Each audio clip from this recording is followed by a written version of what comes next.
Why is the ChessBase Premium account a good investment for your chess career? It costs you less than 5 rupees a day and it gives you access to 12 powerful features. What are these 12 features? You can play online on Play Chess. You can solve tactics on the Sack Mate feature of ChessBase account. You can watch live games every day of high-class chess of the top players in the world. You have a powerful video portal with thousands of videos from top trainers like Daniel King, Lawrence Trent, Rustam Kazimjanov, and many more. There's a live database game feature where you can check any games and see how many times it has been played before and also get an idea of what the trends are. There's also Fritz Online feature where you can play against an engine online. You also can learn, remember, and revise your openings with the openings trainer. The My Games Cloud is a great feature where you can store your games and analysis on the cloud. Never ever will you fear a hard drive crash. You also have the players database where you get information about their players, their openings, their ratings, how they have increased, how they have fallen, and so on. There's a studies database where you can check out the most beautiful studies and try to solve them. It can really help you in improving your calculation. There's a quiz feature where if you are a quiz buff, you will enjoy solving the questions that are posed to you. And finally, the ChessBase news portal where you will get updates of all the latest news across the world. The ChessBase Premium account is a powerful tool that helps you overall to improve your chess and take it to the next level. A premium membership at chess.com will help you improve your game with full access to a powerful set of learning tools. Unlimited tactics let you practice like a master with more than 50,000 puzzles to challenge you at every level. Our library of interactive chess lessons created by master coaches will enhance every aspect of your game. And after each game you play, the computer analysis feature will give you feedback on every move you played, turning every game into a chance to learn.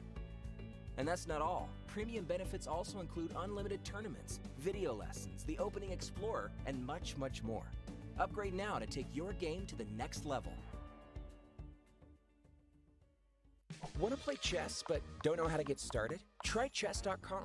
Play for free against someone at your level or challenge one of our friendly computer bots. Trying to improve your chess? Learn the Queen's Gambit and other openings with guided interactive lessons. Like chess but don't want the pressure of playing games? Chess.com has hundreds of thousands of fun puzzles to help you relax and sharpen your mind. Play your friends, make new ones around the world, follow the latest games, and more. Sign up and play for free at chess.com today.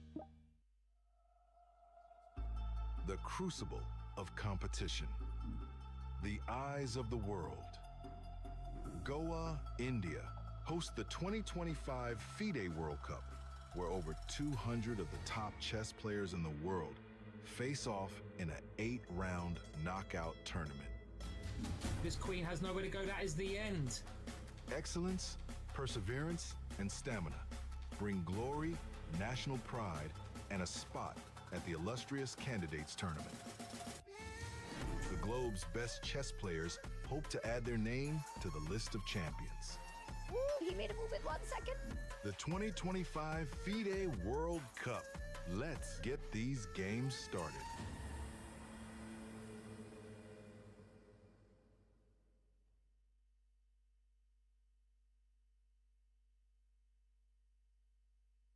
The most prestigious tournament in chess has come to India, the home of chess.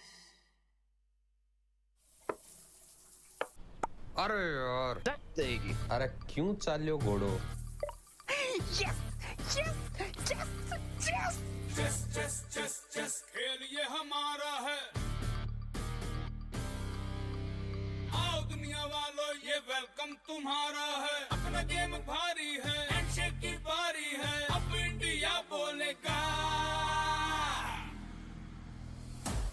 It's your move. It's your move. Goa कर रहा है wait. It's your move.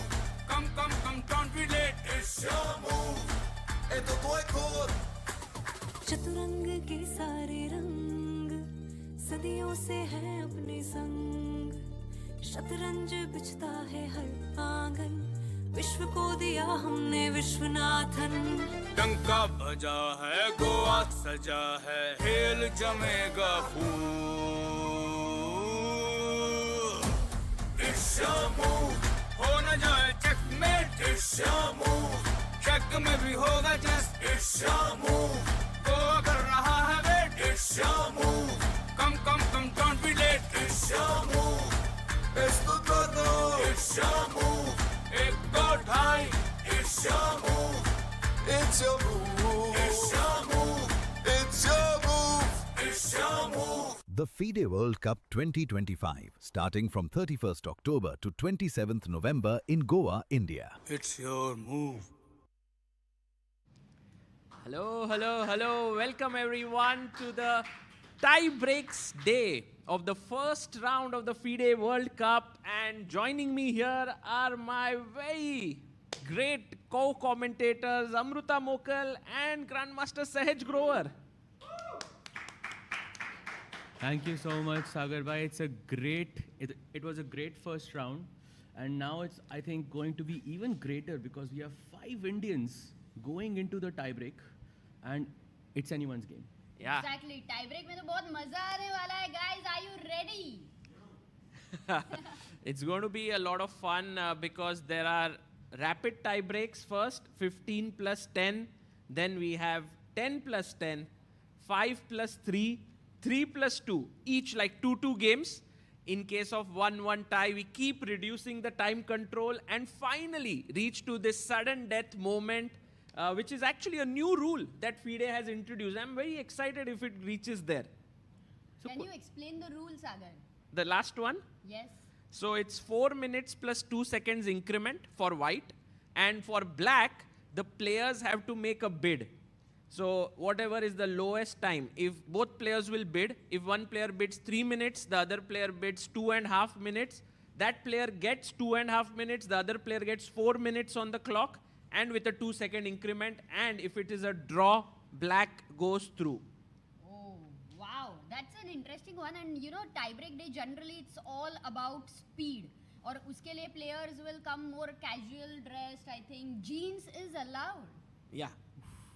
Oof, That's a new rule by FIDE now, yeah? Absolutely. तो question for both of you, कौन सा game सबसे लंबा चलेगा in terms of tiebreaks? Good question. What's the guess? So- कितने game है आज tiebreak में? So we have, I think, overall, I believe 20 tiebreaks are happening. 20? I believe so. Wow. And out of those 20 tiebreaks, I think we have 5 Indian players. And Wow. Chalo, let's start with the Indian players. Who do you think will have the longest tiebreak? So I think Aronyak versus Bartel, I feel, has this energy where they have already exchanged one blow with each other. I also today kind of published a video, and below it I saw some Polish fans rooting for Mateusz Bartel. He's like a legend in Polish chess. He is one of the most famous creators there, content creators. While Aronyak Ghosh is like this Indian IM who has had a rating of 25-55 as his ELO. Like imagine an IM reaching there, not making his final GM norm. So this will be a well-matched battle, I feel. Yeah, And I'm will also go long. sure that Bartel will not be looking at him as an international master, but as a grandmaster. Agreed. I think He might be one of the strongest international masters in the world. I think so. I mean, right now he's come down to 25-20. But Aronyak is really, I have never considered him like an IM, and there you see players have already come in. That's Robert Hovhannissian, who is taking on Kavan Mohan. Actually, this youngster has done incredibly well to take Robert Hovhannissian to a tie break, and the winner of this encounter will face Ronak Sadhwani. Wow. So that's the encounter there. That's a nice group over there. Also, I think one of the very interesting games could be Lalit versus Max. And we have it on the screen. I think one of the most anticipated matches of this entire tie-break. We have Faustino Oro playing against Ante Burkic. Yes, and the winner will take on Vidit Gujarati in the next round. I'm actually, should I say it, slightly rooting for the 12-year-old, also known as the Messi of chess, because he's from Argentina, Faustino Oro there. So that's one more. Oh, wow, that's a beautiful shot we have. And thoda khali lag raha hai playing hall. But once the games begin, it will all be the chaos of the clocks, Sagar. And Sagar bhai, ek din aur ruk jao, hall aapko aur khali diye. It's like the more we wait, the more emptier I think it will become, because of course the players getting knocked out. Already we saw a lot of eliminations on day one itself. Today I think we will see 10 at least. Ooh, yes, but And the by the way, games begun. have begun because today is the tie break day, so there is not 15 minutes delay, it's only 5 minutes delay. So that's why the games have started. Let's first head to the game that we spoke about between, should we go to Lalit Babu versus Max Warmerdam? And here we see Faustino, by the way, d4, d5, knight f3 on our screen. Oh, they have exchanged a pawn, a pair of pawns.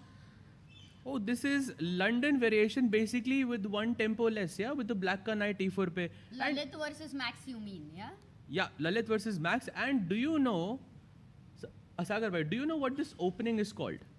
Which you one? will be shocked at the name of this opening as I'm seeing it on my screen. Not London? It is called Queen's Pawn opening, Gossip variation. Gossip? Yes. The actual name of this opening is Gossip variation. It's day one of realizing this name. Wow, this is crazy. Yeah, I thought that we should call it like London Trompowski mix, something like that. But oh, it's Gossip.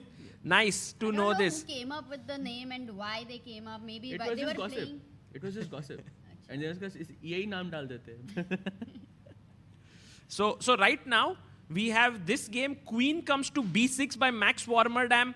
Guys, in this encounter, Lalit Babu drew, both the games were drawn, but in the first one, it was Max who was winning, close to, clearly winning, and in the second one, Lalit was close to winning.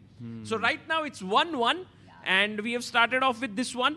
And Sagar, Queen b6 के बाद bit 2 is a little weak. अरे मर रहा है ये तो pawn. Exactly. And maybe it's a good time to ask our viewers, oops, not there. If I take this pawn, what should white do here? Why even I am confused about this because I have two moves in my mind, but I'm not sure which one is more accurate here. Oh, is it not so clear? I mean, it looks very, very clear, right? Sorry? Yes, Queen b4 knight check? to b5. So that's what I was thinking. That's what I was debating between knight b5 or knight d5. But d5 bhi to mar raha na. Bhai, to d5 is the best move. Taking here, it's correct. Abhi Queen b4 check is not possible. That's the reason. Yes. Right. Yes. Absolutely right, Amrita. So that was a small... Oh, but it was tricky because knight b5 pe trap ho sakta tha. And we can ask our director, Saab, which are the videos of the players we had? You showed us 2 games. Can we also have a look at which are the other games so that we know? So let's say 3rd board, 4th board. Let's have a look at that so that we know which are the video cameras of the players we have. Let's go to Aronyak Ghosh versus Mateusz Bartel here. In this game, Aronyak with the white pieces opens with d4. Knight f6, knight f3, e6, bishop f4.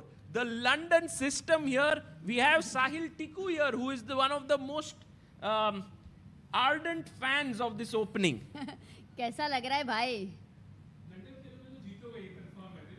Oh, Sahil is like, London खेलोगे तो जीतोगे ही. Let's hope that Aronyak manages to win today. Absolutely. And 2 games हमने देखी, दोनों में technically almost London system ही आ गया board पे. And what is this? Knight FD2. And he played it so quickly. It is his preparation. Maybe he wants to put his pawn on f3 and blunt this bishop here. Actually, Sagar, there is another idea of this, and I think if we go a bit deeper, he explains it as well. कि knight जो b1 पे बैठा है, उसको c3 पे रखना है हमको. अच्छा. तो a3 खेल के उसको kick करो, and then put the knight on c3, basically. That's what he does in the game. And now this is the live board position between Aronyak and Mateusz. On our screen, by the way, are SL Narayanan and Steven Rojas. Let's have a look at this game. SL Narayanan playing with the black pieces against Steven Rojas, yeah? Yeah, Steven Rojas here. ये तो Sicilian लग रहा है.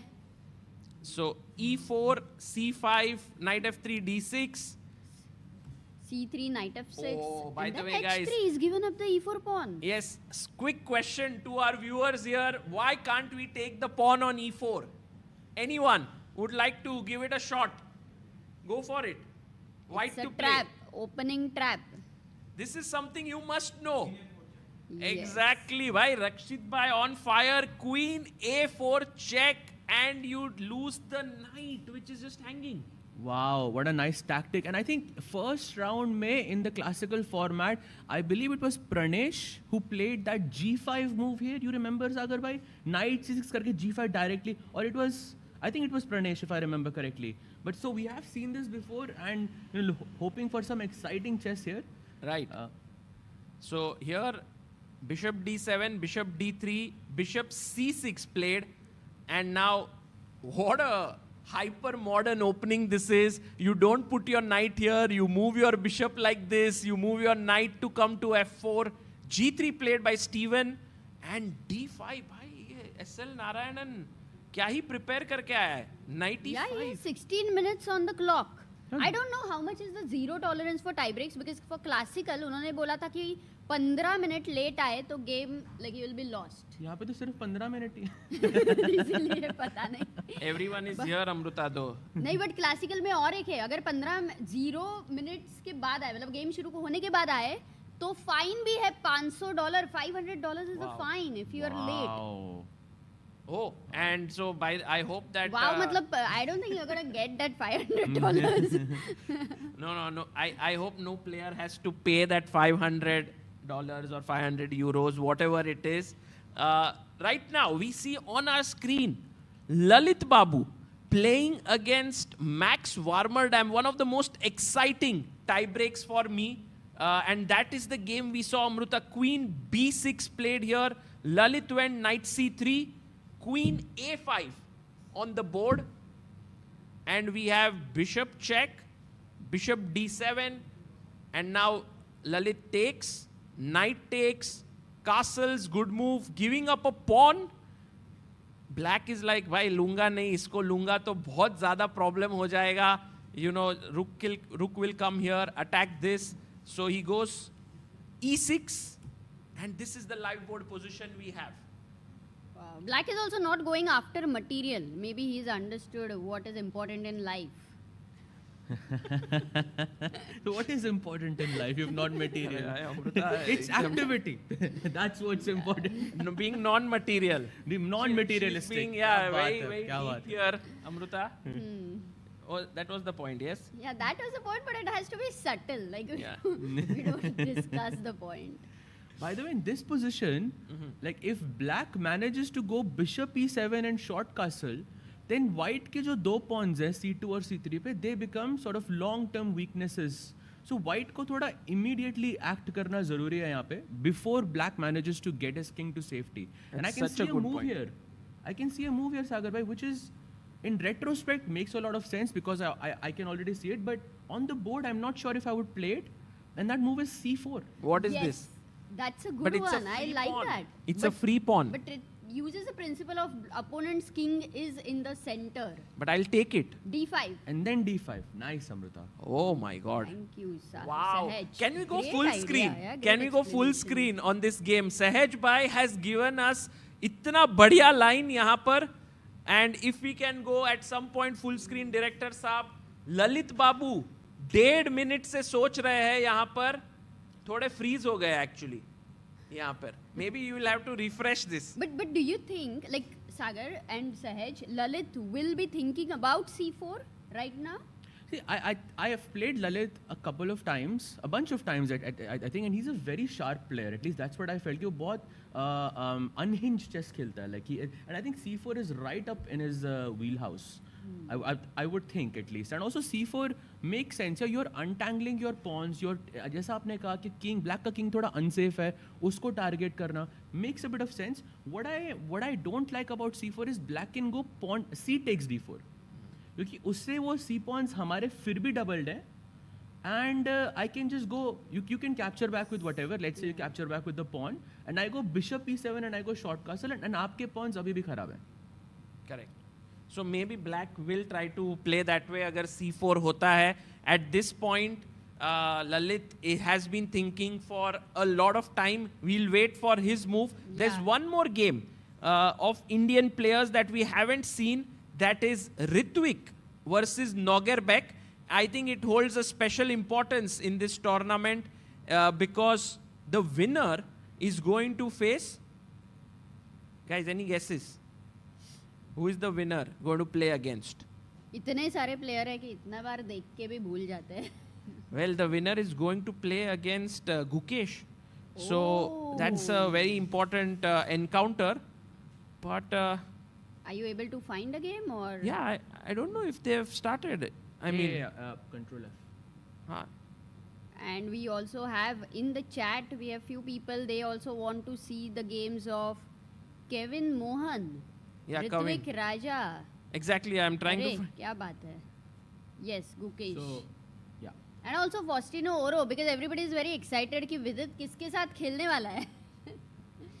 Absolutely. And सबसे एकदम नीचे वो. Correct. So here we have the game of Ritwick. He played C4, E6. And by the way, on our screen, we have Robert Hohanisian and Kavan Mohan. So for all those... I believe he's from Malaysia, right? Yes. Bishop G3, Knight E5, Knight C6. And Ritwick, by the way, very talented youngster from India. Very good friends with Arjun Erigaisi, actually. I remember when we did the death match, he was his second, Ritwick. So they are very close friends. In Hyderabad. In Hyderabad, yeah. Oh, that's so cool. And right now, Ritwick has an even position. This is a very typical Carlsbad structure, but black can be very happy with how the position is. Take on G3, come on D6 with the knight. Could be the plan. So Sagar bhai, positionally speaking, आपको किसका situation better लग रहा है यहाँ पे and why? मुझे ऐसा लगता है कि white is slightly better क्योंकि ये pawn f6 पे है, but actually speaking शायद black का position ठीक है. I mean, so Sagar bhai, what you are saying is कि pawn f6 पे है तो golden pawn की तरफ जा रहा है. Thank you. I just wanted to say it one more time. But शायद you know Sahaj bhai, after take, oops sorry, F से नहीं मारेंगे, knight से मारेंगे. Take, knight takes. ये जो knight है यहाँ पर अब आ नहीं सकता. So maybe the pawn is doing something. It is, but I feel वो जो E6 का square, G6 का square, they feel a bit weak to me. And कभी future में जाके मेरा E4 break आ गया white से, like F3 E4 करके. तो I feel black का position थोड़ा untangle हो सकता है. But yeah, of course, this is not. I wouldn't say कोई side better or worse. It feels more comfortable to play this as white. Correct. You like, what would you call yourself? More positional or aggressive player? Definitely aggressive. Definitely aggressive. I think from a very young age, I think positional chess was not my forte in that sense. Got it. By the way, on our screen, if we can go full screen on this board, are the two players who basically were, I think, the game of the day for day 2 for Indians. Aronyak Ghosh, who was 1-0 down in the match, beat Mateusz Bartel in the second classical game to force the tie breaks. तो अब वो दोनों एक दूसरे के साथ खेल रहे हैं. At this point, last move was Bishop coming back and defending the central pawn on D4. Bartel has 10 minutes on the clock. Aronyak has 11 minutes. The queen comes up to D7. Sagar bhai and Amruta, I have a question for both of you.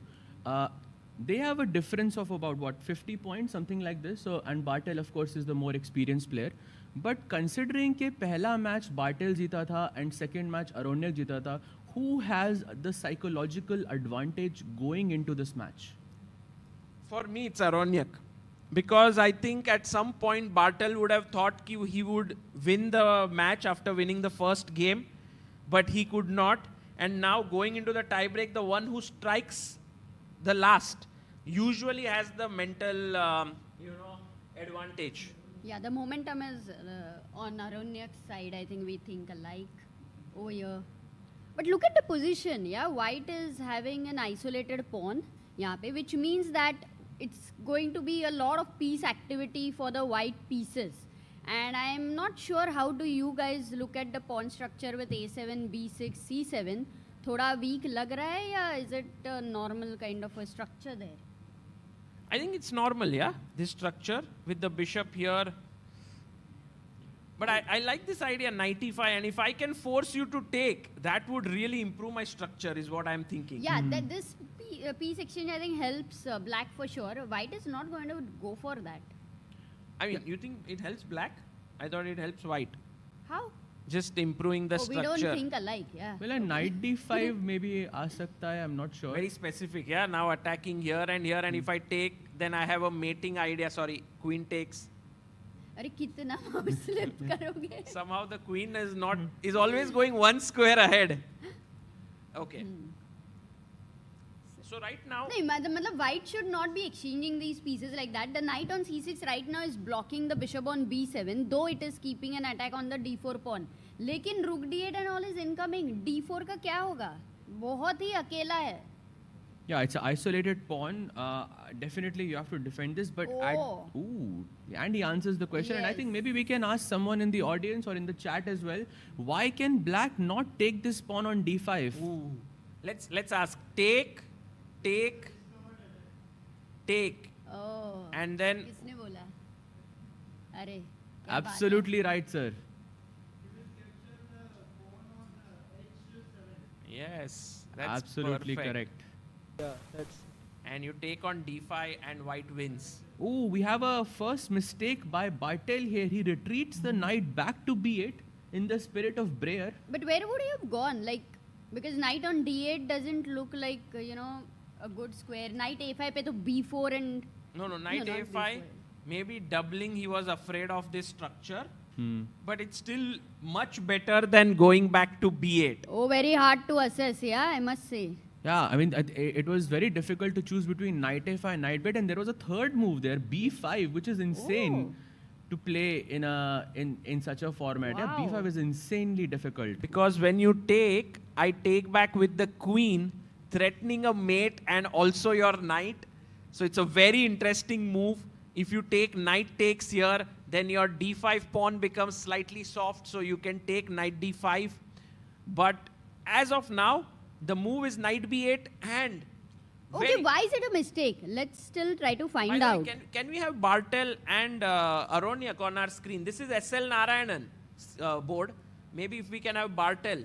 So Amrita, to answer your question, I think knight b8 pe, I mean, it doesn't have much of a future, yeah, because it can go maybe to a6, and then your plan with b4 would just completely paralyze the knight on a6. So it's like, because of that knight, the rook doesn't come out. So it's like black is playing this position with two less pieces for the next like 3-4 moves. Definitely, but I think what black's idea after knight b8 was to go queen g4 at some point of time, bringing the knight to d7 and d5. Is it something which is, Bartel is also quite a, very strong attacker. And is he looking at this? The queen g4 pe thoda, I think, advanced. Oh, wow, he plays queen Played g4 it, as you said. Oh, he played it, Yes. सहज भाई आपने बोला और उन्होंने खेल दिया. क्या अमृता ने बोला? अच्छा. Queen g4. Beautiful. तू तो मेरा सुनता ही नहीं है. हाँ, इतना बाजू में बैठी हूँ मैं तो भी.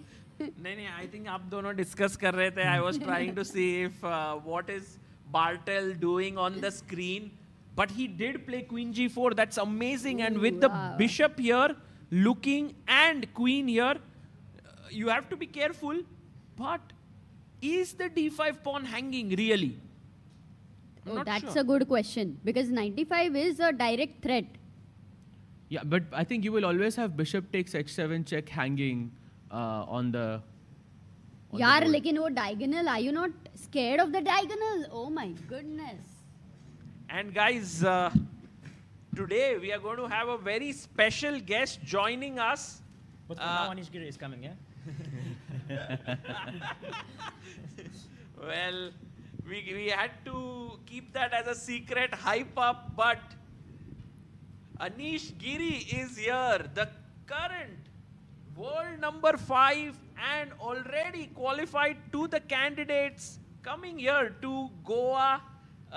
Yesterday we saw your reel, Anish, here for aura farming. Oh, it's your reel, Sagar. It's not really mine. Let's not reverse it, please, on me. It's you guys. All We will do once more later with this. Yeah. No, it was amazing. Like I spent maybe 20 seconds on this reel. And all 20 seconds were used for content. It's really remarkable. Yeah, it's good. Yeah, one take one. And by the way, Anish, maybe with you being here, I think it's a very good idea to start with the game of Max Warmerdam, who is taking on Lalit Babu. I think that would be a very, very cool game to begin with. And because Max is from Netherlands, Lalit is from India. Wait. Sagar bhai, sorry to interrupt you, but Yeah, Aronyak is oh my completely God. winning. Oh. Completely. It's a +4 advantage. I'm not sure how So it's... maybe we can keep... 2 moves, Sagar, it changed it all. Yes. Yeah, let's have Aronyak and Bartel on the screen. Yeah, exactly. Anish, why is this over? No, but this one is easy. Normally these questions are hard, but actually rook d4 just traps the queen. It's not very... Is it he trapped just or blundered. Yes, Yeah, it's it's just trapped. right away trapped. He just blundered rook d4 entirely. And he plays it. Aronyak goes. Oh, look at Bartel. He was so shocked with this move. Yeah, no, it's a one move blunder. Oh, look at him. It's a Can we heartbreak. just go full screen there? Look at Mateusz. Oof, Sagar, so mean. Let's watch the pain closer. Jeez. No, it's not good. Yeah, it's a total one move blunder. He saw g3 but not rook d4. But even if he missed rook d4, you were saying that the position is very comfortable for white, yeah? I mean, Kind of a queen big, h4, yeah, rook and d4. the queen was already short on squares, but there's a difference between about to be trapped and be trapped. And like, yeah, it's kind of a game changer. So, yeah, rook d4 really, I mean, the other issue was white could first go d6 and then rook d4. If not for this rook d4 idea, black is probably kind of okay, because position is not too bad. You know, you're black, pawn structure is good. Bishop could come here. Yeah, pawn structure is good. Like, really, the only big issue is just the queen is lacking squares. So rook d4 is really a game changer. He missed this one idea. And now it's Resign. Wow. Oh, yeah. Well, Mateusz needs to actually come back strongly if he wants to save himself in this tournament. He won the first classical game, then lost the second one, and now has lost the first tiebreak. So, What would you say, Anish? Like, generally, if the score is equal until the tiebreak, first game, the one who has won, would he have the momentum, or the second game, who has won would have the momentum? What would players prefer? Yeah, you would think sort of the definition of momentum is like, you know, the more recent thing is what momentum kind of is. But it's not so simple. I think one thing that's important is that sometimes you have a match and both players feel that one of the two players plays better. And you can sort of feel it. And you have these matches where you keep, you know, momentum is not exactly with you, but you just feel that, yeah, it's just so far the guy has bad luck, but he's just better. And you both feel that at some point he will probably win. So there's also that. But, you know, when you have these back and forth matches, when one win, one loss, then losing is less bad than when you had like draws, right? Because if you had now you know that, okay, you already, Mateusz knows that people can come back, yeah? He saw his opponent come back, and now he, I think, has very, very good shot to come back in the second game. It's early to write him off. Wow. And Nicely meanwhile, explained. We have this very interesting game going on. SL Narayanan is here against Steven Rojas. Anish, you might be aware of SL Narayanan quite deeply. I think he's perhaps a bit underrated right now, yes?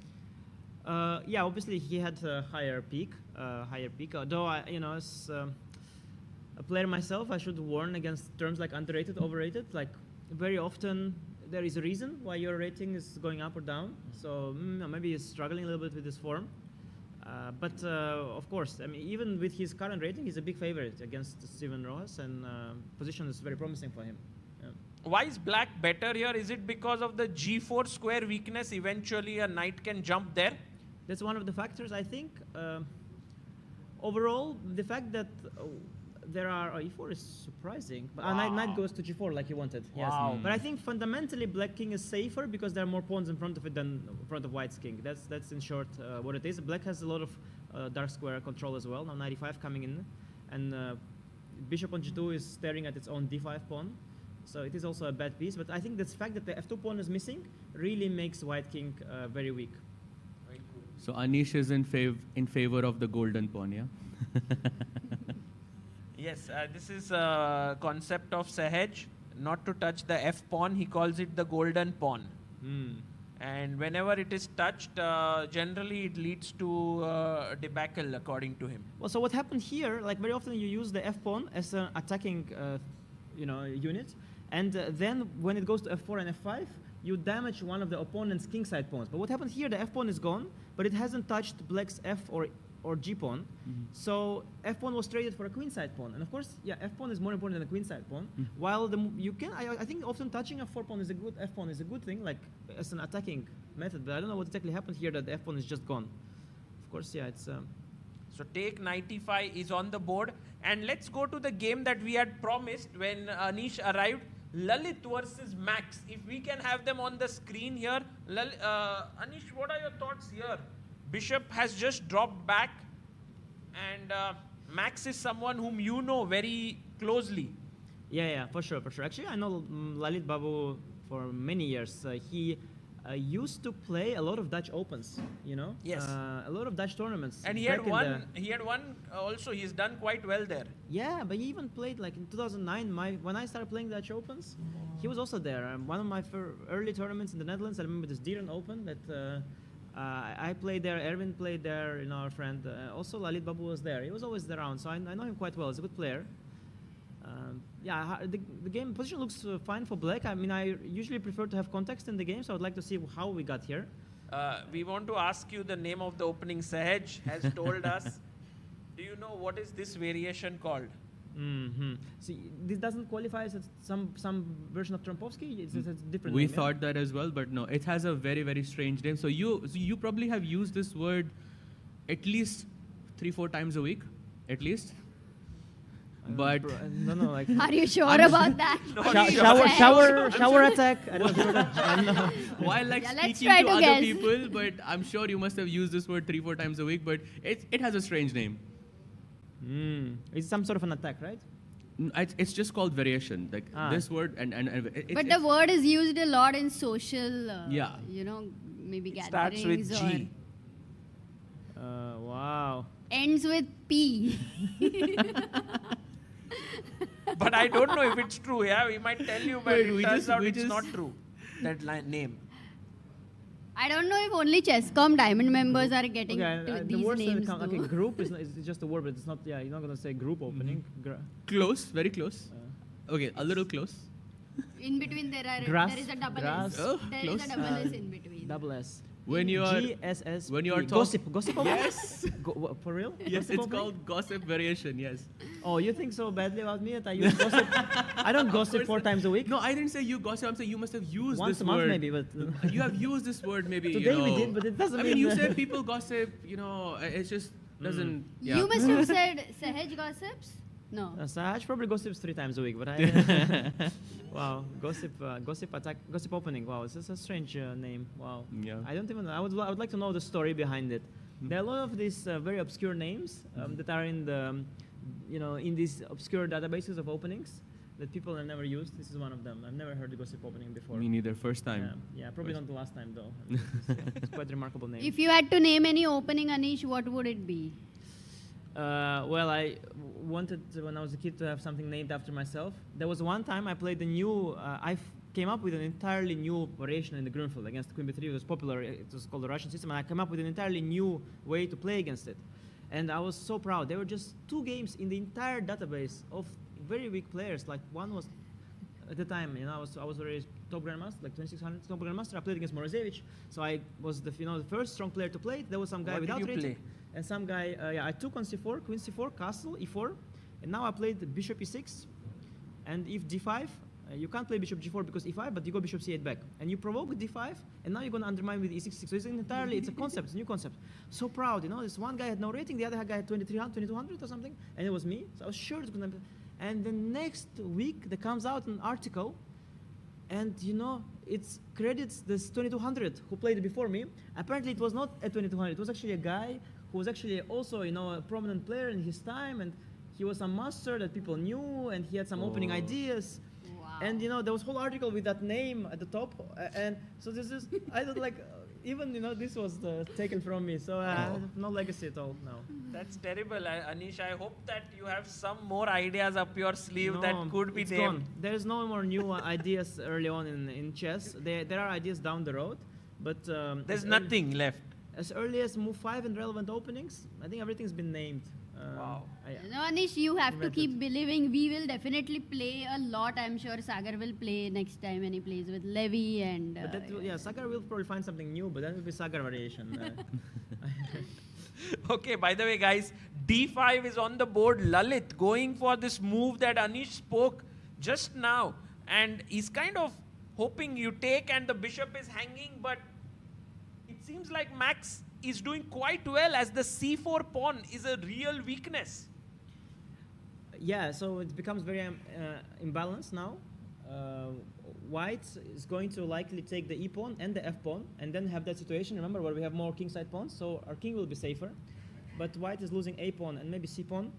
And the problem that white has, not the a pawn and c pawn that they are lost, but the problem is that black is likely to be able to catch white queen for a trade, or at least chase it out by threatening a trade. Because once you trade queens, the king safety is no longer a factor, and the outside passer is more important. Right. So black will try to trade queens, and white will try to run away. So if you no, think he like played Sagar, bishop f6. Yeah, bishop f6. He played bishop f6, okay. Now So point he takes takes e6. Fe on the board, and he's basically giving up this pawn because all of these pawns are weak. But it looks, I don't know, to me it looks better for white. If I take and play c5, I'm up a pawn. Okay, my knight on f3 is cut out by the bishop. But still, I don't see, like, white's just, I mean, if anything, I think white plays without any risk here. But maybe I'm missing something strong. He takes queen e6, king h8 on the board. By the way, Anish, while we are seeing this game, who are the two players who are playing in the tie break? If one of them wins, will face you? That's a great question. It's Emre Can. Emre Can versus... Bojan Maksimovic. Okay, let's have a look at that game as well, because that one is really going to impact Anish's prep, and Bojan Maksimovic is actually better here, close to winning. Yeah, it's very concrete though, because he's black is a pawn down. E4 pawn is kind of it's not quite yeah, we have to calculate. Yeah, bishop takes d4. Wait, actually, you can after even queen take, takes d4, isn't just a piece? Oh, queen d4. Oh, wow. Oh, but it's easy to miss. Yeah, you think queen trade is good for the side that has more pawns, but suddenly bishop d4, queen d4. Yeah, I didn't see it. There's a blind spot for it. He blundered it for sure as well. Yeah, I think he's just losing a piece. Yeah, because if you don't, if I play queen f5 or something, then no, this double and just this. Double Oh my god. Oh wow, it's a shocker for him. So bishop e3 and knight h3 or something. Yeah. So it was like this, it was around equal, and maybe he had to move his knight away somewhere else. Yeah, maybe. Black has, of course, very good compensation already, but knight d2, bishop d4 suddenly is some concrete issue. This knight e4 move you mentioned, maybe it's also a piece down. Maybe, no, not so simple. But what about knight takes this is e4, there's just bishop but then a7? Yeah, bishop a7, knight d6. Bishop e3, yeah. Why black wins more? Because I will take on e3, then fe, I'll take on a4 or d6, and then I'm up a piece here too. Wow. Oh, that is simple. Black is just winning a piece by force, isn't he? So maybe were you expecting when you looked at this pairing Bojan or Emre? I think they are very, very close. You see the ratings, it's only 20 points difference. It's very little over such short match. I didn't know what to expect. They both have different strengths. I think Emre is much more experienced. He's played World Cups before. He's played against Svidler. He's played some other great players I'm now blanking on, but he's played before. Maksimovic Bojan is, I know he was very active online. I played him online. He's very active. I faced him a few times online. So, different strengths. Right. Different strengths, but right now, this game, Bojan's queen d2, rook d1 is there. By the way, what if fe3? Yeah, queen d2 and ef knight f4, g2 is just mate. Wow. I was thinking knight h3 and some queen g3 stuff. But yeah, this is simpler. As well. Yeah, this is simpler. Yeah. It's one of those positions the grandmasters like to argue how to checkmate faster, and they all show 10 different wins, but everything wins. Yeah, rook e3 is the only chance. Queen d2, rook d1. Oh, isn't there rook a4? Rook a4, queen d2 though. Yeah. Rook d1. And just queen d1. Yeah, just. Queen d1, take. I continue my attack with rook b2. Yeah. Wow. And just come in here and try F2 to... F2 also hangs. Material is also good for black, but also, more importantly, the attack is coming. Yeah. So, Maksimovic should win this one. Going back to the games of some of the Indian players, we go to Ritwick Raja versus Kazibek Nogerbek, and the winner of this match will face Gukesh. So such a close, it's maybe the closest match. Only 2 elo points in between these two, right? Maybe it's the most close match there is. Wow. Yeah. Looks very nice for white this position. Yeah, it's a standard position, but black has weakened himself a bit with f6, h6. So some moves have been played, Though yeah? it can actually sometimes turn around. So we reached here. Yeah, the black has conducted some attack with g5, h5. Yeah. No, there's also, I mean, now it becomes the Petrosian and Kasparov thing where, although it's not exactly the same, yeah, in that the knight on d6 is supposed to prevent b5, but there is a knight on c3. And that famous classical game is without a knight on f5, knight on c3. There are 2 famous classical games, and then black is strategically much better because b5 is not a thing. But now b5 is a thing. Yeah, just now you should go b5. Stop. No, should really just stop wasting time. Just to go b5 and start counterplay. Wow. I don't see why to waste another move, but okay, maybe it's okay to waste one. But now g4 is coming. He's already attacking on the other side. Oh no, but knight d3 is very defensive. You still go b5, but I don't see the reason for rook e1. I don't see what it did. Anish, if I ask you in Hindi, kiska position अच्छा लग रहा है, तो would you be able to answer? Probably kiska position means like whose position? Nice. And acha is like okay, acha. Good. Oh man, you know Hindi. Yeah, well, I mean maybe yeah. If you give me 2 more English words in a sentence, it will be hard to miss. But क्या बहुत अच्छा English also in Hindi this समझ like, रहे हो. in this context, like it's clear she's not asking me what is my favorite shoe. Yeah, like it's clearly we are sitting here as a panel looking at this game. Probably she's asking me whose position I prefer. He is very logically you know, like when we were traveling to Vidit's wedding in the car and we put some Bollywood music, he was able to tell us the meaning of each song and he was so right about it. It was Wait, insane. so Anish, you listen to Bollywood music? Of course, what else? Wow. In this wedding there was a dance. On Amazing. Bollywood. Yeah. Amazing. Wow. I think maybe after this, Anish, if you win the World Cup, maybe we can expect that. Yes. He's already 26 scared. days later. No, I thought the winner of the World Cup, since it's called the Vishayanand Cup, will get to dance with Vishayanand on stage. Yeah? This would be the best. Okay, so by the way, this one is B5 and getting very intense. One more game that we want to have a very quick look at is the game of this young talent, Faustino Oro. Vidit's opponent. Yes, Faustino, this youngster. Oh, by the way, the game got over here. Lalit Babu managed to beat Max Warmerdam. That's a huge result. What happened after Queen E6? It was equalish, C5. no? Yeah, but I didn't like it at all actually here. I didn't like it at all. Did happen Queen A5 and Knight E5 with the idea of check. He took This is nothing, yeah, BC. Rook E1. It seems like nothing burger, yeah. Max just blundered something. A5. Oh! Oof. He just completely missed it. What a move. But it's also something you can miss, no? In time But, okay, pressure. so 16 let's- seconds. King G7, Rook E7, King H8, and then Queen H4, or Queen E4 or anything, yeah? Any Queen D3, that's everything attacking H7 wins. But look at the last move. I think that was Yeah, quite let's ask quite our pretty. viewers, if Queen F4, white to play and win, what do you do? Anyone wants to give it a shot here?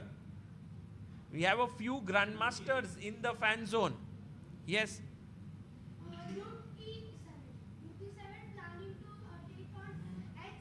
You will get mated first. Rook G8. Well done, Karthik Bhai here. Rook G8, deflecting, and Queen F4. Yeah, it goes to show that, you know, chess is a very difficult game, and always possible to go wrong. But at this level, of course, Lalit Babu is he's seen it. Yeah, I'm very careless by Max, of course. Here, like, very often, it doesn't even hang on G7, but you still, just in case, you know. A lot of people, they like to just in case, and especially rapid blitz, it's better to just in case, always. Right, that's well put there. He was not careful enough, got mated almost. Sagar bhai, we should really go to Faustino Oro versus Ante Burkic because Fausti is playing with 23 seconds on the clock and seems like he's struggling a bit. We did munching popcorn now. Yeah, it's, go. Let's go. I don't know who would Vidit be more comfortable playing. Would it be? I know Vidit.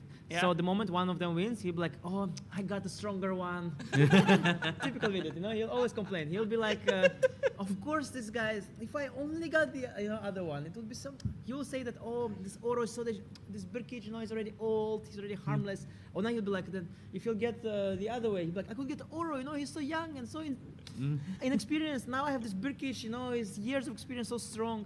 So I think he will always be unhappy. But nowadays, isn't it like always when you have to play with the kids, it's more scary?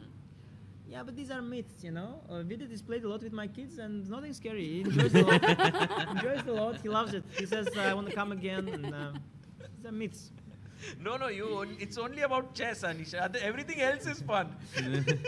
We played chess with my kids also. I mean, mostly the pieces would just fall, but it was fun. Yeah, E6. So right E6, now, yeah. D3 played here by Faustino and Burkic also down to 33 seconds. Yeah, he needs fun. to play. Let's watch the video. Yeah, so much fun to watch Can these we go moments. full screen on this game?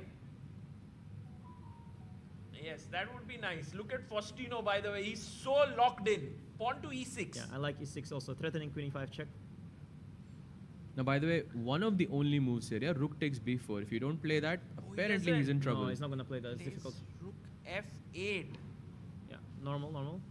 And now another move, Queen E3 is the only move here. Oh, that's, I think, a slight error here. Rook Attacking C7. the bishop on E7. Yeah, the moves you're mentioning are just not even close to anything you consider with so little time. Yeah. Rook C7 is very natural. Bishop F6, I guess. Rook H7 then maybe. Take D3 pawn, get rid of the D pawn, and I don't know. Tricky. Wow. Oh, he goes rook to G7, and look at Faustino. He's known for his sort of blitz and bullet, but here he has made a huge error. A shot. There is a shot. He finds it. Oh, finds it. What a move. Rook takes bishop. I think Queen D6, Queen D4, Bishop B2 maybe, yeah, to go into the diagonal. Oh my goodness. And Queen E5, Bishop Burkic B2 also showing Oh, possible. that's faster. Queen E5, Bishop B2, yeah, faster. Queen I E5 like check D6 also, yeah, and Bishop B2. Yeah, black is totally lost, I guess, yeah, and after both. Yeah, Queen E5 is more forcing, very clean. Check to the king. He can block it with the rook or has to move the king. He goes rook G7 and Bishop B2. Great play by Burkic. Yeah, and the E pawn's still there, so after rook G8, E7, white is just winning. Too many things for black to protect. Great. He looks so finish. tense though, Burkish, yeah? Yeah, I mean, naturally, you know, when you're playing against a youngster, it's a little bit tense, you know, you have a few seconds left, but he's done really well. Ooh, Queen takes G7. Yeah, or even rook D1 first. There's no need to rush, but I don't know which one he chooses. Oh, take on G7, maybe. that's Yeah, just take on beautiful. G7. That's more forcing and win. Yeah. Put a new queen. Take on G7 with the check as well, and then you're rook up. Wow. Yeah, I just made in like 3 moves. Take Queen G6 check. Queen F6, rook E7. Oh, it's just mate. Yeah, it just Queen G6 is even mate. Yeah. That's the Don't- only yeah, way to lose. Online. In a real game, you can never do this. On mouse flip is possible, but in real game, not. King F8 here. Yeah. And it's played, GG. yeah. Then Rook D1 incoming next.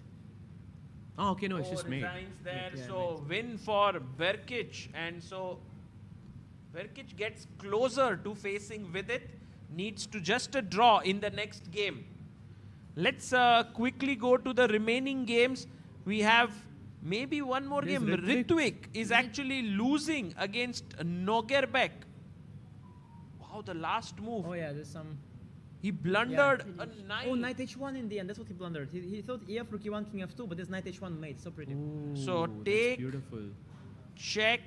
If king h2, knight f1, yes? Still I'm looking for a mate. It's not so. There's knight F1, knight E3 check, and you win the queen, I think. This Ah, is no, a yeah, mate. yeah. And before queen was on b3, you would win it with knight g2, yeah? You'd always win the queen. Yes, yes, nice. Sorry, what's the mate here? Yeah. No, knight knight F1. f1, knight e3 wins the queen, and when queen was on b3, you would have knight d2 check win the queen.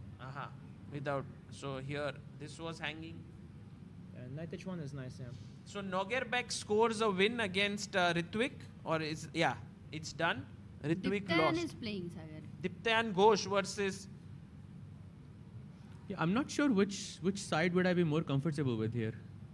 In this rook endgame. Yeah, I'm not sure. I Okay, he's think winning G6. Maybe yeah. white, White, yeah. I think, yeah. Up a pawn. Active. Yeah, I think white doesn't risk, but rook c2 check. King d4 or king b5, maybe d3. B3s, and then come back like this, but then g2 and h2 you lose. But you still are on the good side, I guess. But yeah, not clear how much. Oh, he maybe you does can- go king b5. You can Wow. also play rook b6, no, like to defend at some point. Yeah, or rook d6 check and then decide what to do. By the way, on our screen is SL Narayanan and Steven Rojas who are playing. SL is winning. Oh, there was a nice tactic there. I think you could play c6 check, rook c6 and then rook g7. Not sure. King d5, rook d6, king d5, rook c6, b2. Can we make the moves here? Sorry. Yeah, you're I right. don't think it was working. Yeah, we just were. Here, yeah, c6. No, we wanted it. No, it's fine. Yeah, I don't think it's working. Yeah.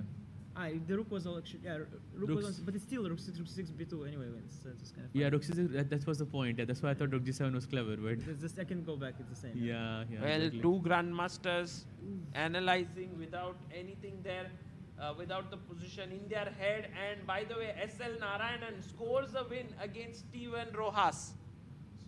So Wow, with the black pieces. That's really good. yeah, SL getting closer here. And if he wins, he will face Nikita Vitugo in the next round. Oh, difficult pairing already.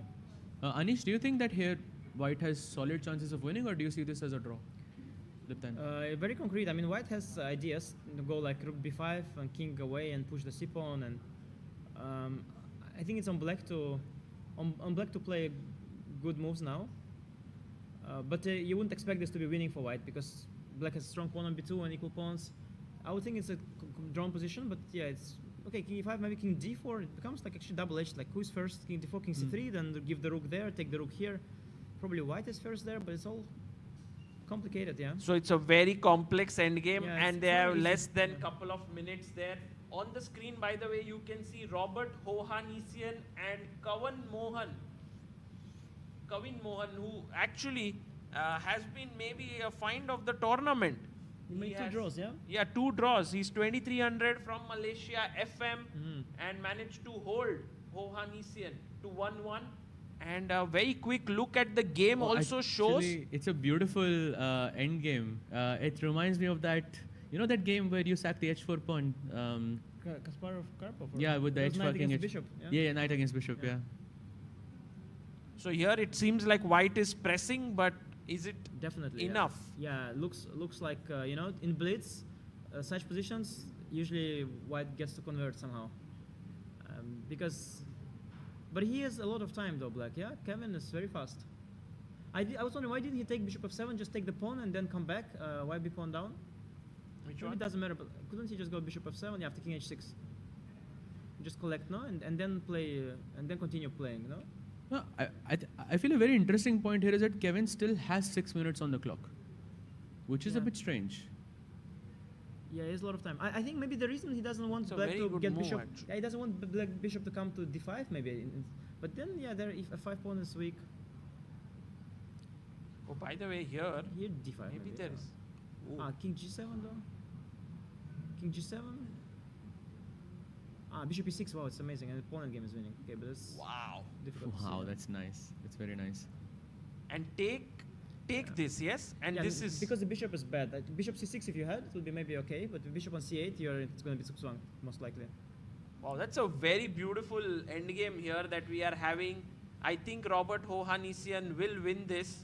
But now the bishop has managed to find its way to d5, so would be a bit difficult to convert this now because Yeah, of the. that's what I meant with taking the pawn h5. Maybe bishop e6 is in time. Maybe Now- you should have played d5 like at some point and then decide. And then collect the h pawn later. Yeah. Because now you can maybe never get d5 anymore. Because d5 it basically makes you able to touch the b7 pawn. Because Right. now it gets you closer to that weakness. Because now you can't touch that pawn from f3. So what you were saying is here to play d5 Yeah. somewhere and then later go for the pawn. Maybe, yeah. But it's difficult to say all these things without careful investigation. Okay, while Kavin is thinking here, a big news: Diptayan Ghosh is winning his game against Xiong Jian Peng, and Diptayan, if he wins this match, will face Yan Nepomniachtchi in the next round. So very exciting there. Wow. Is king b6. And that's winning now. 2 pawns are too strong. You go here, make a queen, and then this pawn just runs through. So many strong Indian players in this event. Yeah, also besides the very famous names that we know, like from the top 10 in the world, also, yeah, the players underneath, strong grandmasters, yeah, big presence, of course. And, yeah. Yeah, Once you get to know the pairing, Anish, like when the game is done, would you go back to the room immediately and start preparing? Yeah, probably.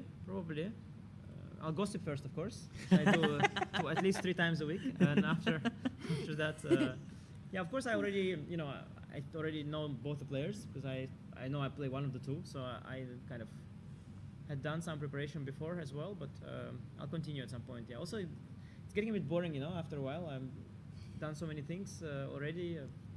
Explored, I've shot some reels with Abudia. Like at some point we should start playing also, yeah. So. And also, like when you prepare, how far do you go in the bracket? Because there are clear favorites, right? So you can go actually right until quarterfinals also, who will win, or do you just go like one round at a time? The problem with going too far is that you might guess your opponent wrong, but the even bigger problem is that you might guess that you are still in the tournament while you are no longer in there. So it would be a big shame to prepare for quarterfinal when you are out before. That's the biggest problem, yeah. Yes. No, it's not so simple. I think one opponent at a time is a good indicator. Of course, you make some thoughts a little bit, but yeah. So Anish, if you wanted to give Vidit an opponent, would it be Barkic or Faustino? And we are assuming here that I want him to do well, or yeah, well. That's completely up to you. I think that's up to the audience I to. think Anish, fact that you made it to the candidates, I'm pretty sure like you would like him to get a spot now. Yeah, no, I understand what you mean. Yeah, for sure. It would be nice.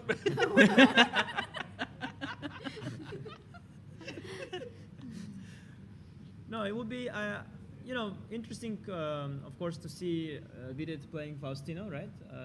Because Faustino is such a rising star. For Vidit's social media, it would be probably better to play Faustino, get more engagement. A lot of our fans from Argentina, also the Spanish-speaking world, they're excited about the new upcoming talent. So it would be a good collab from social media viewpoint. But Brkic is, he's a very well-known player. We all faced him many times. He's been around and he's still very strong. So yeah, it's a challenge for Vidit. And now that Brkic won one game, I would assume he's a big favorite. Yeah, he's a big favorite. Because he was anyway a pre-match favorite, but now that you win one game, it puts you in a commanding position. Yeah. Right. And by the way, can we get Kavin Mohan on the screen? We have his video. His game is still going on. Kavin versus Robert Hovhannissian. And while we are commentating here, guys, do check out the 2 offers that we have for all of you. There is a 1-month premium membership on chess.com, which is completely free for all the people who are watching this. And also, you have a special discount for ChessBase account that you can go for. So check it out in the description if you would like to have it. And wow, Anish, this should be a draw, yes? I would guess so. Because also White trying to bring the king around. It doesn't look like it's an amazing attempt, yeah, because the king has no business doing anything on the queen side. It's all locked there. But yeah, if there is still an idea that the question White can ask, Black might not be able to answer with so much pressure and little time. It is very close, of course. It's almost a Zugzwang somewhere. It's very close. If my bishop gets to d7, you're maybe with king on h6, you may be lost. So it's very close, but just not enough resources for White. If you trade bishops in the right circumstances, you win. But if you trade in the wrong circumstances, it's draw. Yeah, when you trade on f7, you need the king is already on h5. You can't let king g6 happen after king h4. So it's not a dead draw, it's kind of close, but I think by now maybe Black has already seen that it's okay, has calmed down and established the drawing setup. So by now, most likely Black will already hold it. I have an idea. Yeah. So I will put bishop on f3. Maybe we can give a mic to Harshit Bhai here, and he can. Harshit is very good, as I know, finding those lines where one side really helps the other win. Remember?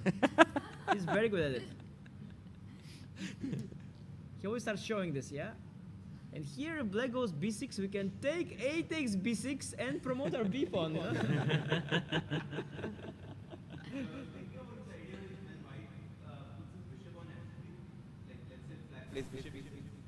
Yeah, when bishop is not on d5, let's say, yeah. Bishop king e3,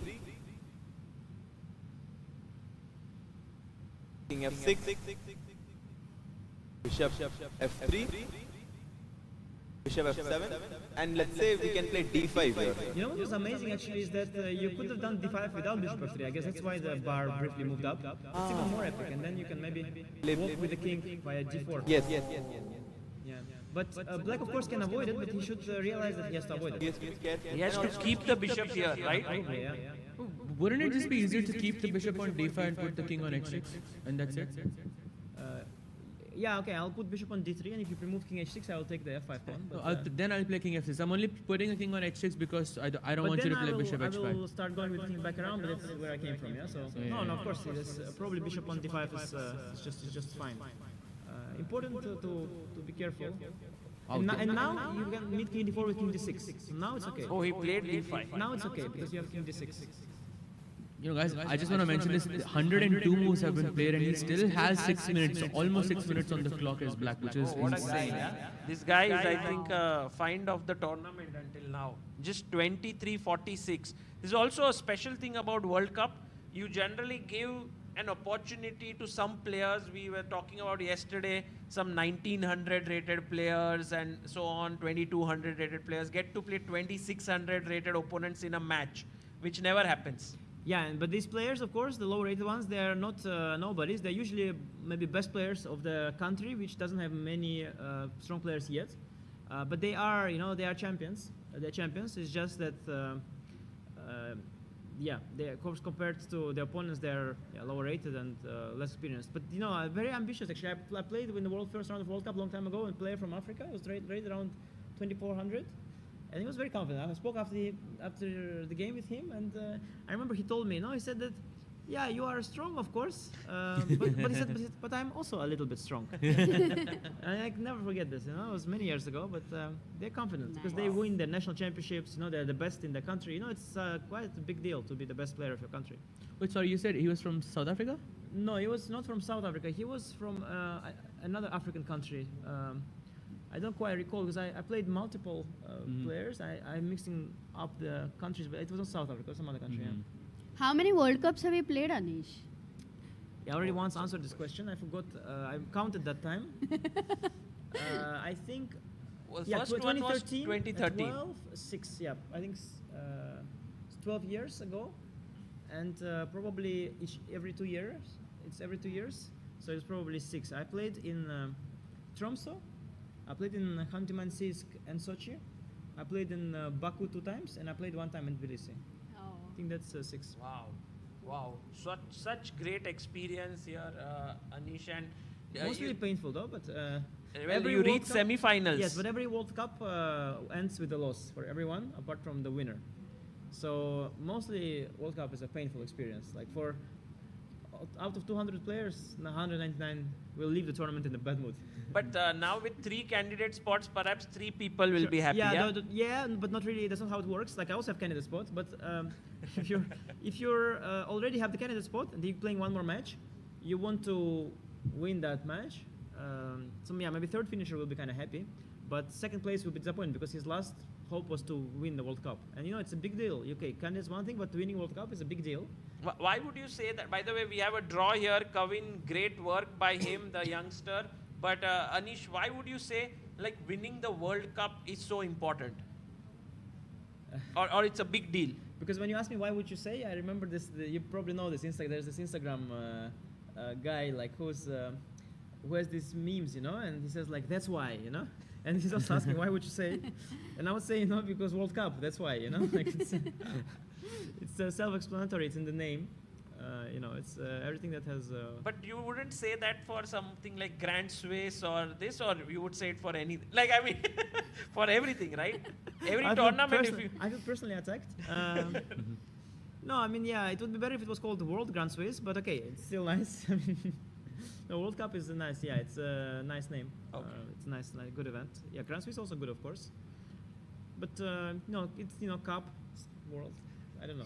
Good thing, no? World But Cup. 200 people won't go sad, like, because they're not all expecting to go to finals, right? How many of 200 are expecting that I can win the World Cup? I think top 20 seats are expecting. But more are hoping.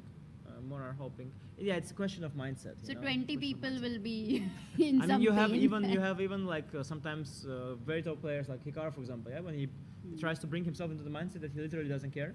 So yeah, if 200 people all literally don't care, then it's fine. But it's just a question of your own mindset. At the end of the day, your own goals, your own expectations. That's on you. It's not really on objective situations, so to say. Fascinating endgame. These are like really interesting. Can we have the this board one here? Vidit had at Sagar and FIDE Grand Swiss, and it ended in a draw. Oh, yeah, Vidit had it against whom? Shant, maybe Sargsyan? Yeah, Shant Sargsyan. Yeah. And it's actually Tsukswang now. a little tricky to win, but it is winning. No, I think the last move is very good. I think this is the Tsukswang. Okay, Rook h3 is a great shot.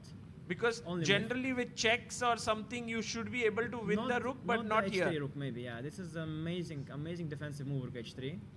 But I remember in Vidit's case that Vidit was having time pressure and Sargsyan had around 20-25 minutes on the clock, and I think that's the worst way to play a position like this, because black can calculate and not blunder something. But here, I don't know, both players are on time pressure, so it might be a bit difficult. Black might blunder something. Yeah. But he still managed to find Rook h3, and now the next move is easy, because I'm going to go back to d3. And you already know the idea of Rook h3, Rook d3. So black has survived this one moment where he could have blundered an easy loss. Rook d3, Queen a3 check now. Maybe King b3 back then, yeah? King b3 back maybe, yeah, it's better. But you want, of course, to bring it back closer to the body. But Queen a3 check, yeah, if King c2, then Queen b4, I think that's disrupts you. But I think King d4 maybe, yeah, it's a better shot. But then King is smoked out of the left side of the board, which is maybe also a thing. Now maybe again Queen a5, and now already Rook h3 maybe no longer, or it may be still. Rook h3 is, now you have Rook e3 check though, which is nice. And then you might have Rook b3 as well, so all of now these... you come to c2. Yeah. Coming to c2 is huge progress for white, right? Because then you can pick Yeah, out then I think slowly you Queen can... b6, Queen c5. I think so. I'm not sure. I think this is progress. So objectively speaking, Anish, is this winning for white? Or? But very, very difficult. When the pawn reaches c4, it's very, very because also even maybe reaches c3, maybe then it's already a draw. So you're like, it's very difficult to win this position. It's very hard. Oh, again, Rook h3. Yeah, it's the same position by the way. It was the same Tsukswang, but Rook h3. Yeah.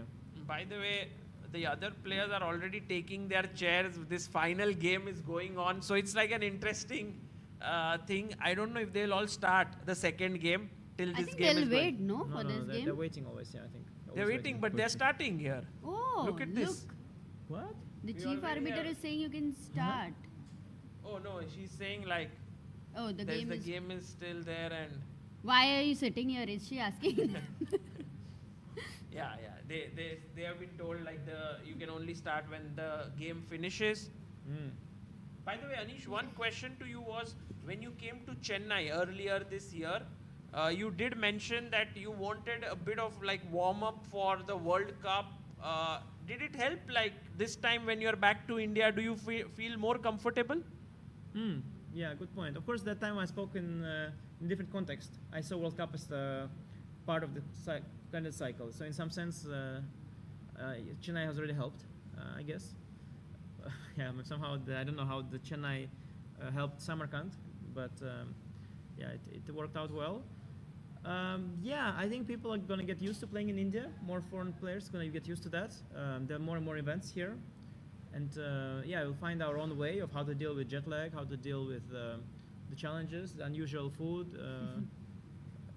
very friendly people, of course. We're not used to that. I mean, usually people are not friendly. Now it's friendly. Suddenly we're taken aback. Like, what am I supposed to do?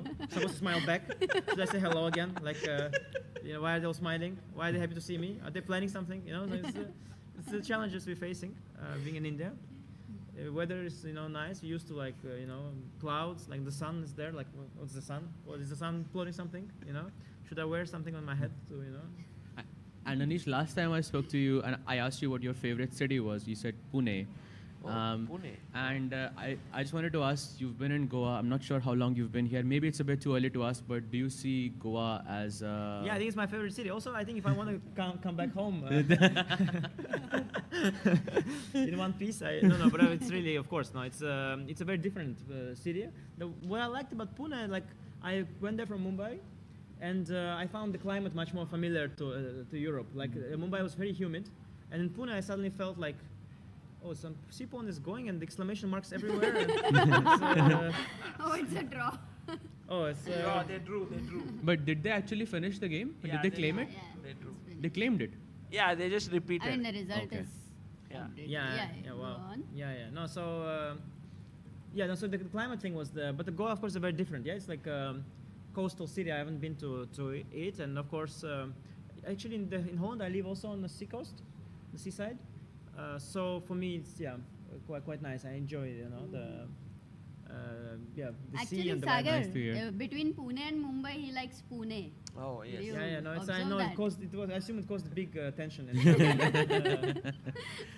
No, See, I'm not, Harshit must be very happy to hear your answer with Yeah, Pune. I'm also Team Pune, actually. Oh, now you're Team Pune. Yeah. I'm pretty sure Amruta was Team Pune. You're Team Mumbai. I think I'm She switching. I am actually Team says Mumbai. Team Mumbai, so we try to kind of be kind to each other because she likes Mumbai more. No, but guys, it's not. I mean, I remember we were there, and there was no ChessBase India clips camera. We had a very different conversation. So you are now flipping the script on me, but I know who is Team what. Oh, really? Yes, Actually, yes. but there's no, like, maybe in different things we like the city, like, for different If we reasons. continue the scene for 5 more minutes, there's going to be some serious tension. So that's no, but it's both, of course, great cities. Actually, in Pune, I visited Amruta's. Oh yeah, he visited my home. Yeah, Yeah, my parents. family. It was so nice. Exactly. Yeah, no, it was great. I was so warmly welcomed there. It was a very nice experience. Yeah. Yeah, so Yeah, Pico so- and whole the family. And Sahaj, actually World Cup Tbilisi, where it was our first World Cup for me and Sagar. That is a place where Anish, we kind of, he started appreciating, and it was like for 1 month we used to sit in the media room. Anish would always visit us, then go to his room. It was so motivating at that point of time. Now it's just So- very tiring, but the time was really nice. No, it was amazing. We actually saw the city together with you. Yeah, he took us out even after he was was in knocked pain out. of knocked out. I'm a little worried now because I see your fellow commentators sitting there. I just hope, like, if I remain here for a while, like, they will get paid, right? Like, No, we I have don't to, want, like, you we get have paid, to- right? Just for. We have to change the commentary panel. We have to take a break. now But will be a before we break. do that, Anish, one final question. 2770, world number 5. Like, at some point you had gone down to 2720, I think, right? Yeah, it's a little bit hypocritical. Like, I was talking about the sort of the issues in the rating system as I was going back up, because I don't want to, when my rating is low, to say that the ratings don't matter, because then I just look like a loser, right? So I sort of think when I'm on a rating high, it's a better moment for me to speak about this situation. Like, I mean, of course, rating is usually a result of your good play, but first of all, it's quite close, and everybody plays different amount of events. It doesn't quite show the situation. It's rating system is I think it's working really well as long as there's enough liquidity in the system and everybody competes and plays a lot. I think if we do that, the ELO system is pretty good.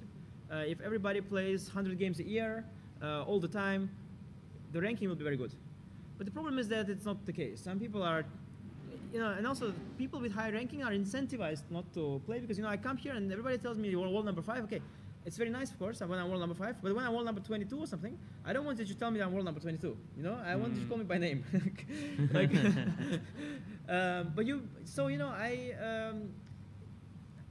I don't like. It's just I don't think it's working very well, the system. Like, of course, chess is slow, and of course, I'm not saying that. Of course, Carlsen is probably the best player in the world. Although, what relevance does his #1 ranking has when of classical chess when he doesn't even play it? Like he played now one game in the league, but I think he just doesn't want to play it. And why is he even in the ranking then? Like, does he want to be in the ranking? Have we even asked him? Maybe you should be at least allowed to withdraw yourself from the ranking. Maybe he doesn't even want to be on the ranking. It's just weird situation, and also people who are up and coming, like Faustino Oro, in 1 year his rating is going, like changing so fast, and yeah, I think the way it is, like it doesn't work very well. But I've had a good year, and I'm happy not with my ranking. It could have been ranked #9. I think the difference between 10 and where I am now is like 5 rating points. I think after first round of World Cup, I can become world #9, easy. But I'm happy, of course, with my performances in Grand Swiss mostly and some other tournaments. But the rating system, I don't trust it very much lately. No. And your peak rating, I think, was 2798. Just wanted to ask, is 2800 still a goal for you? At the time when I crossed 2800, I was congratulated.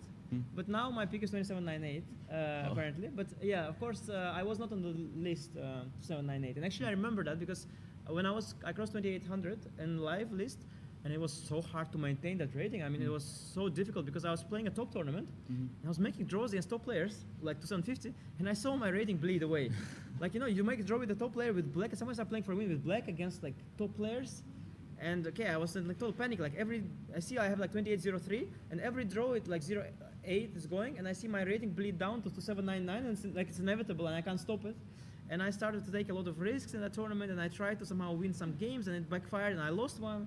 And 2800 is a very hard rating to maintain. Like at least for me, it was very difficult. But you also have to see the context, the ranking, because there was a moment when the top is a bit inflated and a bit deflated. So there was a moment when 2770, let's say, was world number 12. Moment when 2770 is world number 5. So that number, a 4-digit number, it doesn't show the full picture. Yeah, like my peak ranking was I was like number 3 for a moment, and I was number 2 for 1 hour at some point. I saw number 2 as well, like the other day. It was your peak. Yeah, I was number 2 for 1 hour. So I won my game in Qatar Masters against Wojtaszek, I think, and Kramnik was still playing, and I overtook him. But then 1 hour later he won, and Kramnik regained number 2. I guess Carlsen was probably number 1 then already. I see. But that was my peak ranking. I don't know what my rating was at the time. But yeah, the whole system is a little, it's not like it's difficult. But okay, I hope when I play well, I'm okay player. Like I hope I've sort of established that at least. But yeah, it's the rating system is not very reliable in that sense. Well, Anish, we will be very excitedly waiting to see you in action from tomorrow. Oh, Sahil has one question for Anish. Anish, so Anish, now you're world number 5. You're an inspiration to many, many strong players who are trying to reach your level.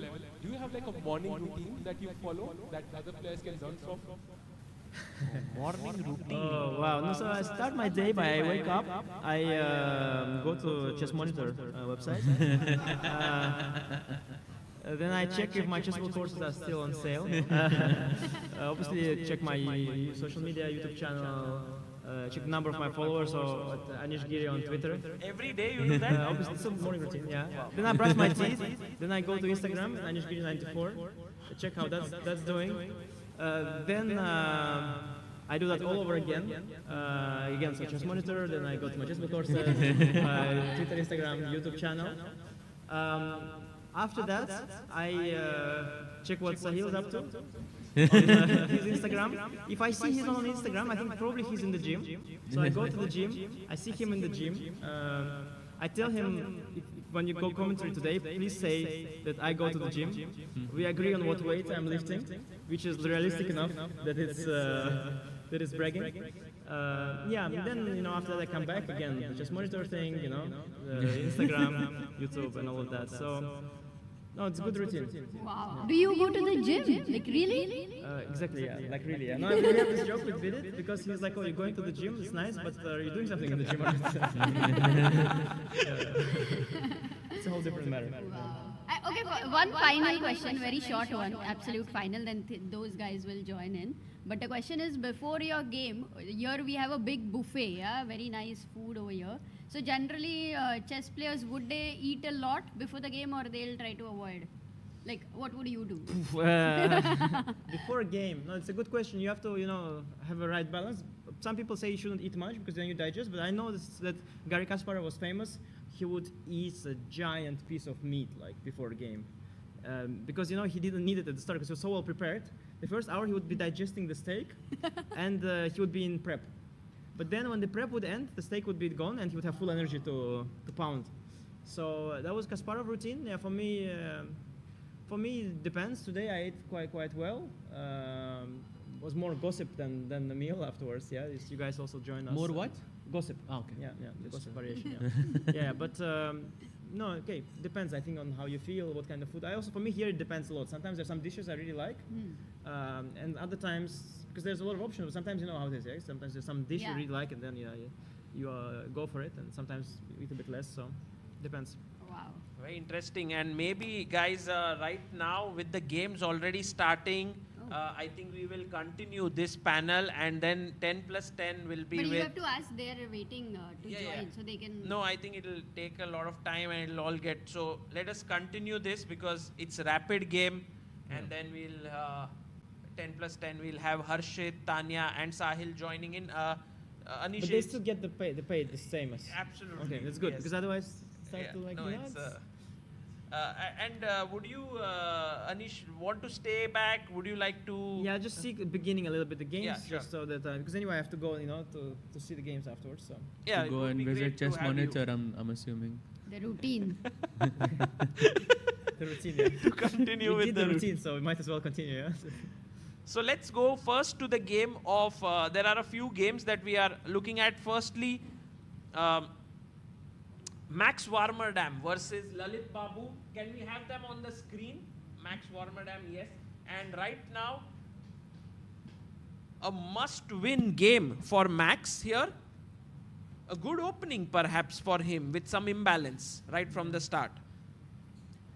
Yeah, it's not the worst, but also not. Black is very, very solid, and of course, it came so fast.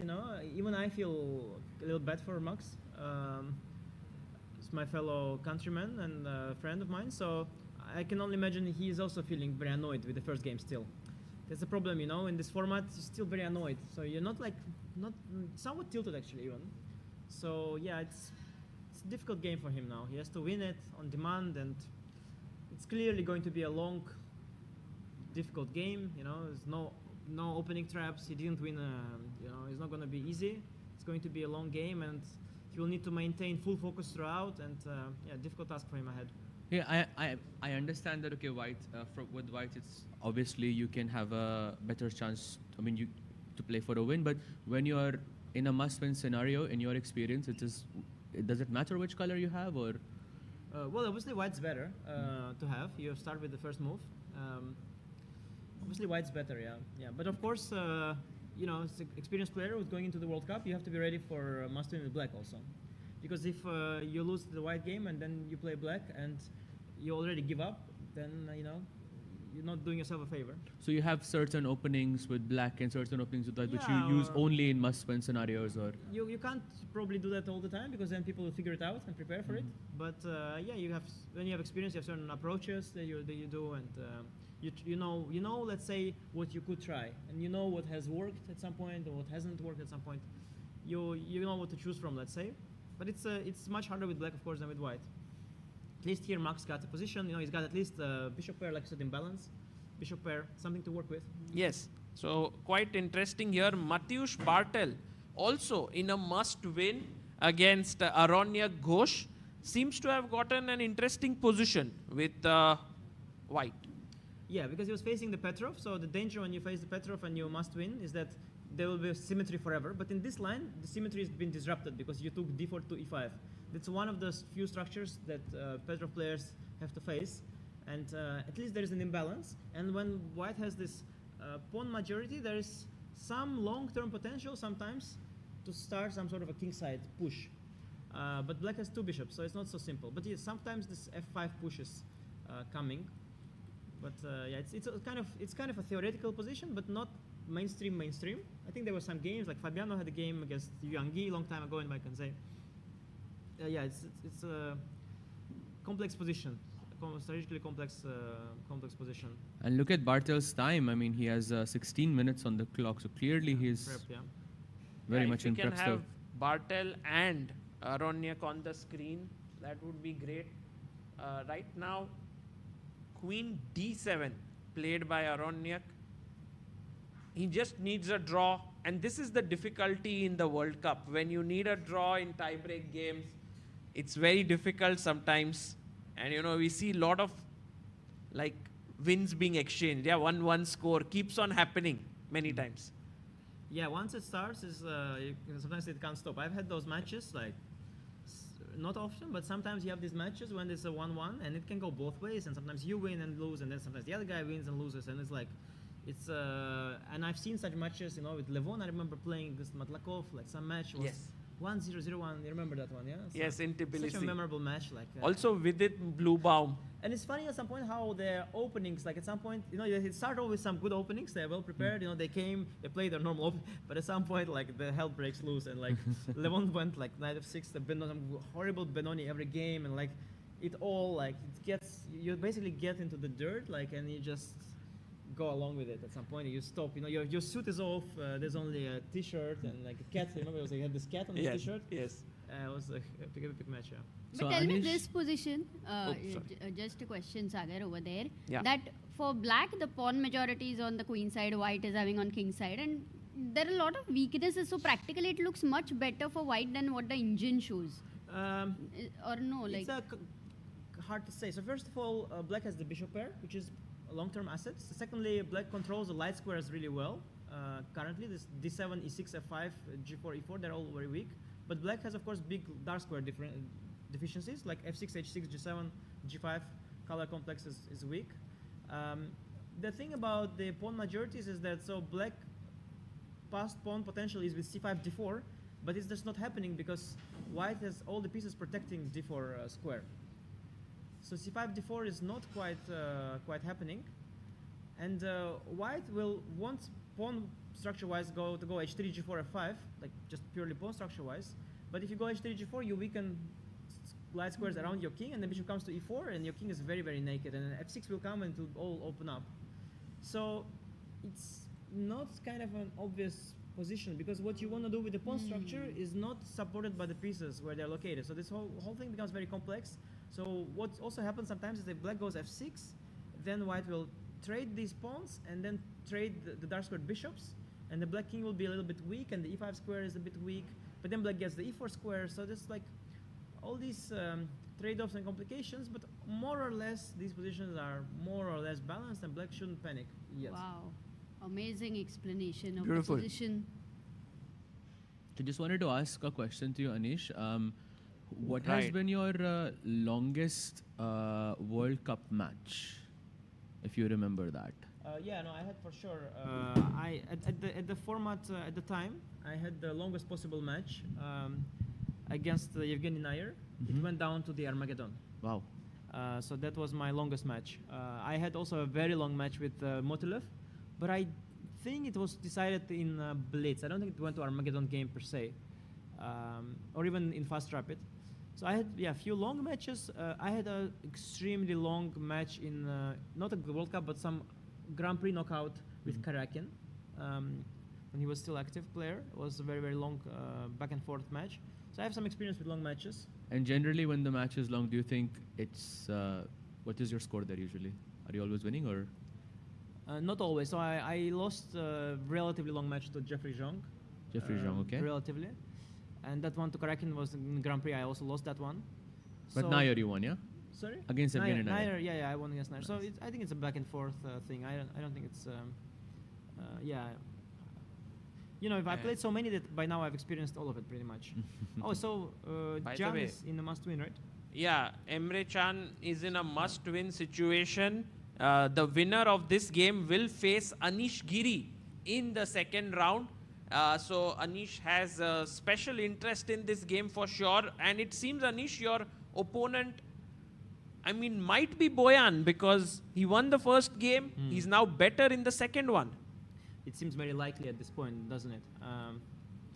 This black managed reasonably well to imbalance the position. It was very cunning what he did. He played this move queen to a5 so early, forcing white to abandon the hopes for symmetry. Although you could still try knight bd2, hope to reply cd with knight b3 cd or cd. This position is known with colors reversed, this idea with queen a4. Then you can also just go, knight bd2,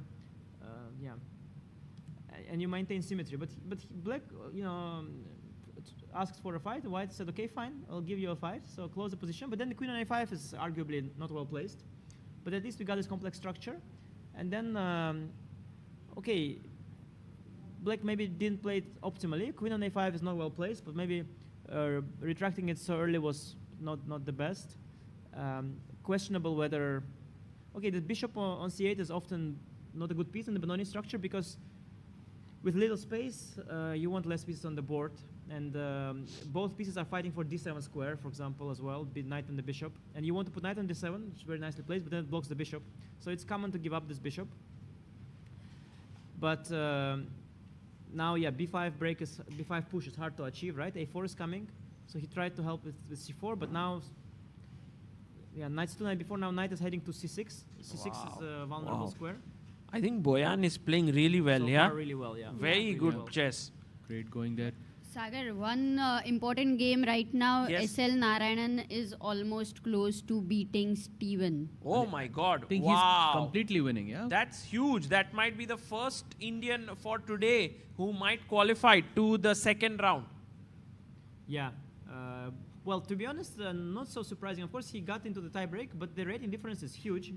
He's 200 elo points higher rated. And he Right. won the match. He's winning the match very convincingly, which is to be expected, of course. I wouldn't say anything is surprising has happened in this match.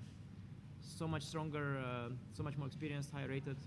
You'll expect something like this to happen.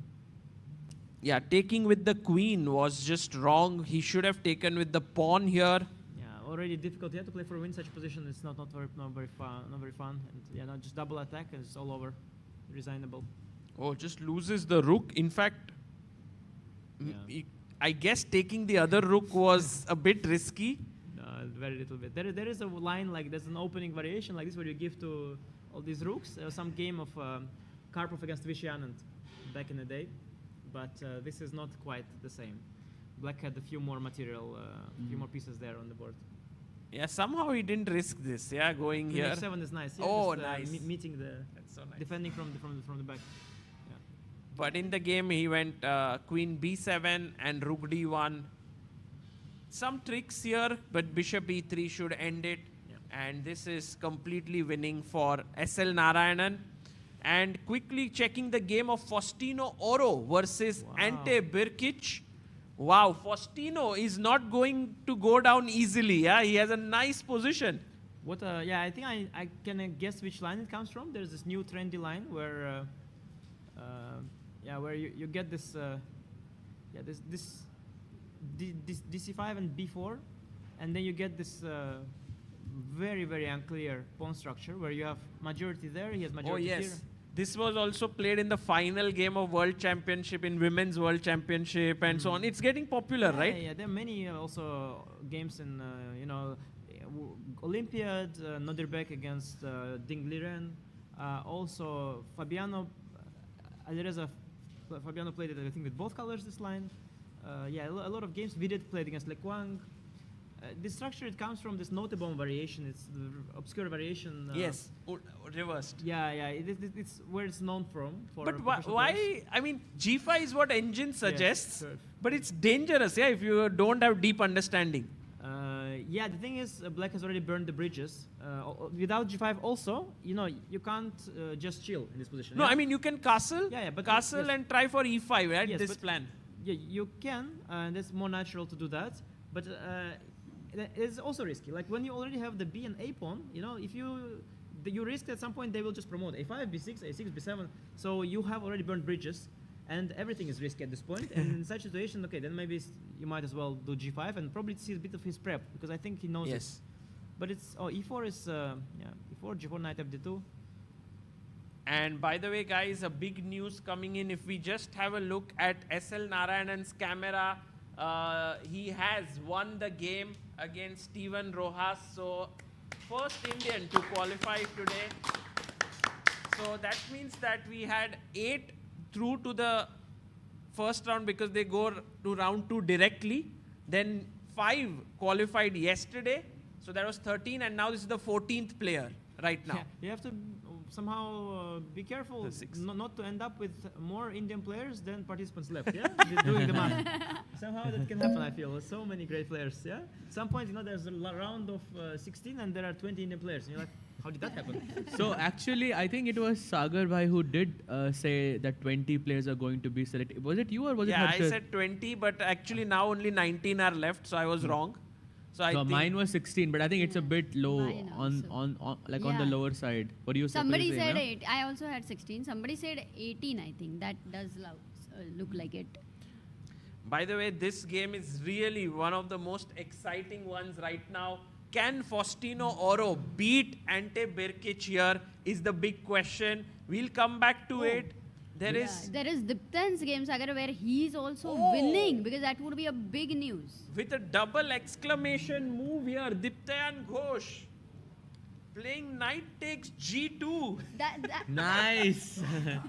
Yeah, like whenever there's a double exclamation, we have to like, it's your move. But I thought Anish does that, aura farming. No, well, Anish has to do when he plays double exclamation moves, yeah, like. But you mean on the chessboard, he's going to carry a goggle and then wear it? Wow. If I knew when I play double exclamation move, during my game, then something is wrong with the security, of the event. Yeah, you never know. But the knight g2 is a move is great, and Ghosh is Diptayan Ghosh is going to make it through. He won the first game, right? So yes.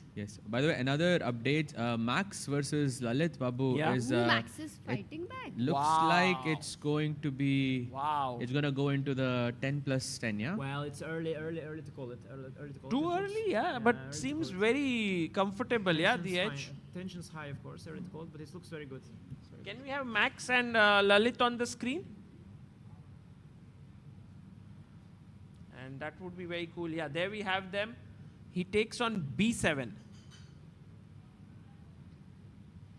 Ooh, maybe we can quickly have a look at the Boyan Maximovic versus Emre Can game.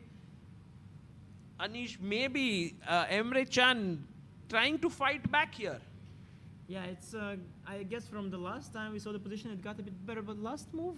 Okay, it was knight b8. Yeah, because knight c5 is, so he has a problem. Knight c5 is rook c6. He has a problem now, because if he goes knight d7, rook a6 comes back. Repeating. Oh, yeah. No, it's actually very unlikely that black can come out of it, because... But can we not go b4 and try to attack this structure? True. You can try b4. Maybe I have rook f4 there? Yeah, at the very least. Nice. Yeah, bc4 just rook, bc3 is just rook c4, yeah? Is that possible? Nice, and then take here. Because white just needs a draw, I think that would be very cool. Oops, sorry.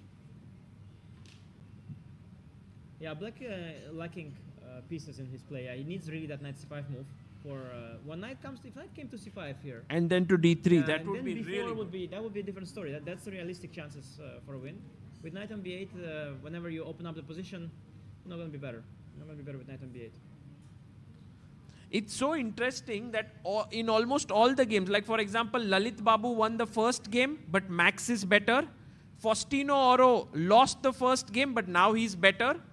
Then we have Mateusz Bartel, who lost the first game, but now he's better.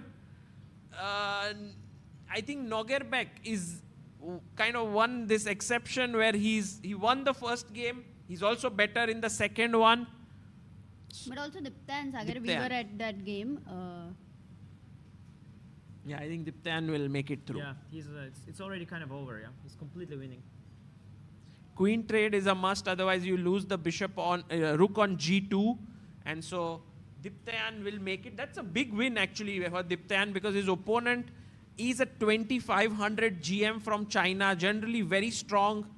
These Chinese players who are unknown, and now to win this and face Nepo is a nice thing for Diptayan. But also Diptayan Sagar, if you remember, has been he was very prodigious. At some point, I think he stopped playing as many tournaments, but he was always too strong. Yeah, he did a job actually, and then he quit this job and now he's back to chess. I remember he was working somewhere. In Mumbai. He was working and now, last time I met him, he's like, now I quit the job, I'm back to chess. So nice to see that. That's what happens when once you're in love with chess, like you come back to it no matter what, wherever you go, but finally you're back home. Correct. It's not easy. It's not easy. Maybe, I think, Anish, you never had any of these. You always stuck to chess, never ever took a break from the game in your entire career, right? There was no single year where you took even a short break, right, from the game? Yeah. Oh, that's I tough. mean, of course, a couple months were there always, here and there, but nothing, I just didn't do any other jobs. Completely unqualified also to do anything else, unskilled. I think you would excel. Skill needed. No other skill would needed. excel at everything you do, I think. Yeah, he manages his social media, no? Wait. You cannot say that with your Twitter. There's no way. I think we already did the round of my morning routine, right? We can do it all over again, of course. Remember they just monitor this Instagram. And Sagar, 3 kids, managing that and then finding novelties. But Sabika doesn't find that many novelties, but she does manage the 3 kids, of course. So that's Amazing. By the way, both of the Ghosh in tiebreaks, both of them Aronyak look like and Diptayan. Both of them seem to be doing pretty well. Actually, Ghosh, Aronyak has also equalized now, so he on the verge of qualification as well. Wow. What just changed? Why is Black's position suddenly looking better than before?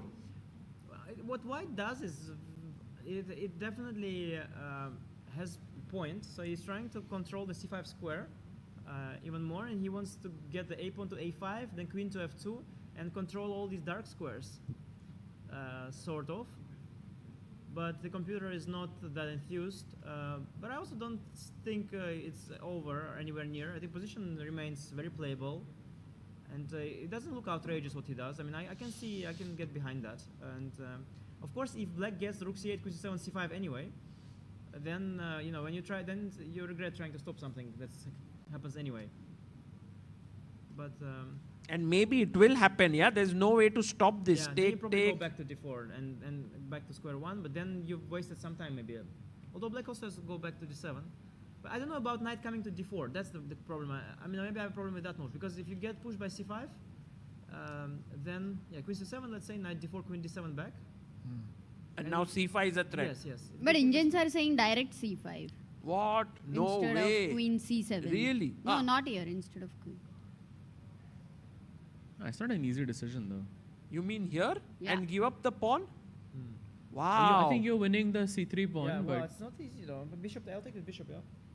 You will think as Black that you're trading the bishops and lose bishop pair, and you will think with Black that, okay, White will have the d4. I mean, I know that these things can work out for Black, of course. I've seen that with bishop on e4 and rook coming to second rank and all. But this is not something I would expect Black to find in a rapid game. Right. Okay. Yeah, with 5 minutes on the clock might be very tough. There is some sort of logic of the game that White is trying to stop c5, Black is trying to prepare c5, and it feels like you're not ready for c5. Yeah, let's just make sure that Boyan is there, and then just so for Boyan's peace of mind, I will leave so that he will think that I'm going to prepare. Okay. Wow. I'm not sure I'm going to prepare, but at least I'm going to go. But I think you are almost 90% certain that you will face him. Yeah, I think now. No, for sure. At this point, very, very certain. It's very, very lucky. It's great position, and I think I should go and leave him guessing. Yes. Where I left. Yes. Okay, Anish. Thank you so much for joining in. It was an absolute pleasure, and good luck for the round. Thank you. Guys, we had Super GM Anish Giri joining us, world number 5 here, and we had such a good time with him in the studio. Was so gracious with his time, and now you can see so professional, because the moment his opponent is about to be decided, he's back to preparation, and I think we will see a different Anish now, Amruta. The one who has to focus now, play his match and so on. Different Anish, but with his same routine. Anish 2.0. Yeah. By the way, guys, Aronyak Ghosh, very, very close to qualifying, and I think that would be a big result because Mateusz Bartel is the higher rated player. Aronyak doing really well with the black pieces. Look at the focus on Aronyak's face. This will be one of the biggest results in his chess career till date. Wow, yeah, it would be. Also, Bartel is such a known player, very famous in Poland, obviously in top over there, playing Olympiads, so many Olympiads in fact. So for Aronyak, can he become a grandmaster in this tournament? Sagar, No, he cannot make a GM norm here. But I think, Amruta, if he does qualify for round 2 and then he faces Levon Aronian, that's already Aronyak versus Aronian would be a nice battle there. Would be very cool to follow that. And for now, we have queen to c7. And Aronyak is angling for this c5 move. So this is good. Let's go quickly at this moment, out of 5, how many have gone ahead, Sagar? So right now we have Ritwick who might get eliminated against Nogerbek.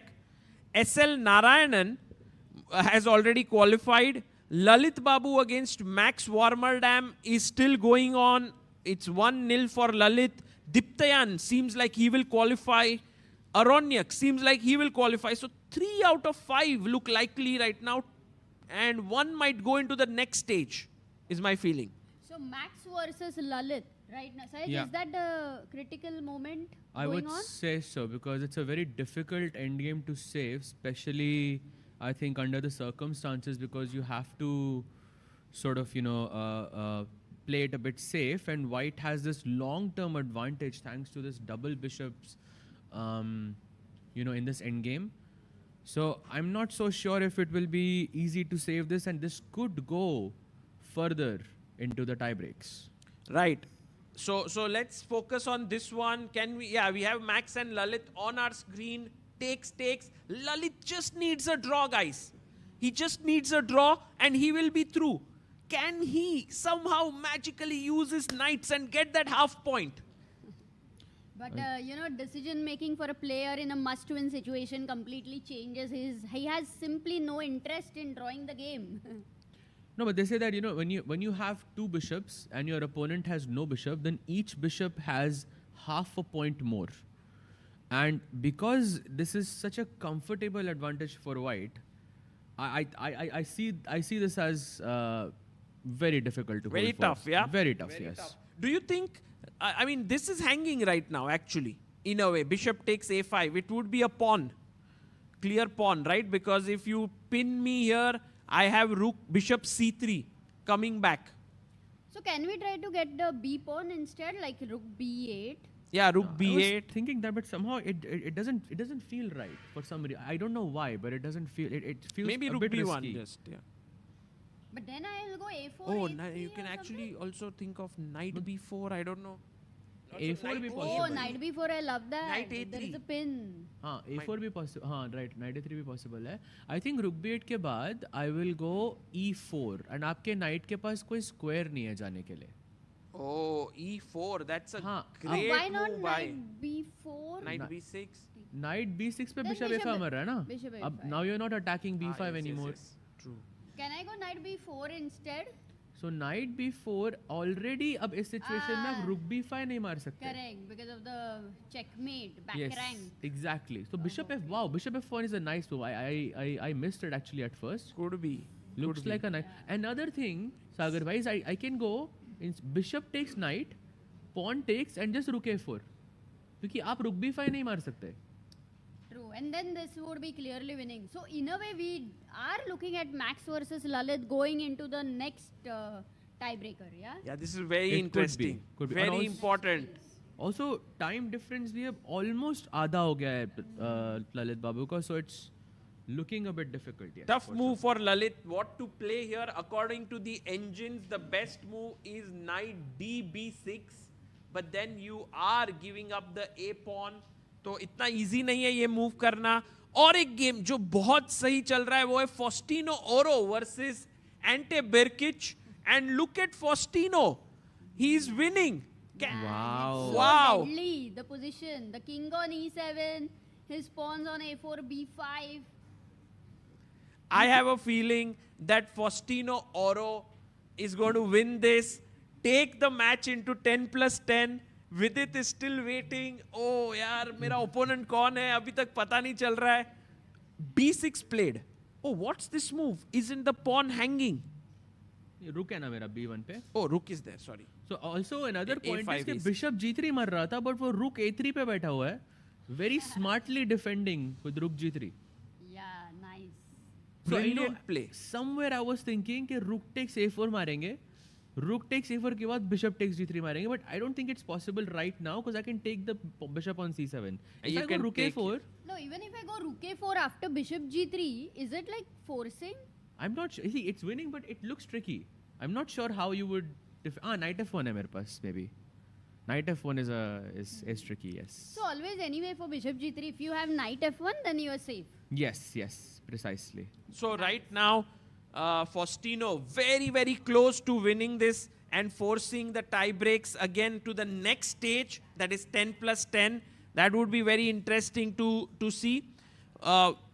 We also, by the way, Diptayan is in last stage, Sagar, to win the game. yeah, Diptayan will win that. I mean, there's no doubt about him winning his encounter. There was this one game I wanted to see, which was Temur Kuibakorov versus Jan Subel. And the reason for seeing this game is because the winner will face Pragnananda. Ooh. And I think Temur Kuibakorov is completely winning. He won the first game. He's now winning the second one. So Prag will face this grandmaster from Australia. He is actually a very talented guy. Very interesting pairing. Amazing. 5-4, what was his rating? Temur is 2-5-3-5. No, another situation जहाँ पे दो bishops और दो knights है, but here the two knights are just so much better, nearly winning. The pawn structure really helps the knights. So right now these two knights so beautifully placed that Temur is going to, is clearly better. But let's quickly go and check if Ritwick Raja has any chances. He lost his first game to Nogerbek Kazibek, and the winner of this game faces Gukesh. My feeling is it's not going to be easy for Ritwick to win this with the black pieces. Maybe he'll get knocked out. Yes, 35 seconds on the clock though. Oh, wow. Oh, Nogerbek has only 33 seconds. Yes, maybe blunders can happen. I mean, 4 minute ka difference is a lot, I think, in this scenario. I think he can very easily make a blunder. कोई repetition मिल जाए तो, like queen f4 खेल के बस queen exchange कर लो and then you're safe, I guess. But still, 20 seconds of huge chance of a blunder happening. Huge. Man, time pe Nogerbek, by the way, he was the world junior champion in 2024. He came to India and won that title. He goes queen f4 as said by says. Suddenly, black is better. Slightly. Because you have such little time, if you go into the end game, I think you just have a safer route to equality. But yeah. Oh my also, God. opposite colored bishops hai na, Sagar and Sahaj. So, ek galati and then G2 bhai will be in trouble. Yes, G2 bhai in trouble. C3 is weak hai already. E5 pawn pe bhi hum attack kar sakte hai. You know, I also want के मतलब Ritwick to win this. एक तो हमें एक और match देखने को मिलेगा, and secondly, we'll have a Raja in commentary and a Raja playing the match as well. And also world champion who's the king. So Gukesh versus Raja, and oh, that amazing. So all Rajas there around. Amazing. क्या he plays E6? E6. अभी F takes C6 पे क्या F6 आ रहा है आपके पास? F takes E6. F6 is there. What a move. I think he missed F6. He took FE6, yeah? He took. Oh, but he should have played bishop back here, but he played. Arey, Nogerbek finds F6. Wow, Nogerbek showing why he is the world junior champion in 2024. Playing beautifully, and he's one of the big hopes for Kazakhstan here. He's a very, very talented youngster from his country. This looks scary because if you don't take the pawn on f6, मैं खुद f7 खेल के I will just take your exchange. So मारना तो पड़ेगा लग रहा है. But Okay, what मार के dangerous? afterwards maybe if you are able to win the a pawn and somehow create a a passer. but bishop f6 rook d7 ना. Just खत्म Amrita. This is over. It's a huge attack. मैं कुछ attack भी नहीं करूँ, बस check देता रहूँगा and then it's खत्म. just Tata, goodbye, khalas. So this is not looking good for Ritwick. Suddenly again makes a mistake. Let's quickly check. Oh, Matyush Bartel is totally winning. Aronyak was. What? I can't believe it. I think Aronyak blundered. पूरा rook down हो गया वो. No, it would be a big mistake then. Yeah, Fourth this पे is. हुआ क्या हुआ? I mean, it's just insane what happened here because we left. We left it at this point when the position was around even. He took on e5, fg, bishop g6. सब ठीक चल रहा था. नहीं, Bartel Sagar started bhai, attacking.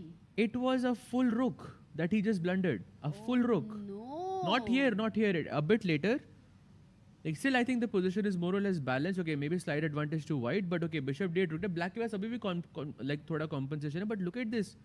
He goes c takes b4 and knight takes d8. Oh, you know what he missed? He missed that after knight d8. No. Bishop c5, king f2, b3. He missed this check at the end of the line. Knight e7 check. He thought b2, b1 में मिल जाएगा piece वापस. बस rook f. अच्छा, यहाँ पर सीधा. So like b2 he wanted to play, but he just forgot that check and ये आ रहा है. अरे यार, मतलब it was not like a plain blunder. He I did think have he a deeper calculated idea. it deep, but not deep enough. Okay, that's going to be another phase of the tiebreak for 10 this plus one, 10. Guys, you are going to enjoy the 10 plus 10 segment with Harshit, Tanya and Sahil coming in. It's going to be super fun because I think this game will go there. Faustino Oro versus Birkic will go there. There's also, I think, a few more games. Maybe Max Warmerdam is winning now. So Max versus Lalit will go in 10 plus 10. Wow. Crazy होने वाला है. तो अभी 13 Indians have qualified, right? At this point, 13 or 14? No, yesterday 6 and 8. So 14 already were in. और 5 खेल रहे थे. और अभी 2 हो चुके हैं. Diptayan and SL. So Got 16 have qualified. Got it. To round 2. It looks like Ritwick is taking his time in that position after f6 and now the time is basically balanced. Does this mean it is over or do you think there are still any chances in that game, Sagar bhai? Let's quickly check Ritwick versus Kazibek. Oh my God, Ritwick down to 48 seconds. भाई खेलो Ritwick. But उसका अगर time advantage चला गया तो फिर in a must-win situation for such a position looks very tough. Yeah, very difficult here to hold this together. Also must win है, इतना pressure है, कहाँ से win दिख नहीं रहा है, क्या करे तो करे क्या? I know f7 भी आ गया. Ooh, actually I think he's planning to sacrifice an exchange there with rook f8, bishop e7. That could still be interesting because G6 yeah now. नहीं अभी a5 खेल दो एक चल ताकि वो pawn थोड़ा आगे आ जाए and then g6 king g7 and you take the f7 pawn. जब तक white के पास कोई open file नहीं है, you're not gonna be able to But still push seems through. like a desperado.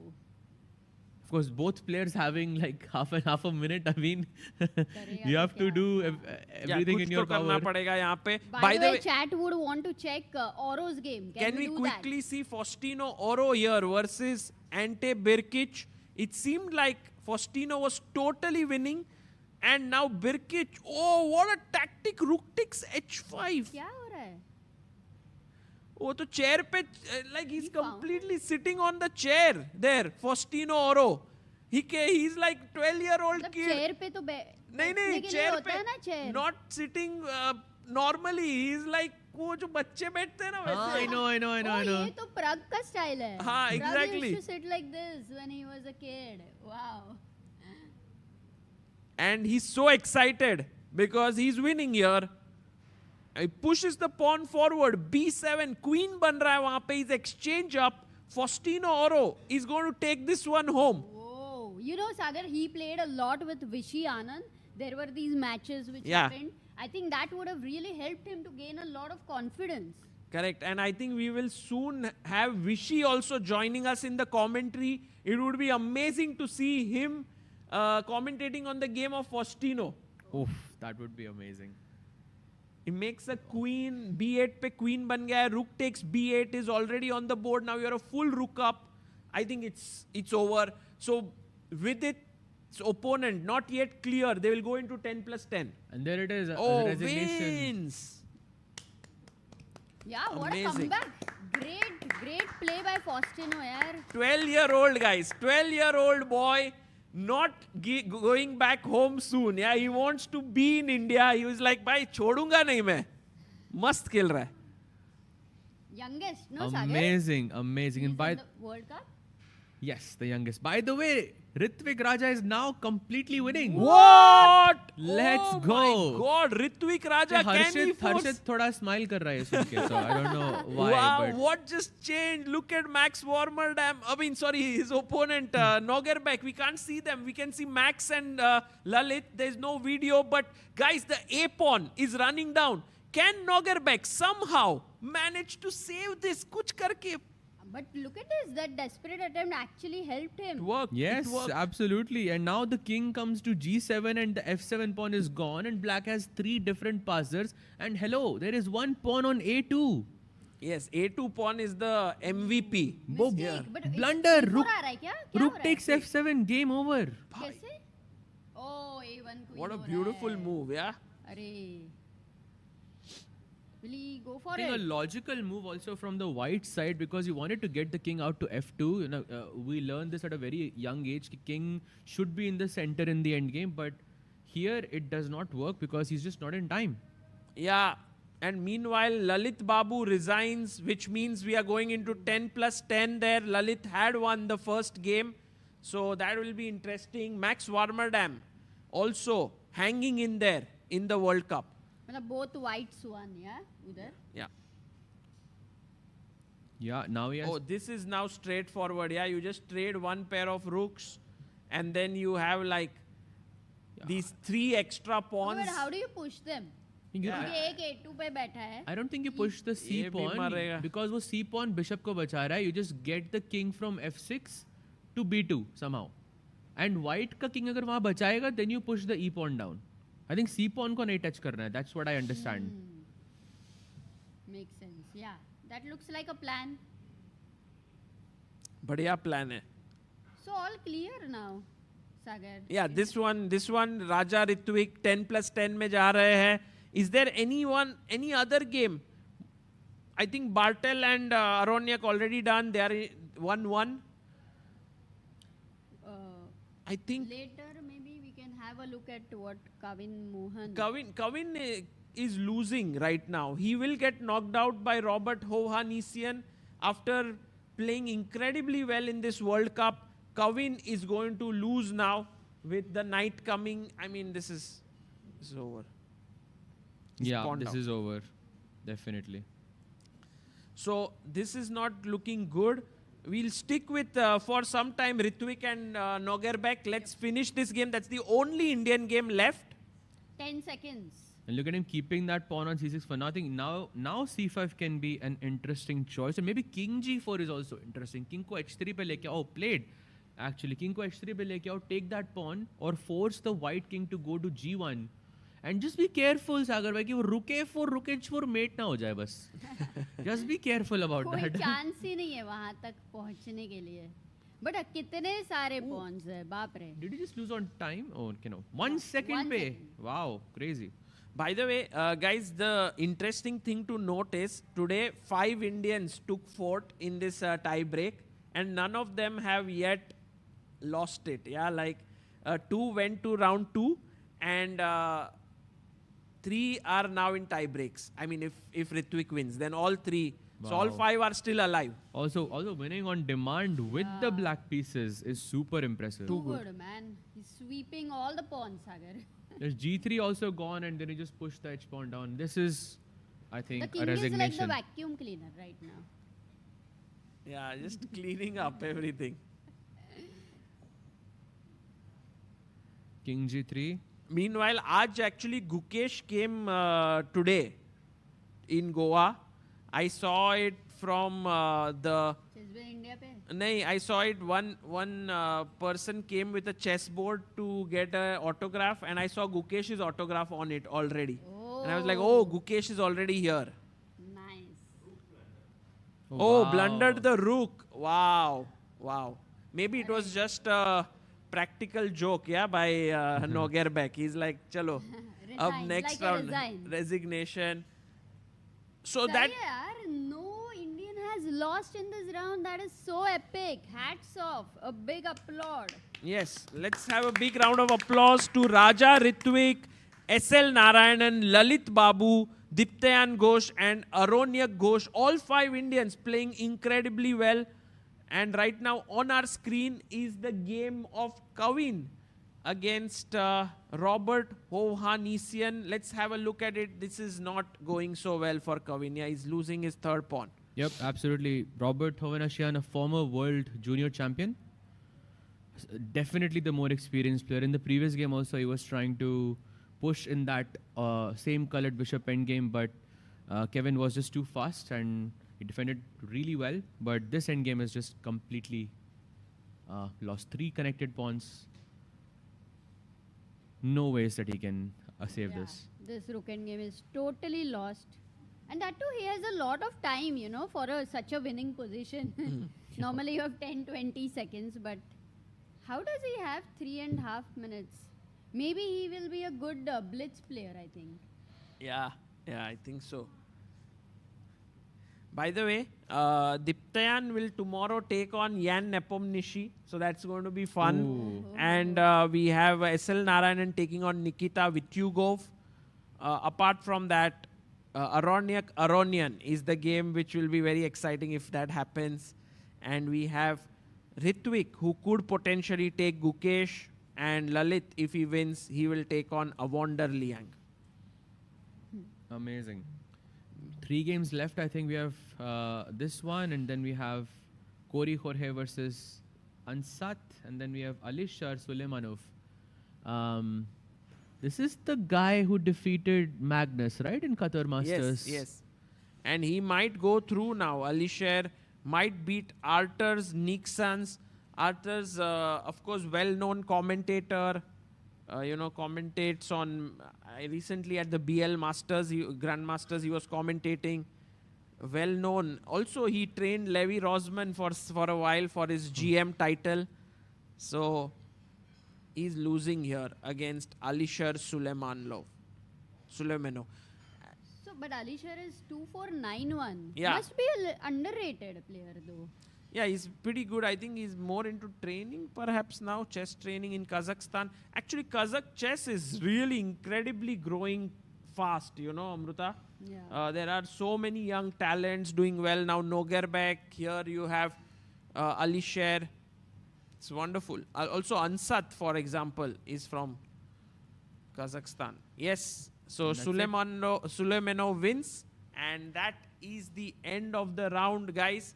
We have come to a conclusion of the 15+10 segment. In the 10+10, we will have a few games that will be happening. Especially 3 Indians will be playing. Ritwick against Nogerbek.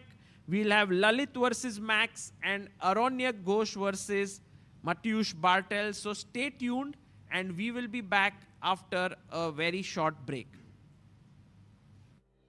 Why is the ChessBase Premium account a good investment for your chess career? It costs you less than 5 rupees a day and it gives you access to 12 powerful features. What are these 12 features? You can play online on Play Chess. You can solve tactics on the Sack-Mate feature of ChessBase account. You can watch live games every day of high-class chess of the top players in the world. You have a powerful video portal with thousands of videos from top trainers like Daniel King, Lawrence Trent, Rustam Kazimjanov and many more. There's a live data database game feature where you can check any games and see how many times it has been played before and also get an idea of what the trends are. There's also Fritz Online feature where you can play against an engine online. You also can learn, remember and revise your openings with the openings trainer. The My Games Cloud is a great feature where you can store your games and analysis on the cloud. Never ever will you fear a hard drive crash. You also have the players database where you get information about the players, their openings, their ratings, how they have increased, how they have fallen and so on. There's a studies database where you can check out the most beautiful studies and try to solve them. It can really help you in improving your calculation. There's a quiz feature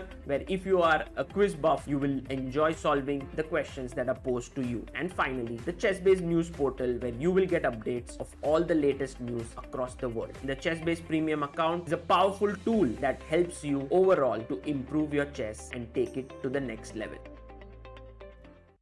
A premium membership at chess.com will help you improve your game with full access to a powerful set of learning tools. Unlimited tactics let you practice like a master with more than 50,000 puzzles to challenge you at every level. Our library of interactive chess lessons, created by master coaches, will enhance every aspect of your game.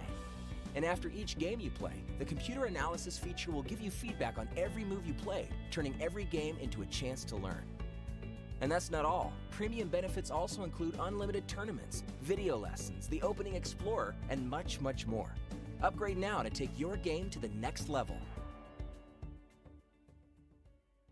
Want to play chess but don't know how to get started? Try chess.com. Play for free against someone at your level or challenge one of our friendly computer bots. Trying to improve your chess? Learn the Queen's Gambit and other openings with guided interactive lessons. Like chess but don't want the pressure of playing games? Chess.com has hundreds of thousands of fun puzzles to help you relax and sharpen your mind. Play your friends, make new ones around the world, follow the latest games and more. Sign up and play for free at chess.com today.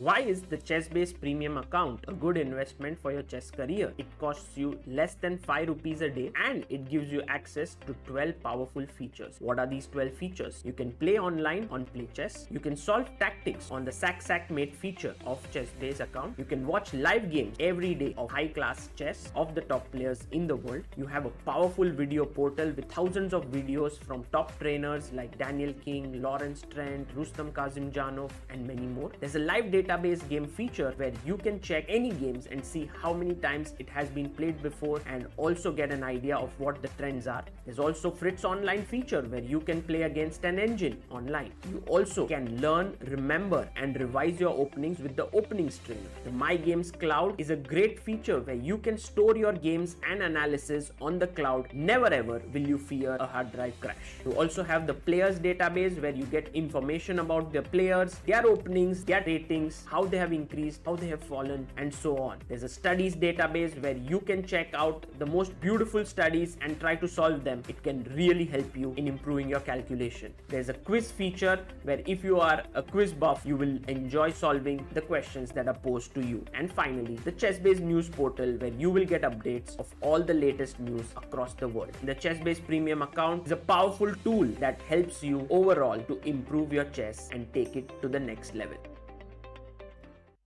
A premium membership at chess.com will help you improve your game with full access to a powerful set of learning tools. Unlimited tactics let you practice like a master with more than 50,000 puzzles to challenge you at every level. Our library of interactive chess lessons, created by master coaches, will enhance every aspect of your game. And after each game you play, the computer analysis feature will give you feedback on every move you play, turning every game into a chance to learn. And that's not all. Premium benefits also include unlimited tournaments, video lessons, the Opening Explorer, and much, much more. Upgrade now to take your game to the next level. Want to play chess but don't know how to get started? Try chess.com. Play for free against someone at your level or challenge one of our friendly computer bots. Trying to improve your chess? Learn the Queen's Gambit and other openings with guided interactive lessons. Like chess but don't want the pressure of playing games? Chess.com has hundreds of thousands of fun puzzles to help you relax and sharpen your mind. Play your friends, make new ones around the world, follow the latest games and more. Sign up and play for free at chess.com today.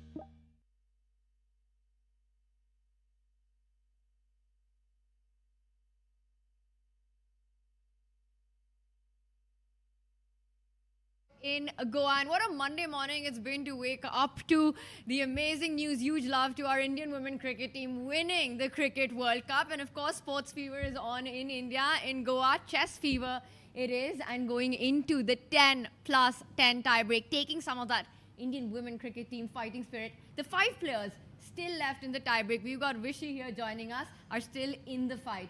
Anand, 2 of them already through to round 2. Right. And 3 of them will be fighting in the 10 plus 10. Yeah, well, lots of excitement. And as you mentioned, 3 Indians and the youngest player, maybe? Is he the youngest, Faustino? Yes. Yes, he's the youngest of the tournament, so that's a good round to follow. And he made quite a comeback in that game too, Faustino Oro.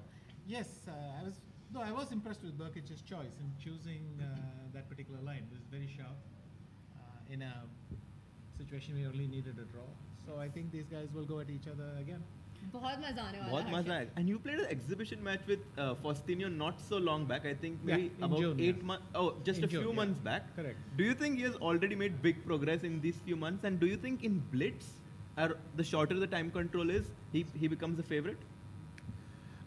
He is dangerous in faster time controls, but I think now there's so little time, everything, it's random even for him. But yes, I think he feels happier and happier because this is what he does most of the day, I think. So we also saw like all the players with their hands shaking, nervous, they could feel the tension. Maybe the hall is also too cold. How can they kind of calm their nerves for this important matchup? Well, that's actually, you gave the answer there. Quite often when I'm shivering, people think, oh my God, he's thing, but it's actually the... I'm just dying to tell the arbiter, look, can you do something about the air conditioning? So let's not jump to conclusions, but yes, the nerves must be taking a beating here for all the players. But what's in conclusion is the players who they'll be facing in round 2, and Faustino Oro Ante Burkic has that extra significance because the winner of that round, Sahil, goes on to face Vidit Gujarati tomorrow. And these guys must be waiting, glued to their screens. Who is my next opponent? Maybe 2 files open up in ChessBase, trying to understand which opponent I'm preparing against. This is like, as a player, what can they do right now? Just wait, Just a humble question. Do you think Vidit is watching? Maybe yes, just maybe. Maybe together with Anish, they together are watching. Okay, Anish kind of going through his interview. See what cool thing I said right now. But yeah, sure. My own experience is I don't watch the tie-break minute like this just to see my future opponent. I think I'll come back a bit later because otherwise you're spending a lot of energy watching this, and it also. You don't know which one you prefer, and at some point, at least me, I prefer to say, okay, I would rather just find out in 10 minutes than to watch this every minute. So, but that's me. Maybe these guys are watching. I was actually about to ask you, you're the best person to ask. Do you think out of Burkic and Oro, perhaps Vidit might feel a little bit more comfortable facing one of the 2? I think the Faustino match, he's meeting someone who people are watching just as much as him, and maybe that's an added pressure. Whereas with Burkic, it's more of a neutral match. It's a strong opponent, certainly, but it's a neutral match. There's that emotional touch, or maybe that feeling is absent. So, you know that if you're going to play Faustino, that there's a mark on your head, and the youngest player, blah, blah, blah, and I don't know if you want to deal with that always. Yeah. So, I'm going to say that he's probably thinking, well, at least with Burkic it'll be a quiet day. And you've played so many World Cups. Did you treat these tournaments any differently than normal, like closed events or Swiss events, or what your approach was the same? To be honest, I played the first and third. So I played in Groningen, I played in Delhi. I played Moscow as well. I played in Hyderabad, but that was a different kind of tournament. That was part of the elite series of tournaments they were trying to put together, like a slam. And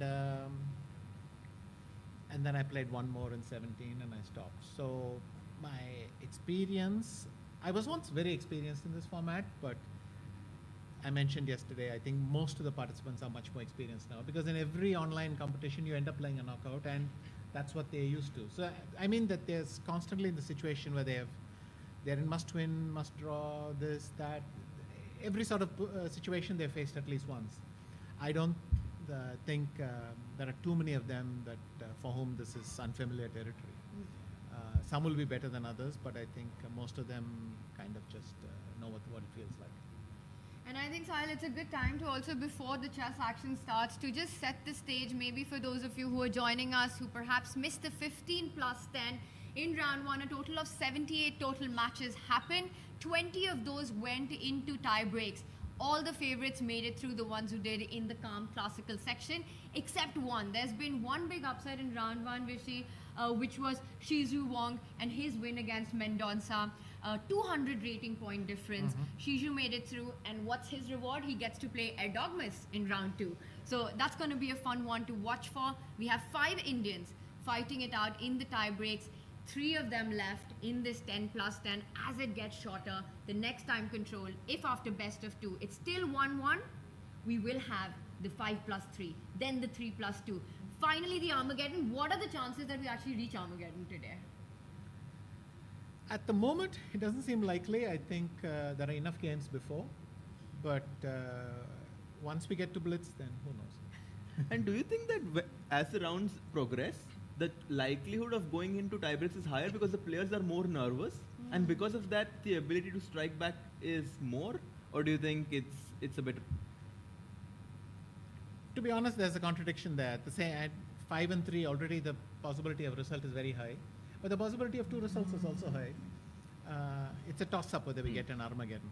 I'm not even sure I want to see an Armageddon already. I think. We all want to see an Armageddon. But we need to build towards it. Yeah. And so, we have 5 plus 3, so many time controls, and then again tomorrow they have to play classical. So how do they kind of manage that mindset, that switch constantly on a daily basis? I think quite easily. The loser doesn't have to bother, and the winner is happy. That's it. I don't care if I have to swim tomorrow or something. As long as I survive today and the next round, that's the main thing. And the relief goes forward. Of course, in a couple of hours, they'll suddenly realize I have a strong opponent tomorrow. What am I going to do? But I think initially they're just going to be relieved.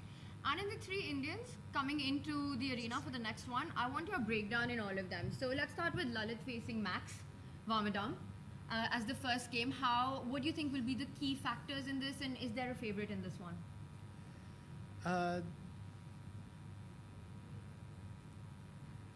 I don't know. I think Lalit, once you take the lead in a match and you come back and you take the lead, that's a good situation to be in.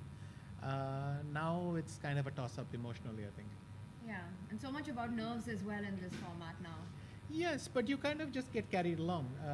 You're annoyed and upset with yourself, but the next game is starting, and so kind of there's a gun to your head and you start playing and then you forget. So it's easier to do this. It's worse if you have a couple of hours to sit and ruminate.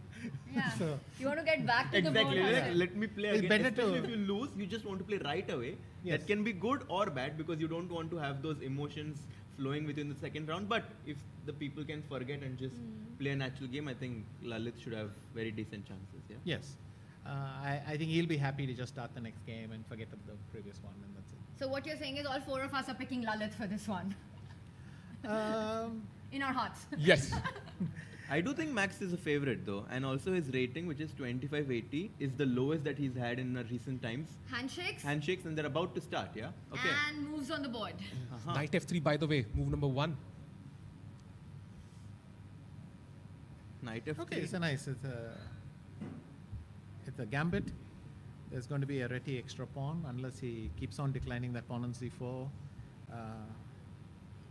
So we'll get a sharp position, I hope. And so one question, so players have the option of playing the same openings as they play in the classical, or would they have some other openings prepared for, let's say, the rapid scheme, because they already know the pairings? Yes, but how much do you prepare, how much do you remember? All these things are really mood dependent. I think one of the freedoms that the faster controls give you is if you feel you're not happy with how it's going, you just play whatever opening you want. It doesn't no longer matter. So. And we're just going to have to move the mic a little closer, Anand. So temporary pawn sacrifice here by white in this opening. How do you think? Too early, of course, but Lalit probably is okay with white's choice as well here. Yes, Queen c2 is. The question is, is black going to play b5 or is black going to do something else? But I think you would play b5 because it isn't obvious to me which setup otherwise. You could also play e6. Yeah. And if queen takes c4, b5 and go into those Catalan structures. can But have some that's better arrows. with the pawn on d4. So Yeah, let's have those arrows in the board Yeah, to yeah. demonstrate. Anand, if you're playing white in this position and your opponent can hang on to that c4 pawn with b5 or go for e6 where you perhaps win this pawn back, which one would you be more, well, not happy to face? Do you think for Max, b5 might make him a little bit more uncomfortable? No, I think both sides will be happy. If black is comfortable playing b5 because white gets a pretty big initiative. Having said that, after b5, b3, if I capture, queen c2 takes b3 makes no sense. It's better to go queen d1, b3. So you might have gained a move like castles instead. So that's why I'm a little bit suspicious about queen c2. It's not clear to me what queen c2 is doing. So b5 is not there yet on the board. It is. No, he hasn't played it He yet. has played it on the Oh. board, not on the screen, but he's played on the board. Oh, he's got I think. And castles quickly Castles played by Max. Yeah, castles, and now bishop b7, for instance.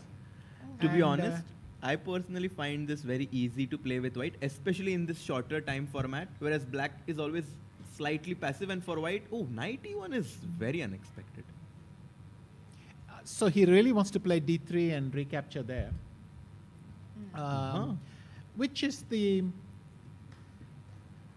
smallest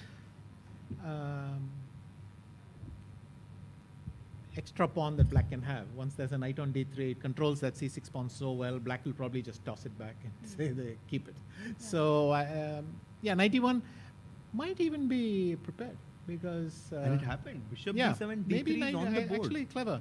Because the problem with knight e5 is you always get kicked with queen d4 or something. But knight e1, you keep the possibility. I'm going to remember this idea because I've always seen this move pawn to b3 and like recapturing with the pawn or the queen. But this knight e1 d3 is something new that Max has come up with. Yes. And it happened, Having said that, it's still not... what has he done? The bishop's on b7, he's played knight bd7. So let's have a look at that. And so is this time difference worrying? Like already a 3-minute difference? It's not great, but with 8 minutes, you can still play a full blitz game. So white is down a pawn in this position. You're looking at piece activity because you have this beautiful bishop on g2. You want to control the c5 square. How can Lalit try to consolidate and make use of that extra pawn we see in these openings? My hunch is he just wants to toss it back, play c5 and thing. Because if white goes knight d2, knight b3, then suddenly knight a5 becomes an issue as well. So he's gone rook d1, okay. Now if I just play queen c8, what's the big deal? Defending c6 and unpinning the queen. And in fact, threatening c5, if I may say so. Defending the bishop as well. Very nice. The other thing is to go queen b6, but then a4 is going to tickle always. So I would rather go queen c8. Safer square for the queen, can't be attacked. Maybe queen c8, knight to c3, just preparing. But then I can play c5. You give up the... No, I don't. Because there's a fork. nice. So We've that's got to a show cool that trick. line. Yeah. Queen c8 here, knight c3. Instead of bishop d6, yeah. And now if c5. That's a really nice idea. And Anand, please. If knight takes b5, then bishop takes g2, king g2, and queen b7 check. Yeah. Or queen c6 check, and you get the knight. Bishop d6 played though in the game. That is a...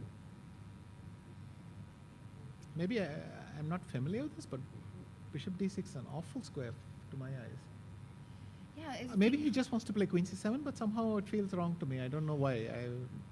I am uncomfortable with this one. And white can play knight c3, right? With the tempo, threatening knight takes b5. For instance, yes, knight c3, but then I guess he's going to go queen b6. But then bishop e3 pokes It him. looks a bit like white's developing with... What's the eval for bishop d6? That eval seems to have dropped, right? Yeah, queen c8 was the best move. Queen c8 was the best move, and bishop d6. I think you might have mixed up lines. There are positions where you go bishop d6 here, but this is not... feels wrong here. So that's a bit suspect, for sure. Already, if knight c3, you can't play queen c7 because I go knight takes d5. b5, sorry. we have a decision. He's gone for a4, and I think this feeling that you both are getting is because loose pieces drop off. That bishop on d6 feels undefended, the bishop on b7 as well. He is targeting the b5 pawn, but a different approach by Max. He starts with a4. Yes. There were even arguments for b takes a4, just not to have to think about anything anymore. I mean, if you recapture, I can castle and then play a5 or something, and you can have my c6 pawn, that sort of thing. But okay, a6, it's not that bad for black, but I'm uncomfortable. Also, there is this, and I can play knight d2 and maybe b4 to follow up on knight d3. I don't know if white has the time for that.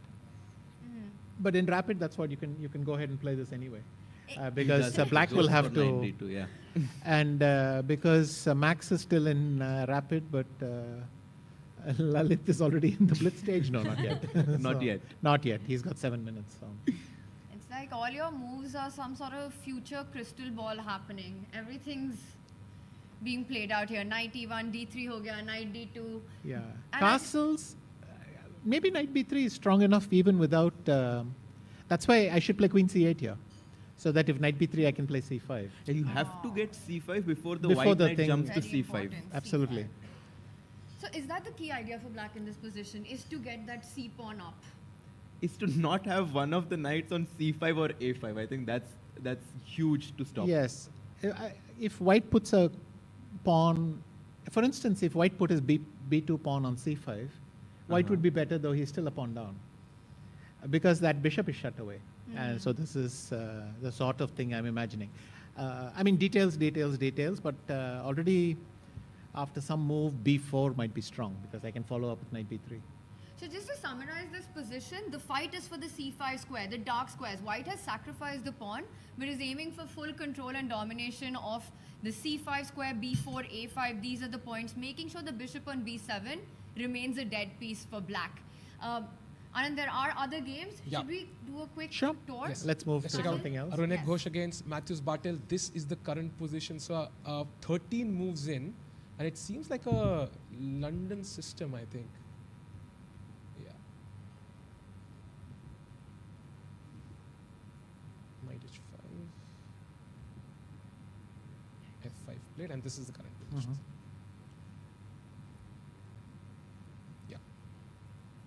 A5 was the last move that was played. Oh no, rook e1.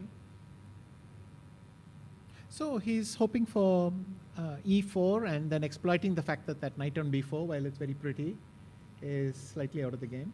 And ed5, a3 is of course the main point, right? Yes, ed5, a3. Then if on a good day, d takes c4 will work, but probably not today. So I'll just show you the idea. If you go ed5 here, I think we'll do it. a3, d takes c4, ab, ab, but knight b5, and I think this is just a bluff. I can go c5 maybe. Sorry, d5, sorry. And if you play bishop f5, I can play c5, and your knight is kind of stranded out there. These pawns Those look pawns. Looks beautiful. But I suspect something strong will occur, e4 maybe or something. This is reminding me of your very beautiful Nimzo piece sacrifices on the d5 square, where you get this beautiful pawn center. Somebody is winning already. Which game is that? Who? Oh. Oh no, I'm exaggerating slightly, but I think this that got very exciting. the Oro game. Is that Oro? Oh, let's head This over one, yeah? there. No, this is. I was thinking of something else, but hey, this is interesting. White has gotten an h4. Let's look at this. Are we still surprised at seeing an h4 on the board? That's a good point. And here it even seems called for. So. And the reason you say that is because g6 is there. You're kind of looking at h5 ideas already. It feels like Faustino has been slightly outplayed here. And also because this looks, black's knights are where they're supposed to be, but white's knights normally don't get such bonus points. Knight 1 on f3, 1 on e5. Bishop f5. I like this move though. He's trying to exchange these bishops. If you take, I mean, if I go h5, you don't. Yeah, h5 is nice. I guess. and then put it on h6 and jump up. And Can I go e6, bishop celebrate. f6, maybe like this, or maybe I have to go e6, bishop f6, and try to. Yes. And so Oro is like very, very young, 12 years old. I asked you this question last year in the World Championship, but maybe a 1 year recap. What do you think is the youngest age we'll have a Grandmaster ever in the next 5 years, let's say? How many 12-year-old grandmasters are there? Do you know? Two, I think. Two, right? Mishra and... No, not alive. I mean, people who have become... I mean, not current. I mean, Two. people who have, Abhimanyu and... No, how many people have become grandmasters at the age of 12? Gukesh, Mishra. No, Gukesh was 12 or 13? 12. He was 12 in a few months. A little bit over Mishra. Abhimanyu, Karyakin. And Gukesh. So 3.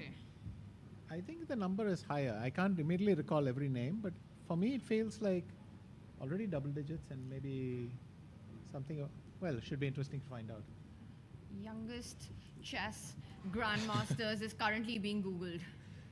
There was like a difference of few days between two players. No, just say how many grandmasters that they became, how many people became grandmaster at the age of 12, I think would get a... but in these things... was 12 also. Prague was 12.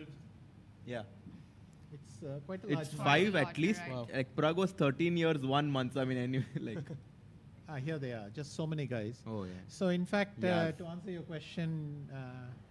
Dogmas as well at 12. 11 or 10, I can't be bothered anymore. I think Anish Sarkar is definitely a candidate. Anand, have you seen? Well, he's got to do it in 9 years. Or maybe 8, I don't know. Which is it fair to say that the record of the youngest grandmaster, which currently stands at 12 years and barely any months, is probably easier to break than the record of youngest world champion at 18? I think the youngest world champion is a safer record. It's a safer record to keep. It's to keep, yeah. Yes. It's much easier to break Exactly. the grandmaster thing. Yeah, that's the feeling. I mean, how is anyone going to become the chess world champion at less than 18? I mean, this tournament is one of the most difficult ones, right, to qualify to the candidates. And I think it will be very interesting to see, for example, how someone like Faustino now is been put under so much pressure. Knight G5. If you take, bishop takes, you have to commit to F6. I mean, which looks... I can play rook E8, but... takes, and bishop F6. He's played it? Oh yes, he's played it. So this looks like this E takes F6 Caro-Kann. Right? Caro-Kann. Where white is a pawn up on the queen side. Okay, the pawn is instead of D5 will be on B7. B7. But on this side I have a 4 versus thing. But here if I play bishop F6, E6, H6, I must have a huge advantage. Because I've got everything perfect. I've got an open E file and that pawn on H6. And even a queen pawn endgame with a pawn on H6 could be... I can't think of an ending which is not bad for white. I mean, not bad for black. It is a huge advantage. Absolutely on spot here. 8-6, but it hasn't yet been played. Bishop F6, he hasn't gone for the trade. So Faustino in a little bit of trouble in this one. Sahil, let's continue the tour. Let's go to the game of Raja Ritwick, maybe, versus Nogerbek. And this is the current position. 19 moves in.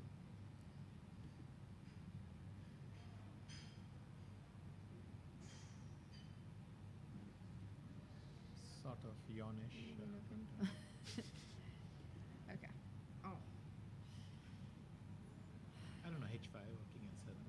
If white can exchange the dark squared bishops, I would be very happy with white, right? Like let's say H5.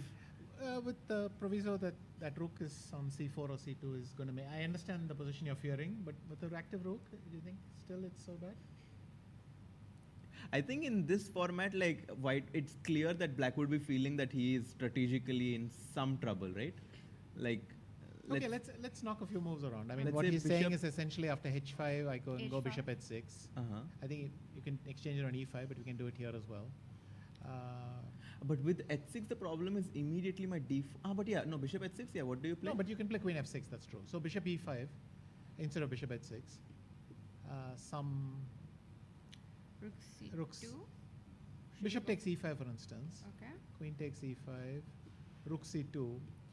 This position would be much better if the rook was on E5 and queen was on E3. Here the pieces are kind of in the opposite places of where they want to be. And let's say a move like B3. Then I might go queen a5 just to have queen d2 in the position, and you know, my Suddenly- activity is going to make up for I'm everything. liking black suddenly.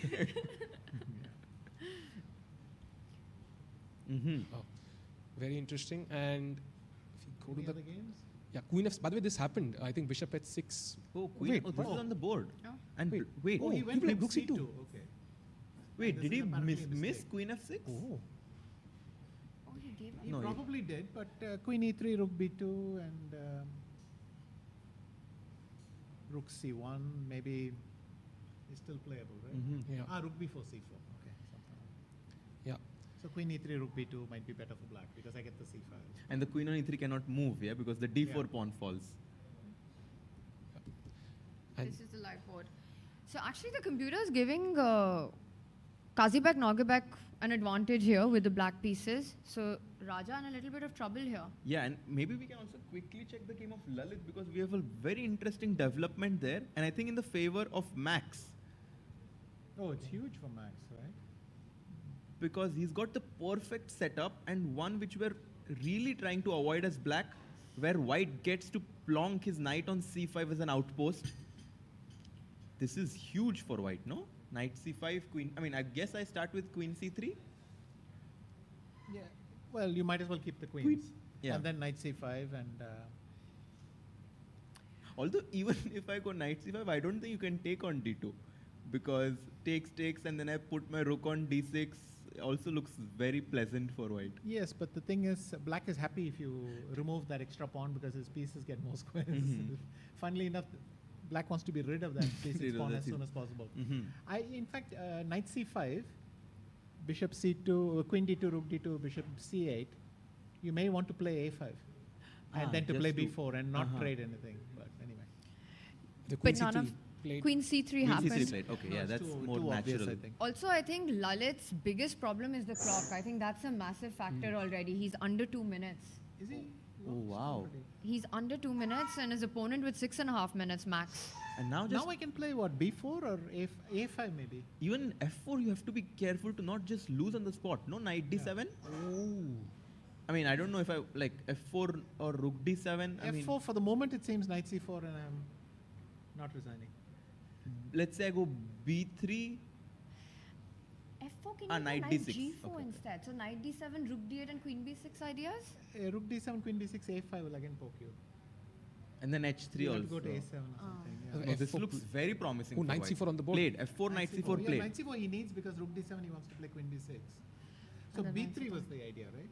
b3 and even f. So just like, I But don't. b3 I can go queen b6. That's the point. Oh, that's. So that's the extra bonus I get for But then playing knight queen c4. d4, knight d7. Still. Queen d4, rook b to d8. Ah, knight d7, rook. Okay, cool. Okay, we need to slow down here. Why not knight d7 for white? What's the problem with knight d7 is my first question. That's a great question, Tanya. I mean, Actually, yeah, I we want forgot this about change. that. One second. Forgot about that completely. Tanya. This is why I wanted knight g4, queen b6, but I get the problem with that. But knight d7 looks Yeah, knight pretty d7 good. is very good. Maybe knight d7, c5, and we simply don't even want the exchange. We would rather have that bishop sitting there on b7. B7. But fair Good job. point. Yeah. Thank you for noticing that. All right, so actually huge advantage to Max in this one, Sahil. Yeah. It's quite tough. And sir, how difficult is it to come back in a must-win game? What's the correct attitude there? You ask me these questions. I don't know. I mean, the good thing is he'll have white. I mean, it's at least good to have white in the next game so that you know. Again, it's trend. I mean, Max won the first game. Lalit won The 2. sec- And yeah. Max will have won 2 if he wins this. Mhm. And so who knows? It's Maybe time Lalit for- has decent chances. These things can turn.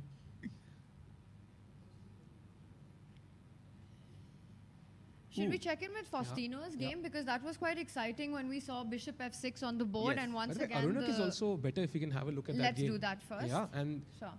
we left it here, and since then he took on d5, queen f6, knight came. Oh, he captured the d5 pawn, and knight d6 was the mistake. And he took on f5. Yeah, just taken. Yes, and now I'll follow up with e4, and maybe that's really quite good. Actually, what is your move? Because I'm threatening queen takes d7, maybe. bishop c6 C6 has to be maybe? played. Bishop c6, then I can go e4 with the threat of e5. Piece activity with that knight on f5. I think looks- this could Rook be a lifts on the huge third result rank. for Aronyak. He won the first game, right? He just needs a... No, he lost the second one. Correct. No, they are starting from Yeah, sorry. Played on the board, bishop c6 and e4. E4. But Mateusz is a very experienced player from Poland. And for Aronyak to win this match would give him a lot of confidence. I mean, you were right because Aronyak lost the first game in the classical. He was one of the only players to make a comeback. Not one of the only. He was the only player to make a comeback and take it into tiebreaks. Yeah. Out of the And Indians. E4 played. He's also putting pressure on the clock. I like how he's playing. He has 1 minute advantage. E5 is coming. You cannot play D6. So what should black do? Even rook c3, rook g3 ideas. Apparently the best move is king h8, which is... Okay. which is... It simply wants to stop knight e7 being a threat. And he plays. He's about to play it. Really? Wow. Does it? Oh, wow. Does it? So how can Aronyak continue putting pressure here with white? Do you go e5, do you rush, or do you keep the threats? e5, one of the advantages for black is that black can now play queen g6. There is no knight e7 check and so on. And we are suddenly attacking g2, so that could be awkward. f3 is a nice move. You like it? Though maybe black will get a queen d4 check somewhere and simplify a little bit. Maybe black can even play b5 here, just not to have to deal with b5 suddenly. I don't know. Some useful move, right? I was thinking even queen e5 just to play to plonk, and he plays it. Just as you said it. But now if knight e7, you want to play what? Knight d4? Knight e7, if I just go something like, can I go even knight f4, or is it too, like these kind of sacrifices, are they too much? Knight takes c6, d takes c6, g3. And this intermediate move.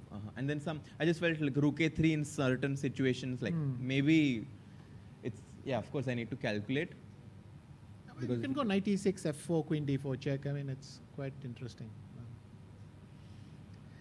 Maybe f3 wasn't so great now that I think about it. Queen e5 played, and it's he's made white's thinking. king more weaker than black than it used to, than it was. Okay, he's gone rook e d1. That keeps the option of something solid. But you can still go I knight can, I can poke with bishop a4 just to see what you'll do. I'll go bishop c2 and I'd want to trade those bishops off. Actually, then I can go bishop b5. But feel I like thought you're white setting up wants to get bishop c2, He's bishop gone b- g6. He got g6, okay. Now I can play knight e7 again. No, then bishop a4.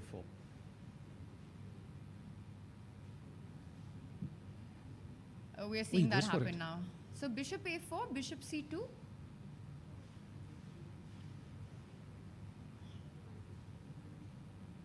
The players have to rely on their intuition now. They have about bishop 2 minutes b5. each.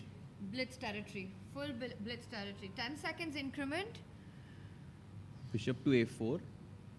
Just tickling the rook on d1. You can play Khel bishop diya, khel c2. diya. Did he play bishop a4? He played bishop a4, yes. it's So on bishop the- c2, he can go bishop b5. And I want to really put the knight on d5. For some reason, I feel that... And let's not forget, black can play c6 at some point, and you have to be careful that your knight on e7 is not trapped, right? Bishop b5. Knight d5. That's why I want to get my knight Immediately, to d5 yeah? as soon as possible. Also, white has one bailout, which is knight g6, h g6, queen h6, queen g6. I mean, it's a piece, but I'm So saying bishop it's there. b5, white can always do this, yeah, after knight g. He has a draw. No, he doesn't. I'm going to block on g7, but I mean, I get 2 pawns, so it's not... Correct. It's not game over, yeah. Yeah.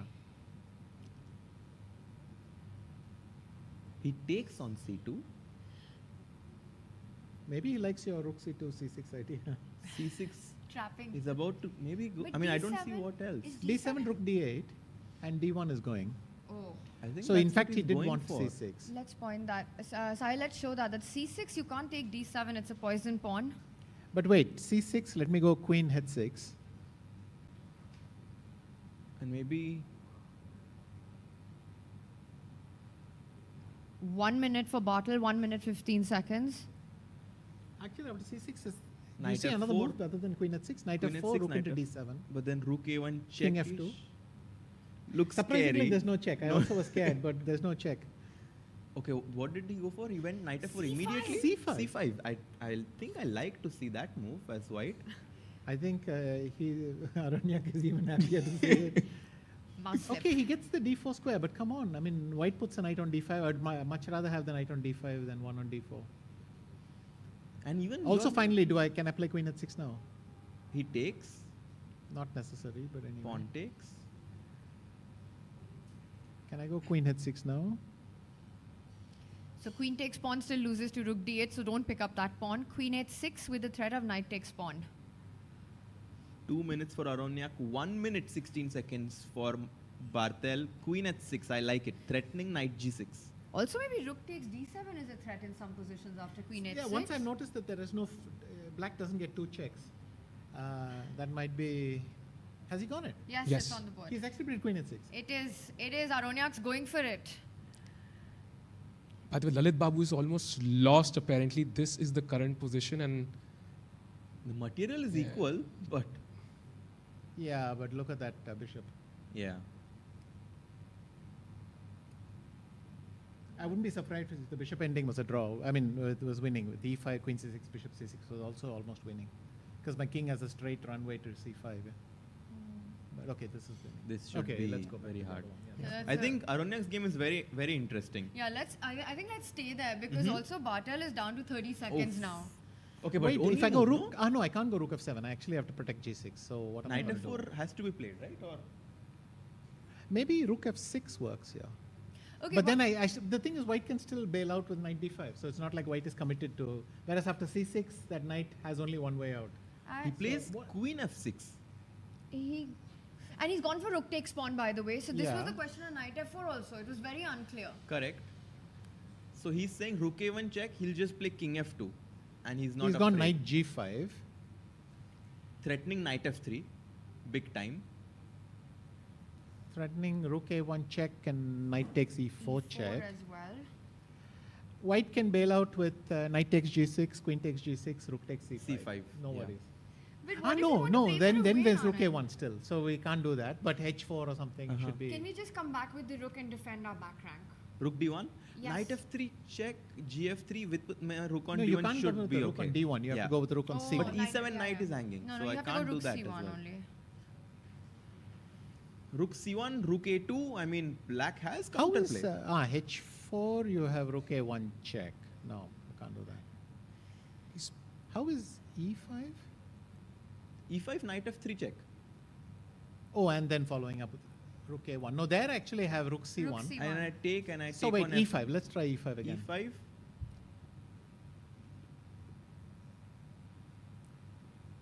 So if knight f3, gf3, rook a1, I have rook c1. Yes, That's looks this is winning. like a great defensive resource By the way, he because played h4. h4 has been played. h4 loses. What? Something was winning. I forget Just what. knight rook a1 check followed by knight e4. yeah, and king h2 there's queen f4. Yes. That's the problem. Oh. But So g3? No, This is knight knight f3. f3. This is a big miss. Yeah, King h4 is just a blunder. Does he want to give up? Okay, after knight takes pawn, rook a1. Oh, knight e6 Knight played. e6. What? No. Yes. He played knight e6. Knight to e6. What is he doing? Insane. Aronyak, is he Blind about to win? spot. No, I think the worst thing is the knight was fine on e6, so it's not yet winning. No, I just see the bar there and that's the Oh, only has thing it? that's helping me. Is it h5 or what? e5 maybe. I There's feel a- it's e5 and Knight- knight g6. Yeah, e5. Oh, e5. But e5, queen f7? And then queen is, at least for the minimum, your queen is very badly placed there. Apparently the best move is knight g8. Whoa. Played! Oh! That is cute. What a Wow. Spectacular. What a move, Beautiful. Anand. Wow. Amazing. Wow. Crazy. That is beautiful. I didn't even see it was legal. And 10 seconds. I didn't even see it was legal. Wow. And he just wins the queen. Wow. Completely winning now, of course. And- h5 maybe. Knight g8, I mean, we were just taken by emotion, but queen h7 was the big checkmate threat. The queen was hanging. What a knockout move by Aronyak. And now h5, yeah. He's about to take the lead. What a game. And I wonder if instead of knight e6, it could have been Yeah, black that could have been winning. Knight e4 check, and he was just about to mate white. Look at the speed with which Aronyak's playing now. And now rook takes c5 and everything goes, yeah. Rook takes c5. He's reaching out for it, I think. Does it? Finishing touches to this game. Anand, I think knight g8 has to be the move of the day. Totally. I mean, when I saw it, I couldn't believe it was legal, and then he plays it as well. I mean, that Amazing. It's not easy to spot maybe knight this. f5 was winning as well, but come on, that's more beautiful. Knight g8. I mean, if you is see it. beautiful. Yeah. And here he didn't take knight into pawn, he went knight e6. Yeah, knight. That's insane actually. Oh. Just over after this. Yeah, I think in the live game he's just finishing up the game. 3 connected pawns. This is like you cannot even dream of a fortress. And there is almost a 50-point rating difference between these two players. Bartel is the higher rated. I think great result here, but both the other Indians are losing, so they will have to Ritwick come is back. completely losing. Let's see that. Or you want to see the finish of this? I think we can take a quick... Yeah. Although this is about to finish, I feel after knight g8, we sort of... Let's have them on the camera and change the board. How about that? Sure. There it is. Yeah, this is... He's just down 1 pawn. Yeah, but g5, rook f4, and then bishop e6, and so on. And the rook on d2 is also very passive. Rook e1 is also nice because he wants to play bishop e4 and coral that King, yeah. king away. So Kazibek is going to take the lead again in this match. We also saw this in the 15-10 segment where he took the lead, but Raja Ritwick fought back and equalized the score. It's going to be the same story this time. Hopefully. Raja Ritwick pawns back in the first one, and hopefully he'll do it again. And he resigns, yeah. He Yeah. resigns. So he takes the lead, Kazibek, Nogerbek. Let's move on to another game. Sahil? Has Aronyak already won? Lalit lost. Oh, Lali lost already. Yes, So he has to bounce back. So must win for Raja Ritwick, must win for Lalit. Let's go back to Aronyak's board.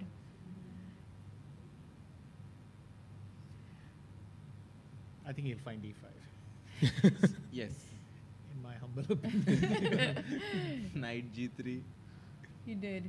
and just f6, I assume. I mean, while we have them on camera, can you just action replay that knight g8 Oh, move yeah. for us, Sahil and Anand, if you can break that down for us, because we were just so taken up by the beauty Oh, of he it. just resigns. by That's the way. it, he does it. He takes the lead. Great game. Yeah. And this was the move, right? Knight e4 where he could have won. Knight e4 is winning, right? Winning for black. Yeah, but he went knight e6 instead.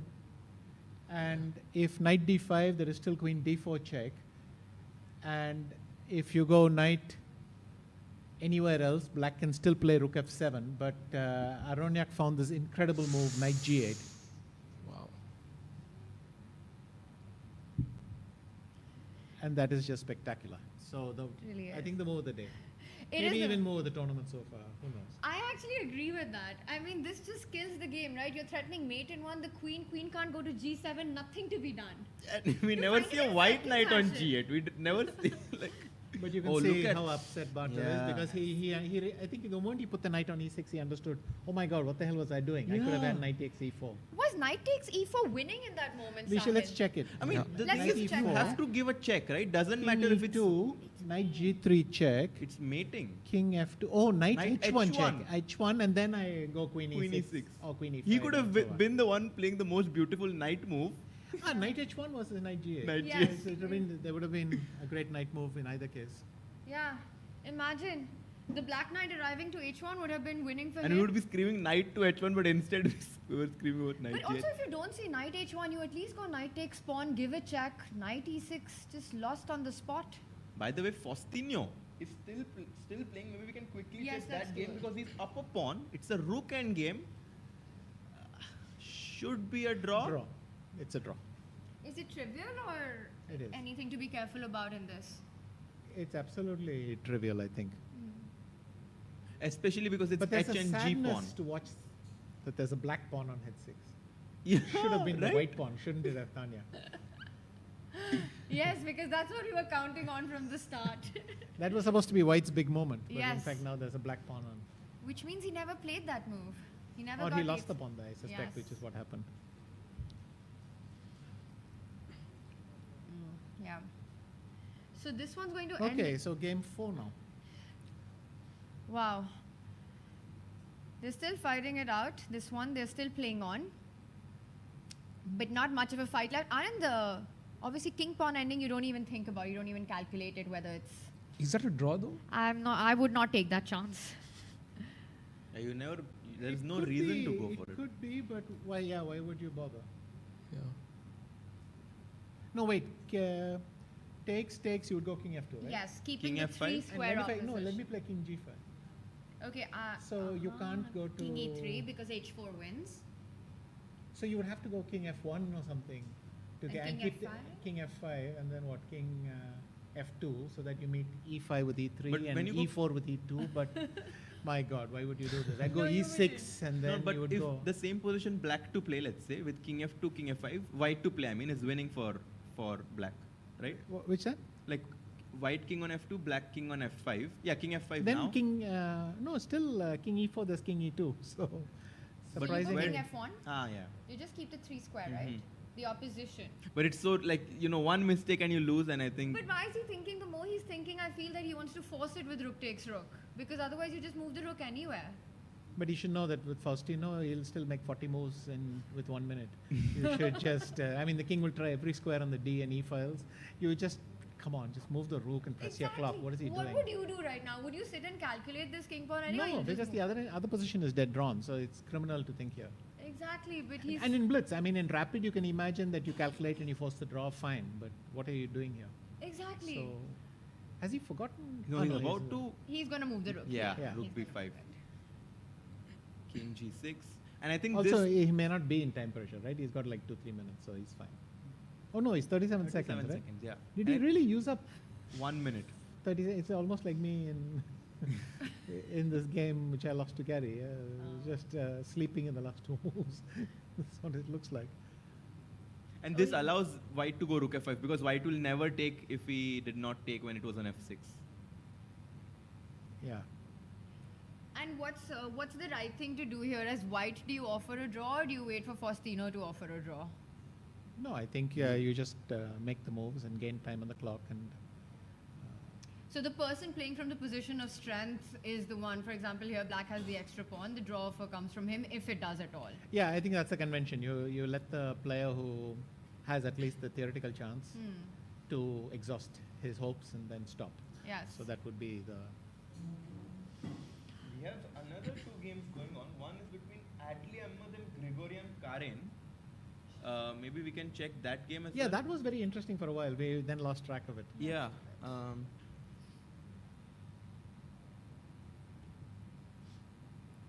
So they have this rook knight endgame, which seems equal, but I definitely think black is for the choice, right? Or King h3 is a majestic move. I mean, it's just what is it? Yeah. but yeah, of course, very, very equal. Knight c4, king d4 is one way Even to there, knight rook b2. d1, Ah, rook and- c1, and rook d1. but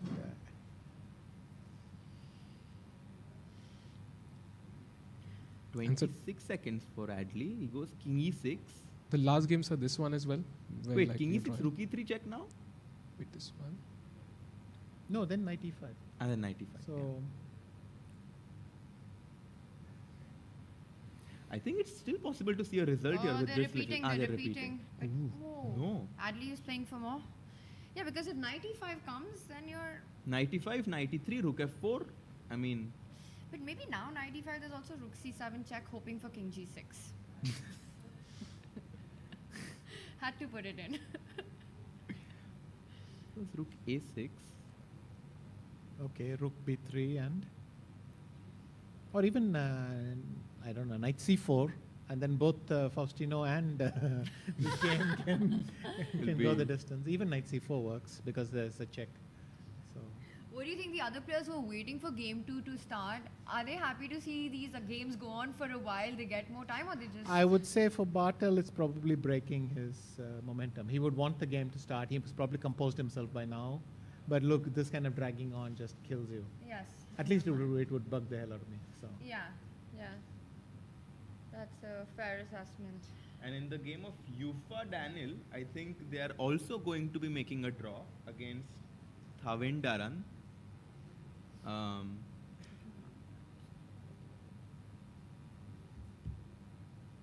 they have this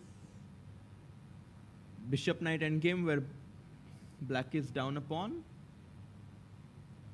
but Knight c5. If there's enough of a time scramble and that bishop could change diagonal, then white is winning. I mean, when you're blitzing and suddenly you just slide it, slam it on b6 and then, but I think that's about the only hope right now. So. Don't play king Don't e4. try this at home, kids. Queen. But okay, there's an extra pawn here. This Yeah, king e4. If white gets to put his king on d5, of course king he's e4, winning. king d6 always, right? That's the defensive resource. How are we breaking? Are we breaking? We're not. We're not breaking.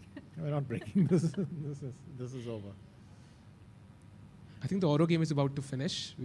He sacked a pawn. Yes, because if king f3, I just go rook f5 check and rook f1. And actually with the white king on f1, this might be losing, right? If white king and then king Draw. f3. We Draw. have a Okay, result, draw. so the players also agree, can't be broken. It's a fortress, and is that the end of the one more game remaining? 2 more games. I think Gregorian and Frostino. Whoa. No, Frostino agreed a draw, right? Aye. Or hasn't? Not yet. I think. Rook d5 played. Okay, now you take. No, you still go rook h8. Because actually rook d5, king d5 would be ding bookish. Yes. So. It would be. Yeah. Yeah. And okay, this is. Ah, no, there's a pawn on f5. That's what I'm like thinking. No, it is. And with the g pawn, of course, this endgame is a draw. If it was an f pawn. Yeah, rook f1, and now it's a. Now it's just an easy f draw. pawn is a win, but this one's a draw. This one's a draw. But very instructive how he'll hold this. Now I think we should see this. He's down a pawn, so you're just holding. We should just break down the defensive setup here for white. There is no way black can force that king off g1 and h1. Yeah. And that's the end of it. And if you play g2, I'll just go rook a3 check, and your king will lose connection with the pawn. So that's the end of that. So it's just rook a1, rook b1 is the easiest draw. You don't need to do anything. So you keep the rook and the king on the first rank, just shuffle them around. H1. With a g pawn, this is a known draw. I think he'll go for king versus king just to make a point. Yeah. He does. Yeah, that's what's happening. Yep. And this one ends in he made a knight. Did he make a knight? Was that a Yeah, knight? he made a knight. He made a knight. That's a draw. King f2 is also a draw, by the way. King h1 as well, just saying. Yes, king h1 as well. Oh, and we have another similar endgame where the pawn is on f6 instead of h6.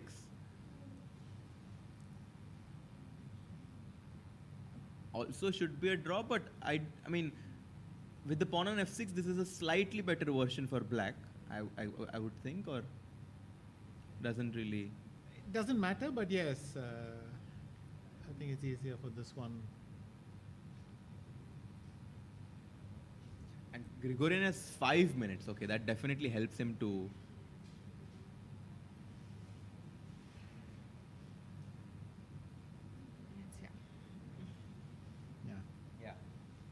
In the last round, we saw players waiting for the final game to finish, right? They were at the boards already. So I wonder if they're waiting for this one.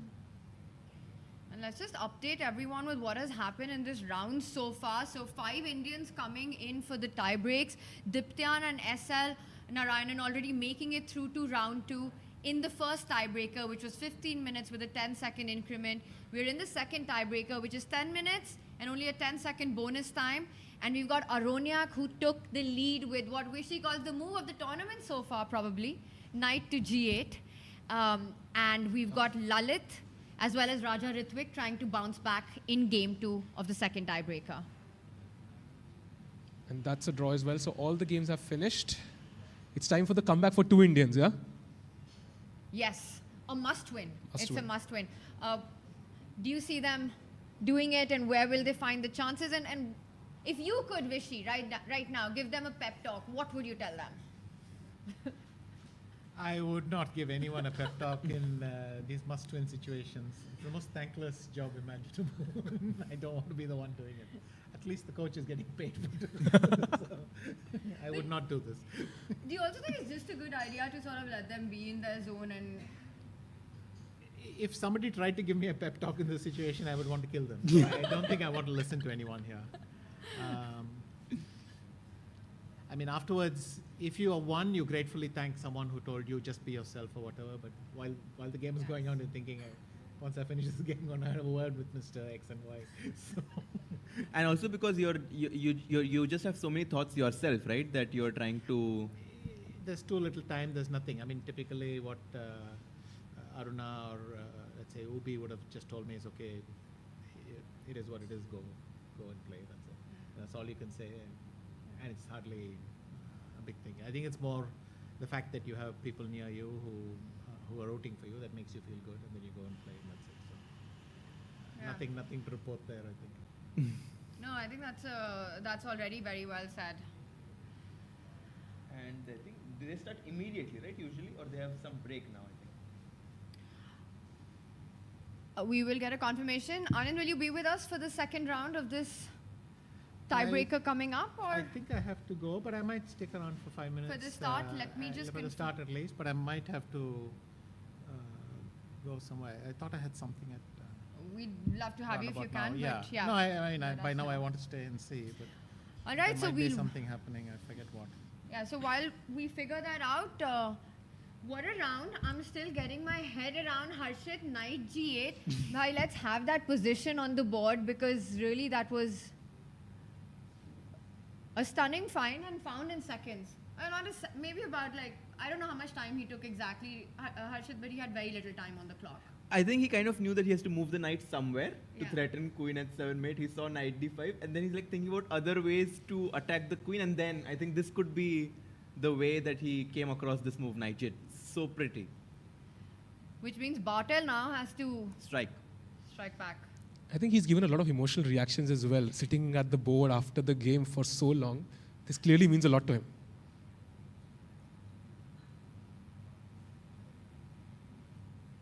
And I think that usually it's better to just take your time and go through your emotions rather than clinging on to it and bringing them to the next round. So I think it's fine if Bartel is a bit upset now, but then after 5 minutes, it's okay, this is done. And games have begun. Oh, games have started. Oh, let's go. Oh, Lalit Babu, by the way, with the white pieces trying to come back against Max Momentum, and c5 on the board. Usually you wait until the black knight comes to f6 to play bishop g5, but he goes for it immediately. But everything has been tried, I think. Even d4, d5, bishop g5. c5. Okay, this is exciting because he's already thinking c3, queen b6, I guess is what. Yes, and knight c6 or something like that, yeah. But this is very surprising because he has spent more than a minute already after move 2. Mateusz is playing. This very interesting Caro-Kann, yeah. I think we should go here. Sahil, let's go to Aronyak's game. Playing with the black pieces needs only a draw, and Vishy, a very non-standard approach by Bartel.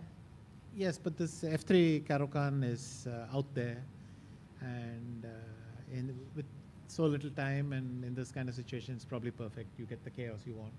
So, nice, but certainly decent for black, so no real concerns there. But I think it's a good surprise, right? Because we can see Aronyak has already burnt more than a minute and a half on his clock. Yeah. And white probably knows the next few moves, I guess, bishop e3, queen d2, maybe long castles, or maybe bishop d3. Yes, good question for me is whether black should play b5 and a5 right away, just to tell white, don't even think about it. Long castle, yeah. Don't even think about it. So. Can we do a quick action replay on this game, because it just is, for everyone joining us, it came from the Caro here. This f3 move. Yeah. I think even objectively, this is a very, very decent try with white, right? Yes, it's quite respectable. The latest theories suggest it's quite reasonable. I mean, it's not like black can punish it in any obvious way. It's a king's gambit without the extra pawn on f4. So if you play d, he takes and so on. So Fe, yeah. Yeah. So imagine a king's gambit without the pawn on f4. Must be awesome. I would love it. It's finally a good king's gambit. But now he is down to less than 8 minutes. I mean, the more Aronyak thinks about this, the more I like Bartel's choice here because, I mean, 2 minutes is definitely worth a lot. This feels very intelligent to spend so much time here on this. I mean, just make a move, whatever, bishop d6, d6, d5, whatever. Knight f6, of course, would be bad because that would allow e5. Yes. And we don't have a knight, the square for a knight to go to d7. And then white will have a free hand with f4, everything coming in, knight f3, bishop d3. So he's taking his time here. Any other? He's taking too much time. It's already under 7 minutes. There's a big time deficit. But it's probably a good idea, Vishy, right now for him because you have to be careful with black if you're not familiar with this opening, this a3 move here. No, but I think yes, it's but something. you just make a move. You can't be much worse no matter how, if you just develop a piece. So just do it, right? This is not a time control where precision will be required right now. So it feels. No, I think no, 4 minutes is is quite a big investment. Something is wrong with the broadcast, I think. There's no way he thinks for more than can we 6 and there's no way, right? We should be having the cameras. Because also the game of Lalit. If you check the game of Lalit, I think there's some acing between the cameras and the boards. They're trying to fix it, but I think we should have the moves though. Both Lalit and Aronyak have like 6 minutes right now. There's no way Lalit is thinking after pawn to c5 for more than 4 minutes. So got it. I think there's some tech issues there. Yeah. Yeah, maybe that's a better explanation. Yeah, because Lalit there's no way he's thinking here. So. Of course, yeah. Yeah, he's definitely not taken 5 minutes in this. My God, we've really criticized the two guys for wasting their time, and then we find out it's a technical issue. I think we do have full screen cameras. We can probably go to that. That's the best case scenario. We can see from there, yeah? Yeah. No, he is actually thinking. So let's criticize him again. So at least it wasn't unfounded. What's the clock situation? I can't see. I think the clock is probably accurate. So let's it must be about 5 minutes by now. B5 played, by the way, I think. Yeah. What? Yes, he has played B5. There it is. Yeah, but he has like a lot of time on his clock. Oh, so nothing happened. I don't know what. No, it says 10 minutes. He has 10 minutes. So then he played it very quickly. So it's still on us. But what is there? A lag or what? It was a technical issue, I think, with okay, the so broadcast. Yes. And now I think I played something very similar against Gukesh in Blitz game. So with black in Zagreb, yeah. I mean, it was different, but knight to h3. So does black want to put? I was just going to ask, put the knight on e7. Again, avoiding your idea of e5. Yeah, and I think now it kind of feels like black has gotten some decent harmony for his pieces. He will castle. He will go bishop b7. If you're playing white, are you happy with the outcome after 9 moves in a must-win, or? It's reasonable enough. I mean, knight a4 looks like a nice move here. I'll play c3. And he plays it. Yes, plays so it. it's just nice. Kind of. Do you ever consider something like c5 here with black? But c3 would be a problem, right? And now c3 is a direct problem. Maybe we can have a look at the Raja Ritwick game because it seems like it's quite interesting. I might play knight g6 here just to go back bishop e7 and then I can play c5. Knight g6? Knight g6, bishop b7 and then try to go for bishop e7 and then you can't stop c5 almost. So you could, but look at this. I'll just tell you. Knight g6, c3, bishop e7. b4 or? I wanted to play b4, but a5 is the issue. No, actually, sorry, b4, a5, and now just like in that Catalan and Slav, I can play knight c5 and claim that, or just like Max in the first game, I can pretend this is a shutdown of a bishop on c8. I suspect black can play rook a7 and queen c7 and slowly force you to liquidate, but if you to capture it, it would be the same thing. Yes. So Looks very good for white. Yeah. So we are at knight a4 and a decision hasn't been made yet by Aronyak, and white's idea for Bartel, he wants to go c3, making sure black doesn't get c5. Sahil, you wanted to take us to another board? Yeah, I think Raja Ritwick's game was the one. He did. We have a very nice opening and takes sacks the piece, bishop e7 and bishop e2. Oh. And I think Vishy, you've played this opening a lot with black. Knight d7 used to be the move that Bishop e7 was considered to be the dubious move. Right. It probably slightly still is, but of course there's a lot of depth with modern computers, so you can manufacture enough chaos.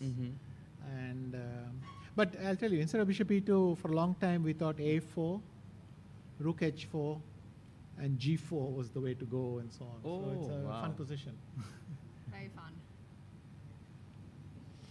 This is a crazy position. I mean, and I just got my head around the fact that it's material balanced. White is not up a pawn, neither is black. And then somehow you develop your But pieces. nowadays people realize you don't need to play g3, you just play bishop e2, and that's cool. Arjun did this in a proper Botvinnik, and it's kind of similar. And you want to put this bishop on f3? Is that the point? Yes. It turns out you don't need to move it very quickly. So you don't need to play g3, bishop g2. You And he keep goes it for like rook this. h4. Yes, I was about to ask, would you be forced to play g4 anyway to defend the d4 pawn? I think here you would toss the pawn and go bishop f3, rook d4, queen e2, and then try to castle. And That looks very promising. Wait, is knight takes pawn anything? No. Sorry, ignore.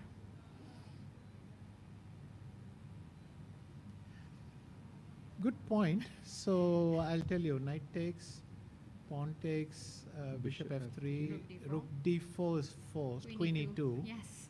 And luckily I don't have rook d5, so Yes. I'm not actually getting back. It's interesting. It is. Maybe c3 is some weird con. I don't know. B5 is also hanging though. Yeah, maybe c3 is too much. Yeah, that's too much. No, but c3, why not actually? But I'll probably castle. And that keeps because it. I thought. So cool. Just castle in this position. Yeah, castle is. That is a very cool move. Okay, so bishop e2, rook h4. He's still thinking. So I Yes. guess he's considering whether to go bishop f3 and castle or g4. He has a few options knight now. b5 is Knight B5, interesting. It's not as crazy as. I don't know if you want to take such a big risk. Yeah, like. But if it works, no? It probably doesn't though. I don't see why it doesn't. Knight takes pawn. So sharp. Kazibek, Nogerbek. If cb5, bishop f3, and what exactly? I can play e5, but even that doesn't really. I have to take on a8 because knight c6 is being threatened. Also e4 maybe. I don't know about d5, queen e5, queen e2, but Okay, but let's check bishop takes rook because it just feels. yeah. And Pawn if takes pawn? ed4, but still castles, and aren't I happy here? Yeah, this should be very good for him. Okay, knight takes pawn. I think it happens. You think so? Yes. Wow. Did he? No, not That's yet. the He best hasn't. move, Tanya. Is it? You're How do you- so sharp. He does takes it. Oh Wow. my god. Let's go.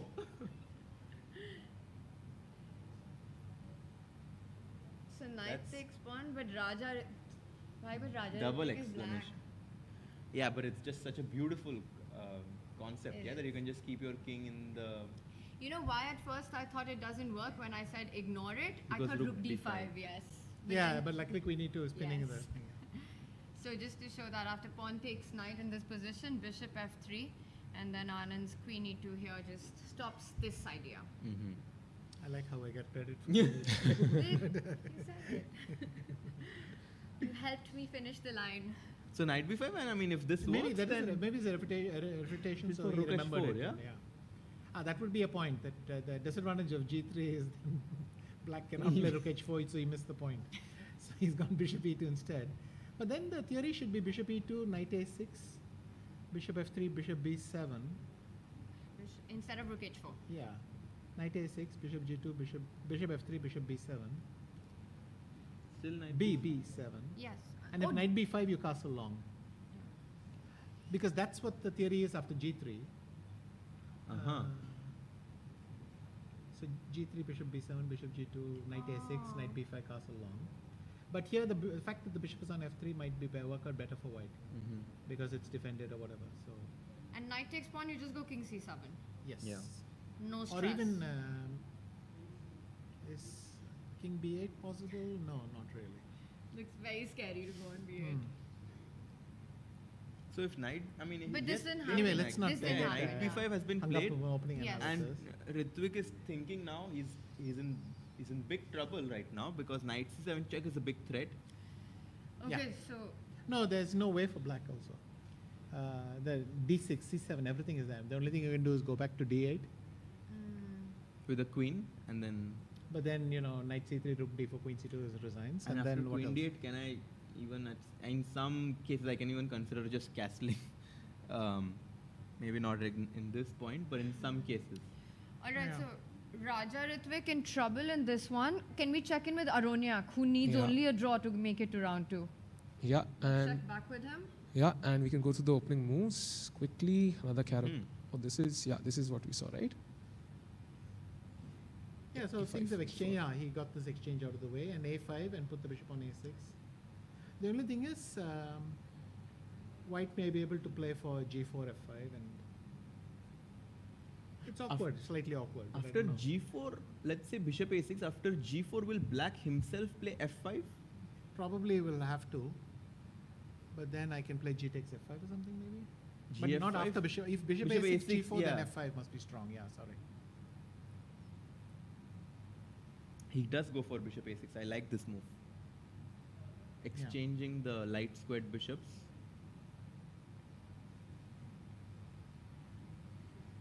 Aronyak is playing very well. Yeah. So good chances for him to hold Qualify, this one, yeah. to qualify to round 2. But it's still, I think, a bit early. And of course, Bartel will push this out. And maybe we can just quickly check how Oro is doing, and then Vishy, you said you had to leave, so maybe we can check this game of Faustino to see how he's doing. It's what are your thoughts about this game? Big advantage for white. Something went wrong. I mean, the queen shouldn't be sitting on C6. So something went seriously wrong. White is really for choice.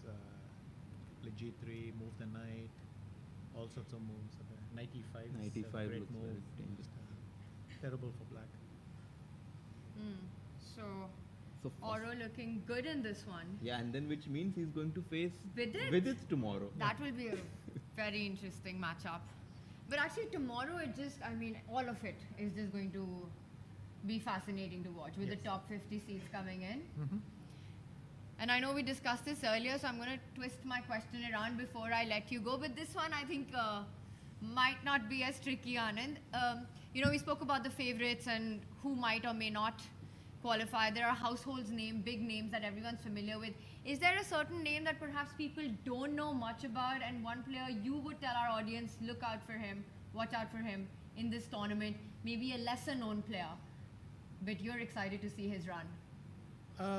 I think most of the youngsters are still not complete household names. I mean, but the youngsters are very, very dangerous, and I think they have the easiest chance to upset someone. I don't mean emotionally, but defeat them, because knockout format, tension, everything. I think you could watch the youngsters now. Still haven't given me a name. Yes, I haven't given you a name, but give me a list of the 6 youngest participants and I'll tell you some names. But Well, one of them is right on the screen here. So. right, Faustino, but Gurel, Yaz Khan, just many guys. Yes. So, and all of them, I think in fact this is their moment, because they are already strong enough to really threaten someone. So They can cause a big upset at any moment. And it might not even feel like an upset when an Adrogwis wins. He's only 14, but he's close to 2,700. Right.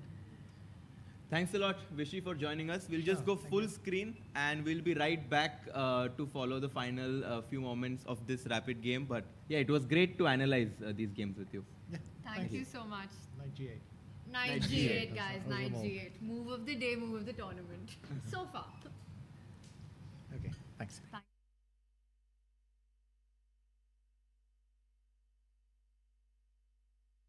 On our screens, one of the players to watch out for.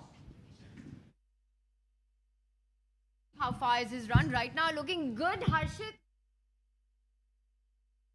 Really good. I mean, where did that light squared bishop go off white? Of black, I mean. Yeah, bishop pair. That queen on c6 is an absolute monster. You can't even kick it out, Harshit. वो वहाँ पे रहने वाले हैं. और clock को तो देखो. 8 minutes 25 seconds औरों के पास, 4 minutes 40 seconds Burkic के पास. I think. और कितना time चाहिए औरों को? Wait, yes. Arunyak's bar just went up.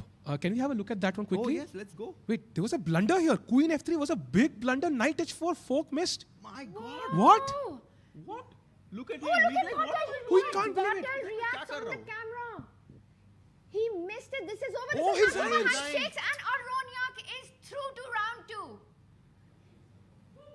Amazing. Wow.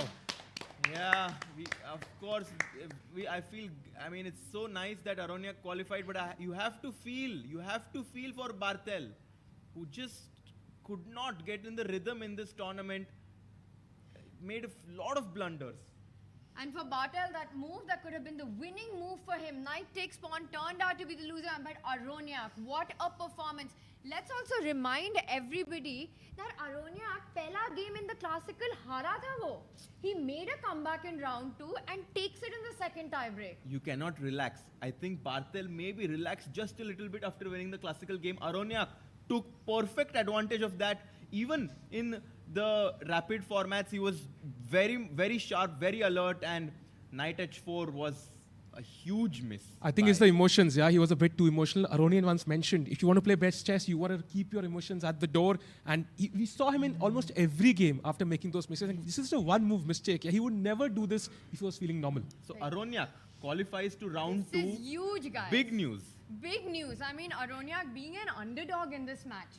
Pehla game harna against such an experienced player who's more than 50 points ahead in your rating. Aronyak making his debut in the World Cup, and the dream continues for him. Yeah, and you know what? As he moves on, I think we still have 2 more Indians. Let's go to Lalit's game. He lost the first game. Now, in the second game, he's up a pawn and potentially about to equalize the score. भाई Armageddon आ रहा है क्या? I think so. Armageddon तो दे रहे भाई. आएगा भाई. भाई 8 गेम खेलनी है Armageddon से पहले. हम ready है, तैयार है, हम ready है. And फिलहाल मजा आ जाएगा अगर मजा आ जाएगा. I think for Lalit, he just needs to play bishop g3 now, so that once you exchange the bishops, वो घोड़ा e5 पे बैठ जाएगा. What was that thing? Ghoda in the Kona? Oh. क्या था वो? Knight on the rim is. हाँ. So what is the saying for Ghoda in the center, beach में? Ghoda on the beach is you're in Goa. I'm just trying to make this work. I'm still trying to make this work.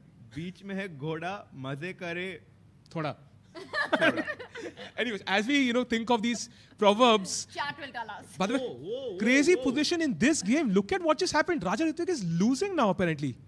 I mean, knight b5. We saw this brilliant tactic that Tanya found after cb5, bishop f3, e5. This was your resource, Harshit, but a bad move. But a bad resource. Castles, bishop e6, queen d2. I will say this. Even though the Indians really like this position for white, I can potentially see some counterplay with knight to e5. At some point, d3. I mean, those pawns on c4 and d3, they are connected. You know what the problem is? Sare black ke pieces ek side hai. So white will head to the other side and start attacking those pawns. Queen from d2, a5 and b5 is losing. Bhai, king black ka meko lag raha hai checkmate hone wala hai. 6 minutes for Kazibek. Raja Ritwick has to play quickly. Oh, but this is looking tough for Raja. Ooh. Rook e1 played. And just so that everyone knows, he has to win this game with the black pieces. He has. Let's go! Rook a1 played by Kazibek. Would you trade queens here with queen f4? Or no? No, never. Never, yeah? Never I will trade queens because I just feel like I need to keep some sort of dynamism in the position after trading the queens. Yes, my the D pawn does look very strong, and at some point you are right, Sahil, that if I can get these two connected pass pawns, maybe that's a decent idea. Right now, I think I want to keep them on the board. Because you're looking for tricks, right? When you're playing for tricks in a position, jitne pieces rakh sako, your chances are better. So Raja doing that, he's down to I think 2.5 minutes. 2.5 minutes. And look at this last move by Kazibek. Pawn to F4. F5 aa raha hai. Recognizing how strong this threat of pawn to F5 is. Do we move the king now? But which side? Very tough decision to make. So Raja Ritwick in big trouble in this one. Lalit was the other player who was in a must-win. And he actually has great chances. Let's go to Lalit. Lalit has great chances. Come on, Lalit. He's Come up a pawn. on, let's do this. For no real compensation. Let's go, bhai. देखो सी file हमारे पास है, night अच्छा है, but it's still not winning यार. थोड़ा counter play है, वो बेंको style counter play है ब्लैक के पास. You know, the white pawn on d4, the isolated pawn does make it a bit difficult for white to get a passed pawn. But कैसे तो rook से मुझे 7th rank पे जाना है Tania. Rooks कैसे ले जाऊं मैं अंदर? प्रॉब्लम ये नाइट d5 पे है ना, तो वो c7 को गार्ड कर रहा है. That is the main key defensive piece for black. मुझे लग रहा है कि b3 जैसी move at some point you might have to make to free up your rook, but it gives this counter play of a4. Exactly, Tanya. How will Lalit find his way? He's up a pawn.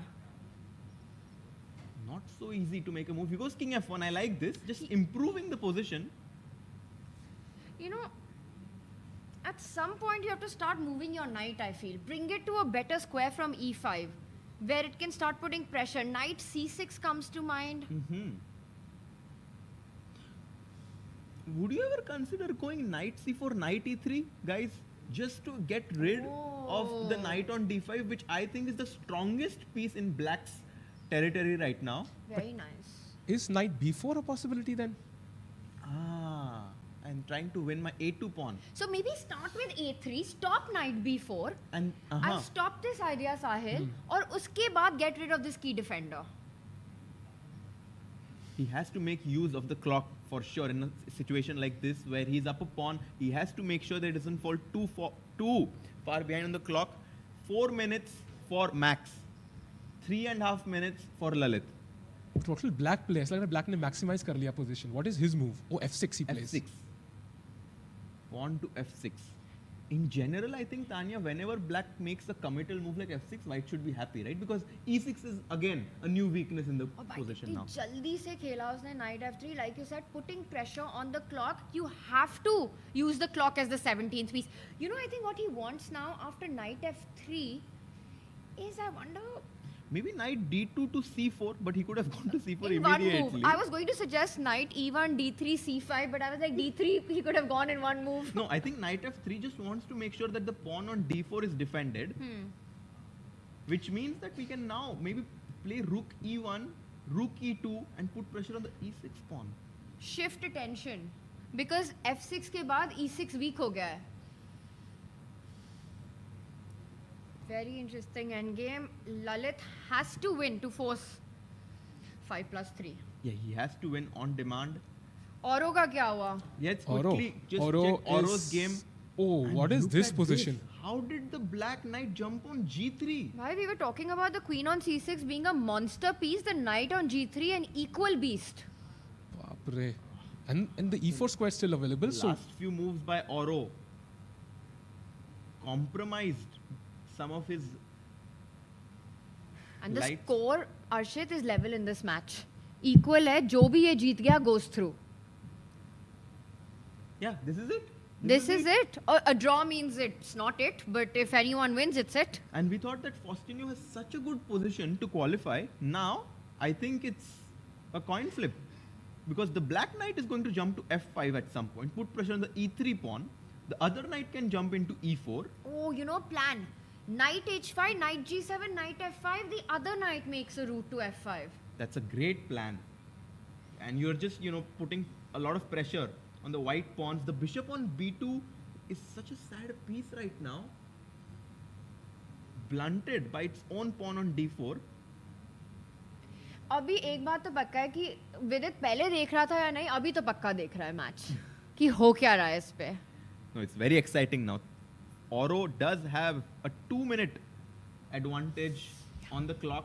I think one look at the Raja Ritwick game maybe. Let's do it, guys. The winner of Burkitt and Oro will face Vidit Gujarati in round 2, but we are heading over to Raja Ritwick. A slight mistake, bishop e4, but then d3 another counter mistake, f5, bishop d5 and b4.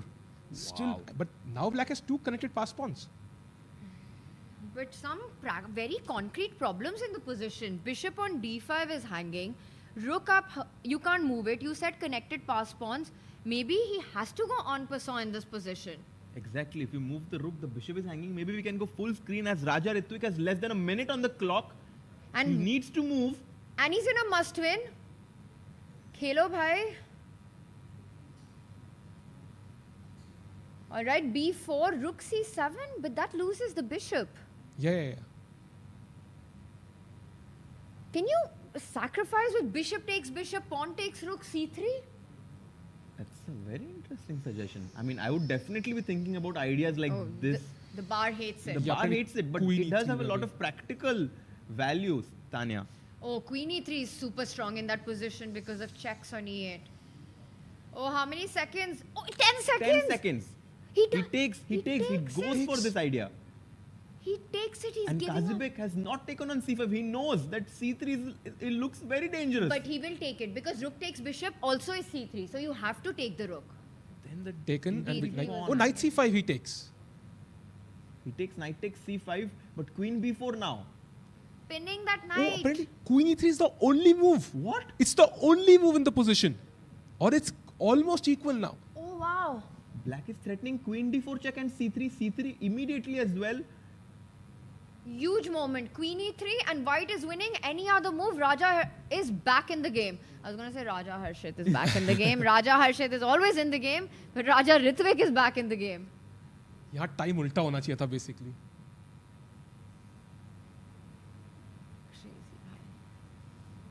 Okay, this is. I mean, I'm so tense now. Queen e3. Will he find it? Does he find it? Nogerbek, Kazibek hasn't made a move yet. He did not find it. No, he. Okay. Khela nahi na abhi? Not yet. Queen e3, ek arrow se let's. Oh, he does it. He goes for it. He goes for it. He finds it.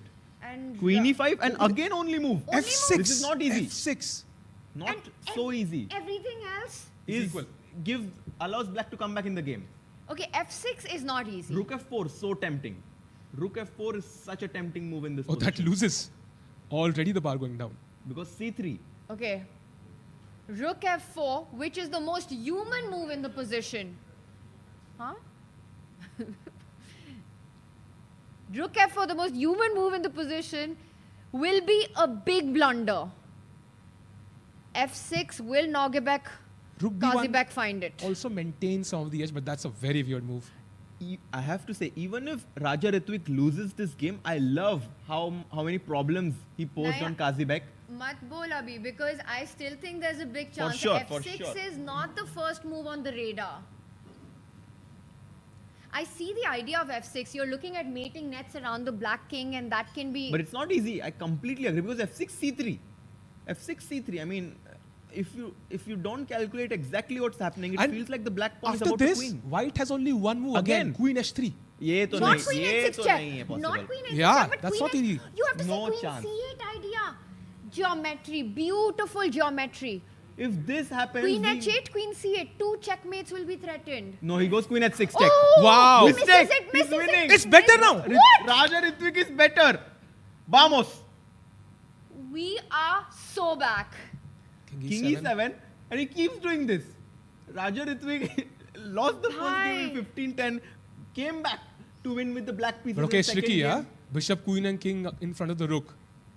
It's such a scary position, shaky position, but it is Raja Ritwick jiska advantage hai because c3 aa raha hai next. c3 is down c3, two d2, exchanges. c2. Ek aur queen on the board. Kazibek is very nervous. He goes f6 check now. Wrong move order. And now just king d king d7. I think D7. that's possible to find because it's between d6 and d7 that Actually, king d6 allows queen f8 check. So king d7 is very, very human. He goes he for does it very quickly. He does it. Very nice. Come on. Queen f8. And you can tell that it's Nogerbek who's feeling the stress right now. This is an important moment right now because Queen takes pawn, बहुत बड़ा queen threat. f7 is a big threat. You have to stop it. So you can't go c3 just yet. You have to defend this. One idea is just centralize your queen. He reaches out for it. He gives a check. Queen d4 check, king h1 and then queen d5. So smart. Bishop Because g2 with a check. With a check. Raja Ritwick has really found his rhythm in the last 7-8 moves. Also, Lalit Babu's close to winning. Wow. Look at our Indian players not backing down from a big fight here when they had a must-win situation. Queen d4 check. Rook f2 has to be played now. So, because king h1, queen d5 looks so sad. And look at his Rook focus. f2 is tough, I think, Harshit. Rook f2 self-pinning. Or फिर c3 is also coming. He goes for king h1, And queen immediately d5. queen d5. Bishop takes pawn threat है. Pawn f7 पे बचा लिया है. c3 आ रहा है. Laser sharp focus there by Raja Ritwick. He knows he cannot go wrong, even if he has a very good position Is there here. perpetual here? Queen e7, queen e8, something like that. Queen e7. Maybe he'll go with king b6. And then there is king b6, king a6. Check. King b7. Check. King b6. But guys, let's go full screen on our Let's players. go full Let's screen. go full screen. Huge moment here for Raja Ritwick. Started the day with 5 Indians in the tie breaks. They are all in the mix. 3 of them already through to round 2. Now Raja Ritwick and Lalit Babu must win to keep the fight on. Let's go full screen on our players. Playing on seconds now. Okay, queen e8 only move for white to even fight. King c6. Queen e8 check and king b6, Tanya. The king is running. Oh, rook takes e4. Dude. Boom. He made that move with 1 second on 1 the second. clock. Knight takes e4. 1 second. Raja Ritwick is very happy to recapture that rook with his knight. Bhai, koi full Queen a7. Can we go full screen on the players right now? Yes. Let's do it. Let's go full screen.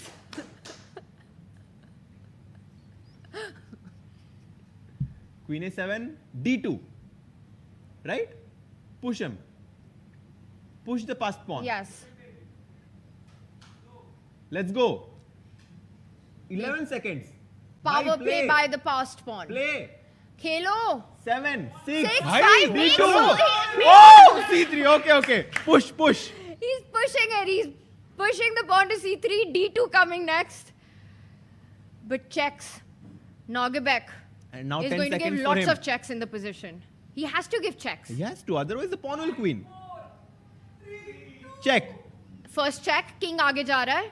King आगे ही जाता रहेगा. पीछे नहीं आएगा. आप पीछे नहीं आना. King c4, king d4, king से ही mate करेंगे. राजा से मेट करेंगे. Queen a7 Queen check. a7, king c4. King c4. Let's go, Raja. Yes. Does it. Queen c7 check. King d4? King d4 or king b4. Right, Raja is killing it right now. King b4 the is- center of the board. King b4 is losing. Oh my god. Wow. Rook b1 check. Please don't play king b4. No, Only he moves. didn't. He Please didn't. don't play king He b4. will no, he Oh played. yes. King d4. Centralize the king. Queen रहता है generally. Abhi ke liye centralize the king. Look at the way that king, center of the board, but beautifully protected by its army. Queen, knight, 2 pawns. एक check नहीं आ रही है. एक ही आ रही है queen a7. Queen b6.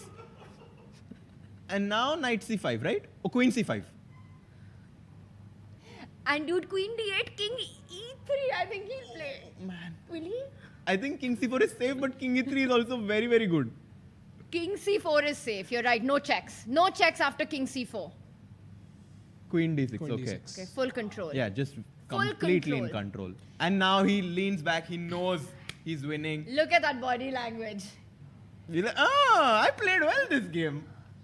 Queen e7. All the 5 You players can just qualified, take, yeah? actually. No, this will go into a 5+3. But this no will need go to into the take. next, huh? D2, yeah. And Lali, do we have a result on Lali's board? He's completely winning. Completely winning, but he has to win Yeah. to force the next tiebreaker, which will be 5 minutes with a 3-second increment. D2 takes Okay. the pawn. Knight F2 check aa raha hai, C2 aa raha hai. C2, just go C2. I would- Make a new queen on the board. Yes. Raja making a Rani. There he goes for it. Oh, Queen A7 check. ये king मुझे लग रहा है और आगे जाने Knight वाला है. C5 maybe, just stopping all the checks. Maybe king T3. Can you go forward? Knight C5 I like, just no check. He does Yeah, comes goes back for with a Knight C5. Beautiful play here. When to retreat, when to go forward, incredibly handled by Raja. Let's go. 6 seconds. Yeah. He doesn't know knows- what to play. He goes queen A3. Can you just queen now? Yeah, you can just queen. He He takes picks the up the queen in his queen. hand. कौन सा करूं? Power move, power दो कर move. सकता है वो. नहीं C1 पे तो दोनों मर जाएंगे. तो D1 ही करना चाहिए. D1 queen. Yes, he goes. He does D1 it. He does queen. it. Queen B4 check. Okay, just needs to be precise for King another D5. move or two. No check again. Amazing. Takes the pawn on B5. Okay, now there He's like, has okay, to be he a wa- winning He's move. like, where is my other queen? Orbiter, Oh, where is my three, queen? three, I can relate to this. Oh, Oh, he just resigned. Oh, Let's go. Raja Ritwick ने कर दिखाया है कमाल in this game यार, with his Beautiful. Raja and making another Rani, asking for the third Rani, and we've still got a match on our hands. Let's go. And this round has been amazing. Aronyak playing knight G8. Ritwick making a comeback. Lalit about to make a comeback as well. Winning on demand against Max. He's up a pawn right now. King F5. Huge chance, completely winning on the white squares. He has to be inspired by Raja ka Raja. And knight Chalo. D6 का भी एक threat है, by the way. Let's not forget, we are about to fork the Oho. king and the rook. A5 is hanging, knight D6, king coming to G6. Bhai, how crazy is it that all the Indians are going to go through? The 5 Indians in the tiebreakers. Amazing. I mean, go through till the fight is Exactly. No one has been eliminated. on. Nobody's been eliminated. 15 seconds for him. King to D5. King D6. Rook C7 aa raha hai. Can you just go Rook C7 and start munching? Munching. I think that's a good idea. Just go Rook C7 and time to snatch some pawns. He goes Rook B5 and resignation. Wow. Go. Lalit Babu bouncing back. Raja Ritwick bouncing back. This means we've got more tiebreakers coming up. 5 minutes with a 3-second increment. Bhai, what a day. By the way, Oro is still losing, so jumping to that game. Still, ये तो पहली बार है. This knight is like very trapped. I don't know how this happened, but he was in complete... Knight H1, no. Because now Queen F1. Queen F1, Rook A1. Also, you can go Rook A3, win E3. Queen B2. What is the idea of this move? Is the big question. Waiting move, yeah? Queen G5, maybe Queen F6. And Oro goes H4. H4, H5. He wants counterplay here. Maybe time to go Rook A8. Oh, beautiful. But Beautiful. then Knight F2, Knight H3. I don't also want to allow You know that what? knight in the game. Queen B2, so that Queen G5 pe you have Queen F6 to stop the counterplay. That is the point of Queen B2. 8 seconds for Barkic. He goes Rook A8. But Knight F2 now. The knight is back in the game. And then Knight H3, Knight G5. Wait, H5? Let's go, Fausti. Knight F2. 14 seconds. I mean, if you get too low on the clock, H5 suddenly, White can start getting some chances. Queen E2.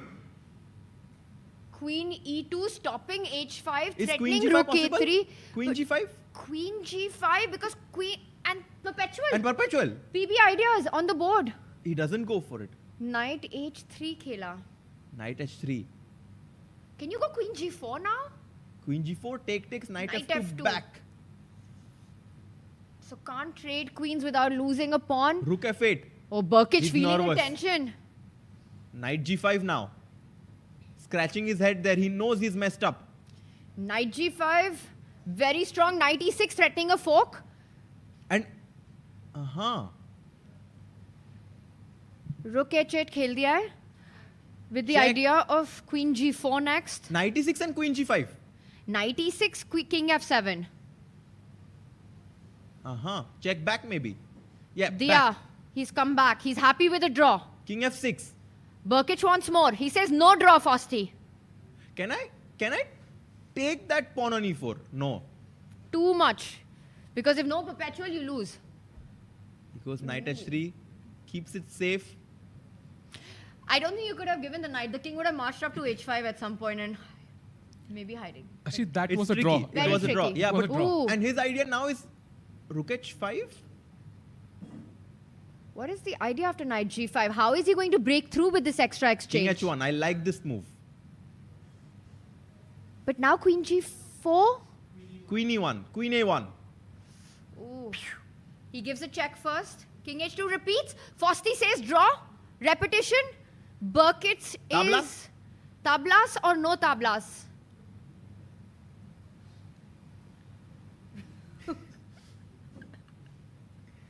भाई बर्किच कह रहा है उसको decide नहीं हो रहा है कि ताबलास देना है कि नहीं. I mean, he knows he was winning, and which is why it's very difficult for him to come in terms that this is a draw now. King h1 is trying to find some He wants chance. more. King g7, He yeah. wants more because he feels it's risk-free. As long as the white queen and a knight are not giving checks, it's risk-free for black. Rook h5 stopping queen g5. The queen on e2 stopping queen e1. No activity. But Black. where is the progress, Harshit? If you're black, where are you making your attack from? That's the thing, because even if white loses the h4 pawn, he's going to start giving a lot of checks. I think it's a fortress. I think Fosti has found a fortress. Maybe he can even claim a draw. It's possible that they've repeated the position 3 times, but of course, you don't want to give your opponent an extra minute here.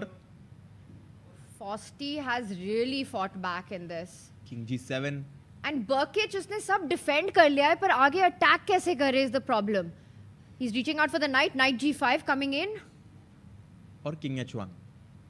मुझे लग रहा था वो knight का move कर रहा था but king h1 looks very He safe. goes knight g5, yep. And I like how he places the knight on Look at g5 this. energetically. जैसे ही queen g5 possible नहीं है Burkic reroutes the rook. Rook h8, I think he'll come back with this knight. Come back with this knight to h3. Threatening queen g5. Yes. Also knight e6 check. We've seen this position before. Yeah, king Very- f7. And knight g5 back. Yeah, it could be a... Let me check quickly. I don't think he should. Yeah, he goes for the check. He does. King f7, knight g5 back. No, it's not a threefold yet. It has happened before, this exact same position. He played king But f6 it's then, happened I think. twice. And he goes king, king, king, king, He has enough time. e7. Oh, you know why he played king e7? Because he thought ho sakta hai threefold repetition ho. Exactly. He needs to switch it up. But what now? After knight h3. Queen h5, queen e1. If this game ends in a draw, this match also goes into a 5+3. Queen h5, queen e1. Bring the queen back. That starts looking tricky. But queen takes No, pawn. knight h3 first. Yes. And then just check, check, check, check, check. No, he goes king What? g1. But aren't you forced to now trade? Oh, g6 is hanging. g6 is hanging. Yeah, yeah, yeah. He can't take on h4. g6 is hanging. Beautiful defense here by Fosti. Burkic is trying so hard, denying every repetition. King f7 now. Knight g5 check. Bhai, look at that pose. He's fully locked in. Rook to d8. Just trying to keep the game going, hoping that That's what happens, right? You try from here, you try from there, you keep switching around until your opponent cracks. So Fosti has to show incredible mental fortitude to keep holding this position right now. luckily for him, his moves are very... But look at this, king h2 This mistake. is what I'm saying. Your opponent cracks then. Tanya, you were spot on because rook to d2 now. Queen f3. Potential idea in the position at some point. Not now because g6 is hanging, but it's going to be something. If that queen e1, queen e1, e2, queen e2. queen e1, queen e2. And Fosti has given him a way in. Also, rook e2 looks scary, but queen e2 for sure. Yeah, because we can't allow queen b4 check. Oh, look at it. And he slows down. See, this is what, experienced players, Pele, you try everything on one side, maneuver your pieces, then shift the plan. And it's not easy to be precise on the defensive side. Knight, he's reaching out for the knight, but black is coming in with the queen. He stops queen f3. Goes knight g5. But now you can go queen e... Rook e2. Queen e2 or rook e2? I like rook e2. He's reaching for it, Harshit. He does rook it. e2. Good idea. I love this move. Threatening queen g4 at some point, because if after knight h3, queen g4 might be a winning move. And white is just running out of moves. You might be forced to shuffle with your king. If the knight moves, there's queen g4. The queen doesn't have good squares. Fosti is going to reach for his king. Only h3. piece left. King h3. Does it. Maybe a waiting move now. Time for something like king f6. Or maybe you just march up with your king, defend that e4 pawn, king d6, king d5, then go queen g4. You want to just go king d6, king d5, king c4, Raja king d3. Crazy. Yes. Inspired by Raja ka Raja. He goes king f6, king h2 and queen g4. No, but queen g4 now you lose the e4 pawn. Yes, you can't rush with it. And now he's going to go back. Yeah. I think that king is coming all the way up to d3. He repeats twice to gain some time. Hi, should we go full screen on the players? Let's go. Let's go full screen. This could be the final moments in the World Cup for Fostioro. It's possible. It is quite possible that Barkic manages to get the e3 pawn, but he goes king f6 back. He's unable to find it. Okay, but make a move quickly. He made that move with 1 second. 1 second on the clock. 11 second hai uske paas. Barkic. Bhai, 4, 3. King g7. He's not getting his king to the other side. He doesn't like that plan, Barkic. He doesn't want to go for that. Knight e6 check. King f7.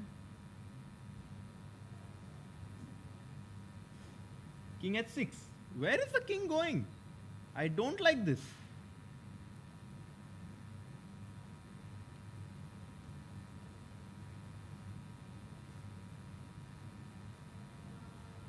"13 seconds for Fosti now."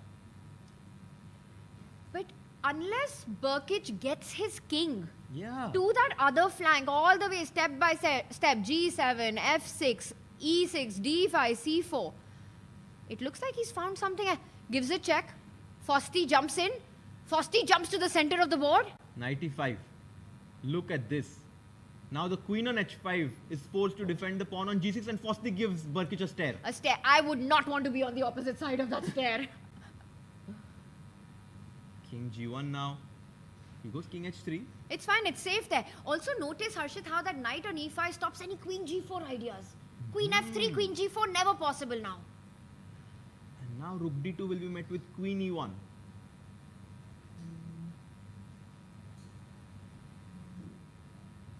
King f6. Oof. With 2 seconds on the clock. Knight d7 check. King e7, knight e5 back. Repetition. Fosti almost looking like he's in control. By the way, the bar is completely level. He's so back in the game. He's back. It's about a 50 move draw now. Very soon. Oh, we forgot about the 50 move rule. 6 moves to go. 6 7. moves to go. If no pawn has moved, no exchange has happened for 50 moves, the player can claim a draw. No pawn move, no trades. And do you think Fosti is aware of the number of moves? Is he ready to strike on that claim? Somehow you forget about the fact. Oh, king f6 and draw. Draw. Whoa, what a fight. What an incredible fight by the 12-year-old Argentinian Faustino Oro. What a game by him. On the back foot, the knight was on h1. Everything clamped.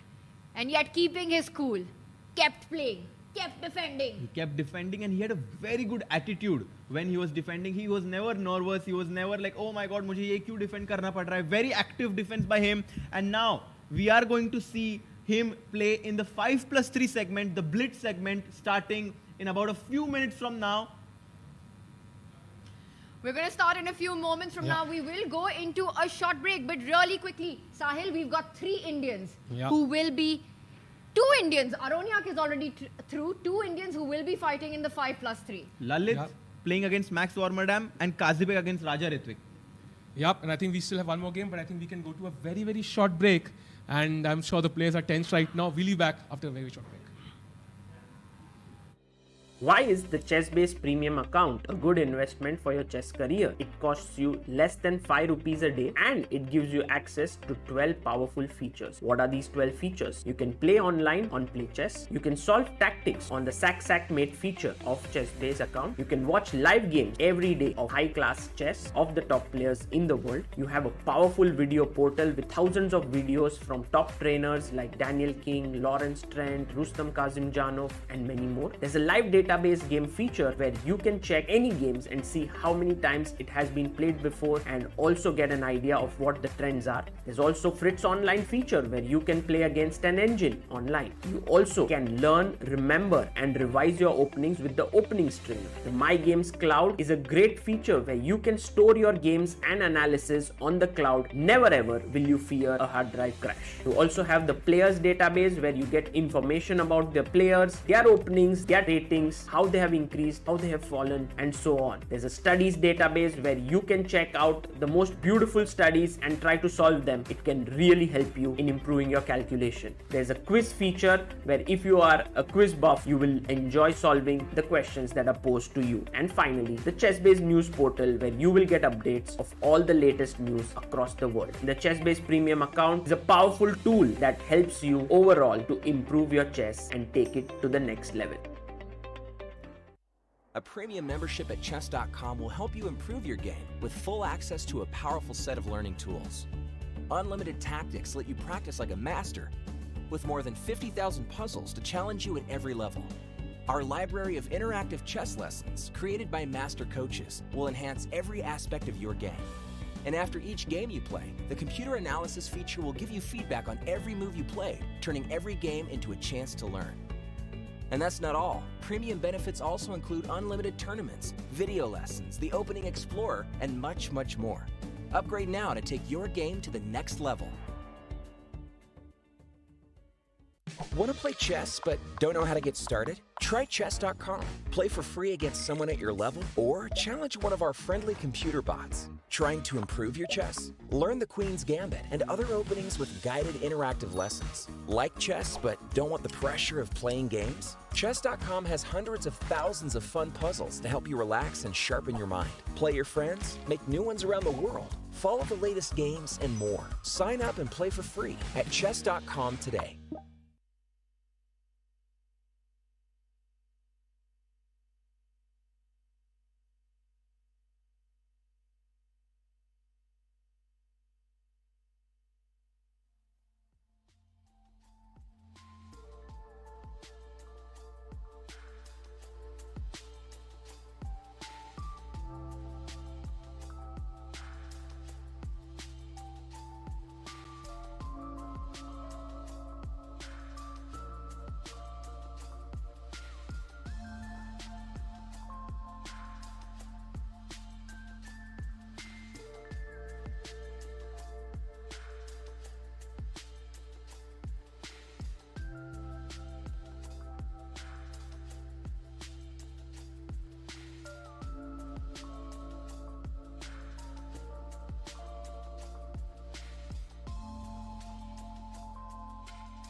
And welcome back everyone to the final 4 games in today's tie break.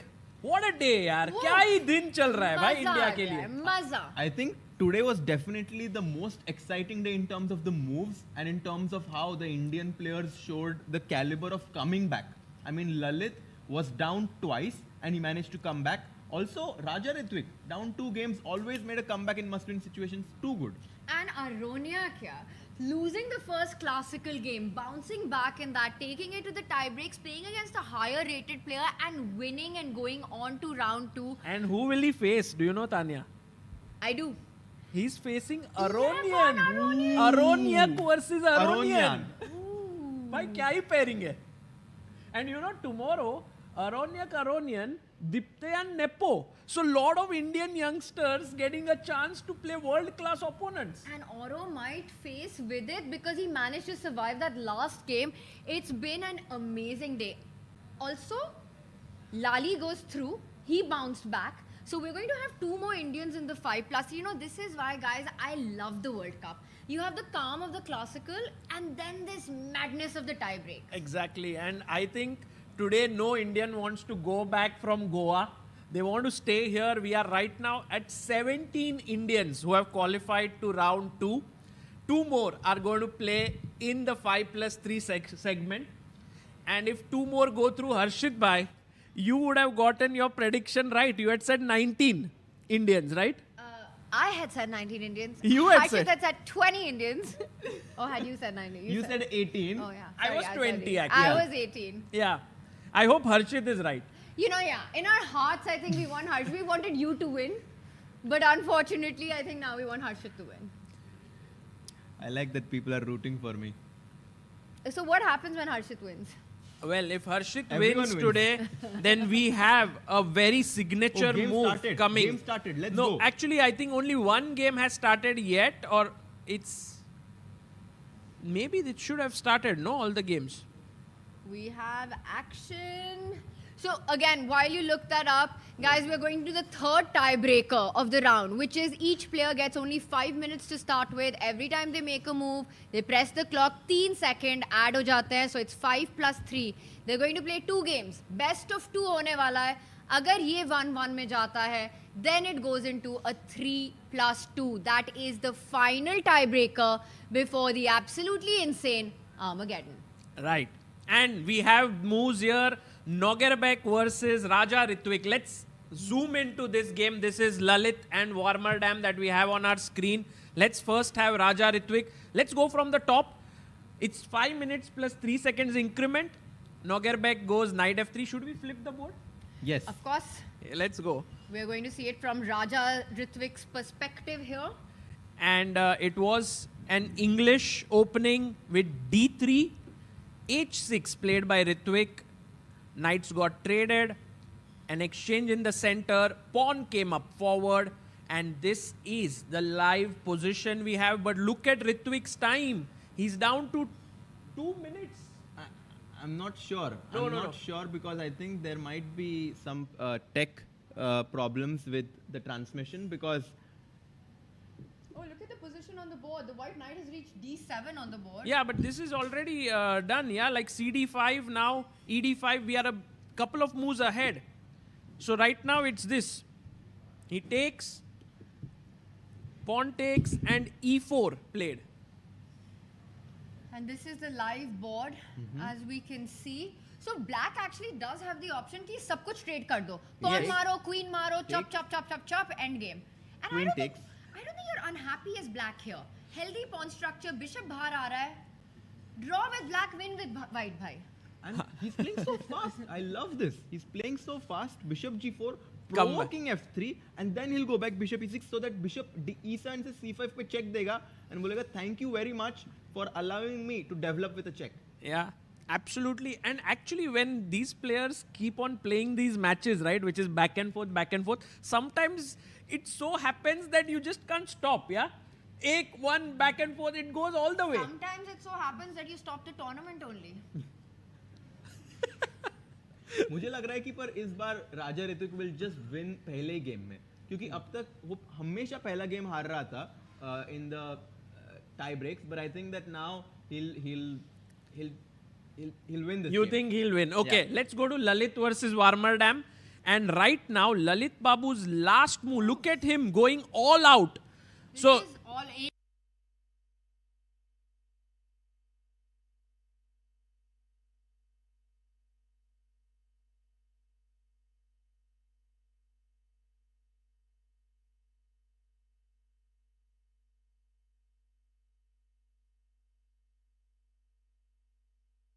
D4. correct. And here it seems And right. that's Yeah, what he does. That's takes, what he does. takes. He takes, and now you take the pawn on e4. But I think what Lalit is saying is I get the knight here and this is a weak square. True. घुसना है भाई अंदर. अंदर. And not only that knight, दूसरा knight भी at some point g5 जाएगा, h7 weak है, queen e3, queen h6, queen h7, Arre, checkmate. Tanya on full attack mode. No, you can't take on e4. I think that's very I dangerous. cannot take on e4. Harshit. I cannot take on e4. Can you guys guess the best move for black?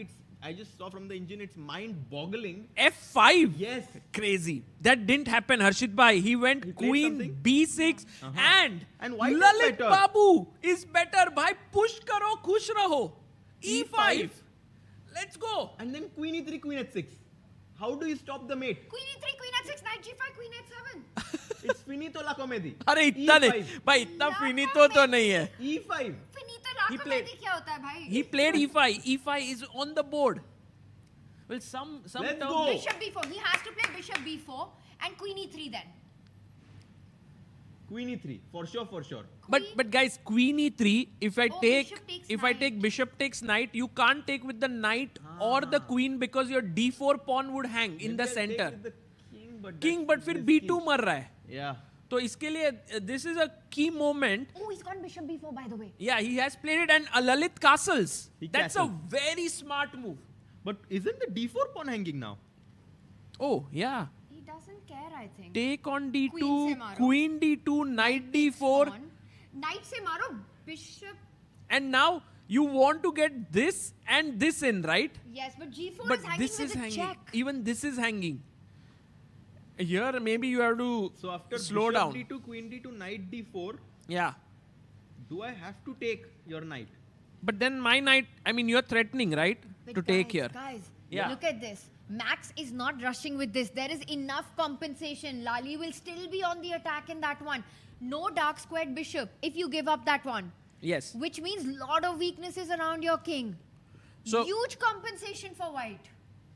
So while Max is thinking what to do, quickly let's have a glimpse of Kazibek and Ritwick. Here it seems like the game is around even, yeah? It's not looking like going in anyone's way. And this is what we thought after the trade in the center. Queens off the board, healthy pawn structure for both ways.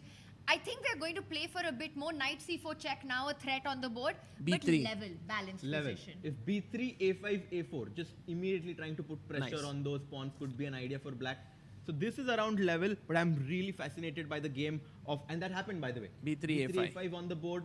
I'm very fascinated by the game of Lalit because I think we are Let's going go, to let's go. see a scintillating attack on the black's king. And abhi tak nahi khela hai. Mara, Oh, he mara, takes mara. on d2. Queen takes. And takes on d4. He's going for it. Max Warmerdam is brave. But what to do next? He takes, queen takes, and Mara d4 ka pawn. will Lalit play queen e2, defending e5 and g4? Only move. He plays it. And now this is a slow attack, right? You have the bishop pair and compensation. You have the dark squared weaknesses. But you have to first play rook d1. Drive this queen away. Then try to infiltrate with your own queen on the dark squares. Yes. Long-term compensation, bhai. Dheere dheere. धीरे धीरे घुसना है और bishop on c8 is feeling like I'm not part of this. You know, मजा नहीं आ रहा है. What is the rook on e8 feeling then? Rook on e8 is feeling like I'm in Goa, but not really enjoying. I'm inside the room, not being able to enjoy on the beach or, just.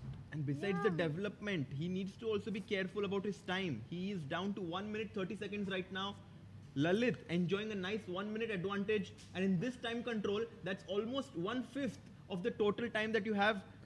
Max still thinking. Right, and what a joy it would be if we can have all the bars on the bottom of our screen, Director Saab. If we can get that, that would be amazing. Whoa, what a move! What? What What a move What? by Knight Max. F5? No, but what is it? What Oh, if you take here, the Bishop's bishop is hanging. And knight f4 is the threat. No way he found it. Cray. Beautiful resource here by Amazing Max. play by Max. Amazing. That's just max creativity by him. Maximum creativity. Exactly. But guys, what should we do? Should we go rook d1, but then suddenly knight jumps F4, in and very chops annoying. off our bishop? Very annoying move, knight h5. You might have to be forced to play a move like bishop g5, I'm thinking, but anyway, knight f4, Anyway, that's knight what you're F4. saying. No. Let's do rook d1. Just a thought. Knight f4. I go queen f3. You take here. I take. Oh, but then you take on e5. I still get bishop f6. Dark And square. He played the move He's played queen f3. queen f3, so he's saying कि knight f4 के बाद मैं bishop पीछे हट जाऊंगा. It's a question mark move, by the way. And F5. Oh my God! What a move! Max Warmerdam playing like a pro here. Yeah. Too good. PP on the PP. Put pressure on the pin pawn. Oh, crazy. I saw this on Twitter. Nice one, Tanya. So now, do you do en passant? Because you don't want to, or do you take the knight? I don't know what to do. En passant looks bad, right? After No. E takes f6, even knight takes f6, e5, then the bishop on c8.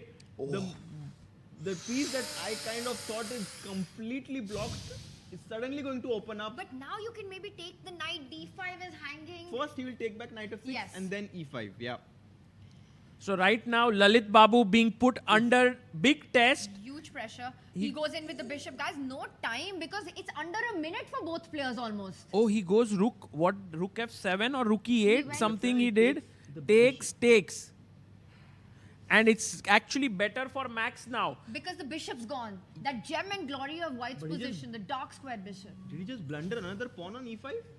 He's going all out or all in, however you look at it. He wants to put the rook on g1, start putting pressure on g6, bring the other rook to e1. Tanya, it looks good, but do you think he blundered? Yes, possible because, okay, guess what? He doesn't allow it. Max says, I'm not taking e5. I want to keep my king defended, g5 on the board. Wow. G5, H6. भाई जब भी pawn यहाँ घुस जाता है, mating ideas do come in. Queen H4, he's going after this pawn. Rook G1, attacking G5. Queen takes H6 Rook G5. taken. Maybe Whoa. rook g5. No way. Give Oh! Two Rook rooks for a G5, queen. Queen Two G5. rooks for a queen. Bhai, Arshit bhai. Too sharp. Only way, because otherwise if black plays rook g7, Yes. black is completely in control of the king side. I agree. And look at those two pieces. They haven't made a single move in the game. That Yeah. bishop and rook completely offside. Not joining the doesn't do party. it. He doesn't do it. He goes Queen E3. He's like, I'll take here. But now black is clearly better. We can even push F4, I believe, right? 4 queen f4. So rook g7 first. Oh, Queen F4. Yes, Rook G7. And he's going rook c1. He's trying to put pressure on the c file now. On the other side. Bishop developed. Rook comes to the 7th rank. Let's go. And now threat may be somewhere to take here and take here, but not that. I don't see any compensation. Oh my god, can I go bishop c6 and d4 check? But rook g7. Oh, rook g7. Rook. You're not in time. Rook takes rook. Sorry, and sorry. I'll take g5. Queen No. g7, rook g5, d4 check. Oh, by the way, guys, look at this variation that Tanya and Harshit are discussing. Rook G5 trying to win the queen, but boom, you lose the queen. Oh, by the way, it happened. It's He played happening. bishop c6. He played bishop C6. And what happened here? Queen He F3. just took on c6. And now I think this is gone. Max Warmerdam is going to beat Lalit here in the first game, and Lalit will once again have to try and make a comeback. But practically, this is still not over. Max has 25 seconds. But Tanya, D4 this is looks hanging, easy. Sagar. And meanwhile, a big result. Faustino Oro just beat Defeated. Birkic. Wow. Takes the lead in the match. Man, little Fausti. What a guy he is. He might just book a slot into the second round. He's just one game away from doing that. Okay, Rook G2.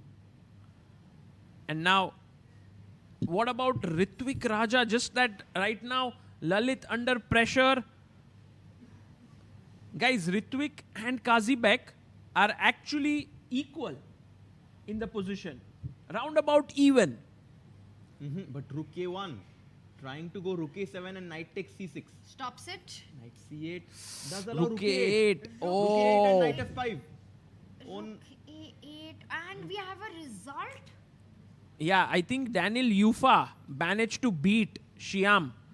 So that is another game that's going on. Alright, he comes in with a knight, challenges it, doesn't want to trade, brings it back. Nogerbek is on the putting the pressure here in this endgame. More active rook, more active knight, better placed king. Yeah, but he's fighting. He's fighting here. I don't think Ritwick is lost here. He's still trying his best. But White is super active. 4 seconds for Ritwick. Oh, but Nogerbek has 2 seconds! Oh my god. He made a move just in time with 1 second. 5 seconds ka increment hai, dosto. Check. No, knight comes up. Oh, look at the way the king is now marching up the board on the dark 96. squares, Sagar. I mean, they might lose on time, yeah, here. Can we go full screen? Yeah, let's go full screen on the players. And there we have. 5, 4. Knight f3, rook d1. Rook come, दोनों के rook अंदर आ चुके हैं. Attacks the कुछ B3 भी हो pawn. सकता है, कुछ भी हो सकता है. Defends that. Blunder होने वाला है यहाँ पे playing on seconds. I agree. With the I knight agree. still on the board. But it's still very balanced. Very balanced. Rook g8. King f7. King वापस आ जा. Gives Oh, the check. Now he'll come back with the king. Or will he go on the counter offense? Yeah, he comes back. Whoa. Nogerbek almost गिर गया अपने seat से भाई. भाई 11 second है Nogerbek and 2 seconds. He pushes the pawn. This is losing now for. Because rook takes b7 check में मर रहा है. हाँ, but somehow the bar is not moving. What a move by Ritwick. Wow, what a move. King आगे आएगा वो check दे देगा. Knight से check दिए. Oh, what is this? Whoa. He made that move with 1 second. Man, what are they doing? What did Nogerbek? He's claiming something. Huh? What is he happened? claiming? What is he happened? claiming? 97. Oh, he can't. This is too much pressure. Nogerbek is also feeling the pressure. I think this was that moment that they're talking about. No, what is this moment? Like 97. Did he say that I touched the knight? And didn't move it? He's saying, okay, let's continue. Yeah, they have to continue. Or will they check some cameras? No, I believe what happened was maybe he touched. So. Oh, look at little Frosty watching from the back. No, he just wanted to adjust the knight. Ah, I know what he did. He pressed the clock and then adjusted the knight, and that's not allowed. Something like this. It happened in my match against Levy.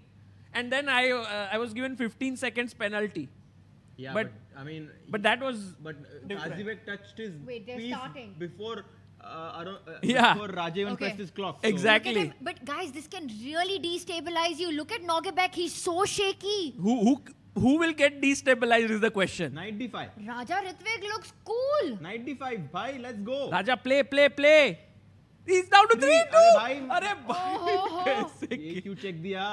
क्यों check दिया? Check आ गया, वापस आ गया. No, White is winning. White is winning, but with 5 seconds, anything can happen. Look at that G5. No. He has 16 seconds. No, it's checkmate if you take. Almost. Oh, he does. Now King has to go to E8. Any other square and was E6 lost with rook maybe. D8. This looks really sad. He can just kill zone the king with E6. Nogerbek looks so under pressure, yaar. But guys, E6, there's rook E1 check. Gives a check, gives another King check. back. He gets a few seconds. Not over until it's over. Nogerbek has 7 seconds, guys. Ritwick fighting like a champion. I'm telling you, with only 3-second increment, कुछ भी हो सकता है. 97 back. Draw. Wow. Draw. Draw is a dream result. Check. And you have to give up a pawn if you have to play for more. Oh, take it. मार दो pawn. नहीं, मारा take on पर E5. G7 भी तो जा रहा भी है. मार रहा है. और फिर 8-6, 8-7, 8-8. Yeah, this pawn is super dangerous here. G7 नहीं दे सकते. तो क्या करे पर? भाई मारना ही पड़ेगा. Rook E5, we have to take. Rook E5 taken. Knight takes pawn. 8-6 आ रहा है. Yes, but H6, King G8, Tanya. इधर घुस के जाएंगे. Like we'll save it. Oh, 8-6 आ गया. King G8. Only move for Ritwick to be in the game. Ritwick play 6, 5, 4, 3. No. Oh, rook E1. Rook E1 खेला. Now he's losing. Knight H5. Okay, he wants to go 8-7 next. Rook. Does he have enough time? He lost on time. He lost on He time. lost on time because he lost his rook there. Unbelievable. And look at Nogerbek. The mic falls here. The phone falls. The bottle falls. Everything is falling apart. Nogerbek takes the lead. What a game, what an up and Yeah. what a fight by both these players. Crazy. Mazedar game. Just and playing on seconds for the last 35 moves. Only 3-second increment and Nogerbek somehow managed to pull through. And again, Insane both Indians, Lalit and Ritwick, have to win the second game on Yeah, demand. they both lost. But they did it. They did it in the 10+10. Sagar, they made that comeback. Yeah, they had made the comeback, but Tanya, how many times can you do it? Can you do it again and again? Yes. Yes, you can. Well, it would be super exciting if they make another comeback and then we'll go Bet into लगा रहे हो? 3+2. Both, okay. भाई bet तो नहीं हाँ, लगा सकते हाँ. हमको चाहिए कि वो जीते. Oh yeah, that's But Harshit bhai is ready with a bet. Yeah, I'm ready. Okay, what's the I bet? think both will win. I say one of the two. like I changed क्या? Very tricky. One of them definitely takes it to 3+2. What do you say? You can say 2. So I can say 2. Yeah, both of them, Raja and Lali, both go through. I don't think both. It will be very tough. I think better chances for Ritwick because he's white. Lalit will be black. Winning with black is super tough. But this is 5+3, Sagar. If there's any chance in any format, it has to be this. Yeah. I mean, you just go, you just play. It's blitz, little turnaround time. So then, shall we say that At least one. In one, there. you think one? I say one. Harshit bhai, you think 1 or 2 or 0? He doesn't. I think it will be tough because already You they think have had both to might win. get knocked out, It's yeah? possible. They have Okay. to be very careful because if this happens, like to win on demand every time is very difficult. At some point, you won't have that psychological Stamina, yeah? stamina. I am saying because I'm an eternal optimist, I'll go with both of them win and strike back. I also would love if Faustino manages to somehow pull through. एक game already जीत चुका है वो, एक game उसको draw करना है. Berkic maybe थक गया है already. Faustino is 12 years old. Berkic was winning a few times in this match, and now I don't think Oro was ever leading. This is for the first time that Oro is leading in this match. Right, and Vidit already has opened his laptop and started preparing thoda against Faustino Oro. तो बहुत मजेदार second round game, and also Gukesh doesn't know कि उसका opponent कौन होगा क्योंकि राजा Ritwick and Nogerbek का winner will take on Gukesh. But do you think somewhere for the players they're also glad कि भाई तुम इतनी देर तक fight कर रहे हो, your stamina, your nerves, fatigue setting in. I mean, it really takes a toll on the players. You can't underestimate that. To play such a long match and then what's your reward? You play a 2700 plus player the next day. But then on the other hand, there's so much of positive energy flowing through you because of this win that sometimes when you are like कि अभी कल कोई भी आएगा देख लेंगे ऐसा type. Or also the difference. In the first round the players get $3,500. In the second round already they get $7,000. Not at all a small chunk of money for the players here, and Berkic just trying to zone in. For the first time, Harshit, he's in a match situation where he's on the back foot. Right. He's in a must-win. Can we go full screen on them? And also let's have a look at if the other players have also settled in. Would be very cool to see. Look at Faustino. Not yet. Players are coming in. The games are about to begin, guys. There you have Lalit Babu has to win with black against Max Warmerdam. And guys, a good moment to remind all of you that if you too want to play like this, check out the offers that we have running from Chesscom, 1 month free premium membership. And from ChessBase India, there is a ChessBase premium account, 20% off on it. So links are in the description. Go there. Just click on it. Bhai, karo yaar, improve. Go premium, yaar. You have all your puzzle rush, game analysis, as many games as you want to play. I mean, World Cup ka is so inspiring to watch these guys. What better month than November? To take advantage of all these offers. Exactly. I think we can put some kind of a thing, no? Like they should do 1,000 tactics during the World Cup. During the whole month. Yeah. पूरा month में 1000 tactics solve करो दोस्तों. I think it really helps. Yeah, or at least put yourself sort of an aim that every day you will do one puzzle rush. Yeah, I mean, I think that solving puzzles that's is 40 already. Is a great Depends way on how good to you are. improve your pattern recognition. 100%. Something that really helps in shorter formats like Blitz that the players are playing right now. Ritwick takes his chair, playing with the white pieces. He has been in this situation before, but this is the third time that he has to win on demand. Correct. नहीं भाई, I think it must be very tough. But I think somewhere Ritwick does believe कि 2 बार कर लिया है तो तीसरी बार भी कर ही लेंगे कुछ ना कुछ. And on the other hand, Nogerbek को लग रहा है यार भाई 2 बार कर लिया है अब तीसरी बार मत कर लेना. So the pressure is on him. He knows it's happened twice before. And he's a big star in Kazakhstan, by the way. Knight F3. Yeah, let's go full screen and let's try to get the board in a bit. Yes, there we have. Speed. Look at the speed. They're playing like it's bullet. आ गया board आ गया. Some sort of a reverse Grunfeld is what this feels like. Yeah, bishop comes to c5. And Ritwick may take on c6. No, he goes knight b3. And कभी ना कभी तो pawn को push करेंगे, bishop को खोलेंगे ये diagonal पे. Exactly. Bishop e7, we might see pawn to c4. Yes. खोलो खोलो दरवाजे पर्दे करो किनारे. अरे वो तो एंड गेम में जब pawn push होगा तब. And so right now, Nogerbek has started thinking already in this position. Can we quickly snatch a glimpse of Max Warmerdam and Lalit Babu? Yes. Let's do it. And here we have already Lalit taking great risk by playing knight c6 and playing some kind of a perk defense. We saw Divya doing it against Tamatis yesterday. Didn't go so well for Divya. Let's see if Lalit manages to fare any better. And he takes a pause. किससे recapture करना है? Pawn से मारना है कि knight से मारना है? But he can't afford to take too long, you know, Sagar. 5+3 mein, you have to put pressure on the clock as well. I agree. And he's thinking a bit too much. Takes with the knight. Okay. And I have a question. Yeah. हाँ बोलो भाई.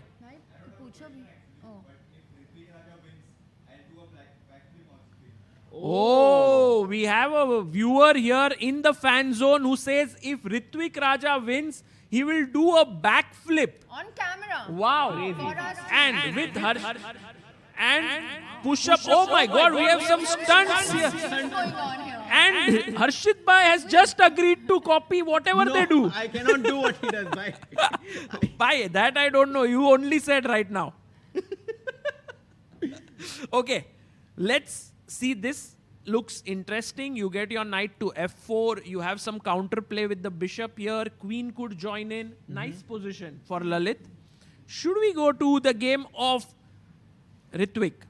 So Ritwick here. Wow. Yeah. He's won a pawn, by the way, guys. He's up a pawn? He's up a pawn. Yes. Can we just quickly do a replay and see where he won that pawn? So take happened. Knight c3. And he didn't save it. So Ritwick was like, bye, thank you for the extra pawn. Bishop f6. Black does have compensation, right? They bishops look like lasers, rockets. The rockets have been activated, but this just goes Rocket launching के हिसाब से. But yeah, listen. At the end of it, bishop है तो हमारे पास भी है. Exactly. You know, I get it that bishop on c1 cannot move because b2 is attacked. Correct. First defend that pawn. I'm looking at. कैसे करे Tania? Rook b1, bishop f5. Rook b1. Kazibek is E4, banking on. Rook b1, bishop f5, And e4. then bishop h. Something like this maybe is what Black is hoping for. He goes bishop to f4. He's giving it back. Ritwick is like on mera wapas. Bishop d6 after bishop b2, rook b1. Let's say bishop f6 back. Bishop d6 could be an idea. भाई हर्षित भाई आप क्या खाते क्या हो? इसने पक्का premium लेके पजल रश किए हैं 10 आज. Crazy. And now knight c. Okay, lot of tactics possible. What happened? He did not take on b2. I think. Bishop h3 immediately. So do you go back? Do you trade your bishop? Yeah, bishop g2, but then you're moving closer to equality, and this is not what Ritwick wants. He has to win. Yeah, It's a tough situation, guys. This is what happens. Must win game में अगर opponent को equality के पास आने लगता है, then suddenly you don't know what to do. Sometimes you even take very rash decisions. Oh, good decision. He keeps it solid. He keeps it consolidated. He feels chances आएंगे. भाई blitz है. You don't have to rush your decisions. Now the rook is attacked. You trade queens and bring it to the center. He attacks the bishop. And there is pressure down here. Knight at some C5. point. Knight C5. Bishop D6. Bishop. Bhai, nice one. Nice one. Looking good. Looking good. Can we take a quick check on Fosti? Faustino Oro, because he needs just a draw, right? With black pieces. He's doing quite well. Very solid right now, Faustino is. He's definitely a favorite right now to qualify to round 2. And yeah, I think a lot of people are rooting for him. Let's see if he manages to pull through here, or will Berkic score a win. Go to the game of Warmerdam and Lalit Babu. Thode moves ho chuke hai. Threatening bishop c5 to win an exchange. Big threat. Huge threat. B6, stopping it. Do you just double up on the d file? Let's have Lalit on the screen. Oh, rook d2. Bhai, don't know. Let's ask our chat. What's the big error here? No, he doesn't find it. पर क्या था move? F6, bishop d3 and then bishop c6. And there was no way for white to defend the e4 pawn. Oh my goodness, that was so tough. Because bishop c6... rook takes rook, knight d2 aa jayega isme. The difference is that after bishop c6 directly, white can trade the rooks and have the d2 square to defend the pawn on e4. Right. But okay, I mean, Lalit is doing quite well. I think he will have his chances. He's doing very well. And meanwhile, Ritwick has to try and create his chances against Nogerbek. Let's stick here for a bit. Bishop c6, attacking this pawn. If by chance he goes knight, bishop d3, we are very happy with knight f6, transposing. Max is taking his time. He has spent 30 seconds. Bhai, Max not 30. 1 minute. 1 minute se soch raha hai. It's good. Jitna time kam hoega, that much better for Lali. Max, because bhai, abhi khelo. kitne pieces hain? Nahi, mat khelo.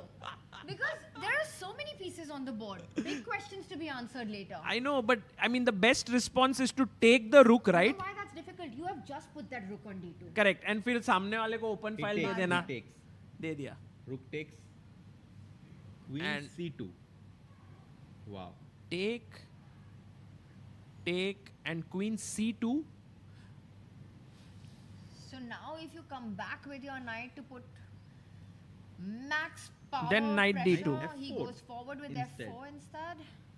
I think Lalit would be extremely happy if he takes, pawn takes, और फिर उसका bishop पूरा खुल जाए. मार दिया उसने, जैसे ही आपने बोला. अरे, फिर तो मैं खुश हूँ.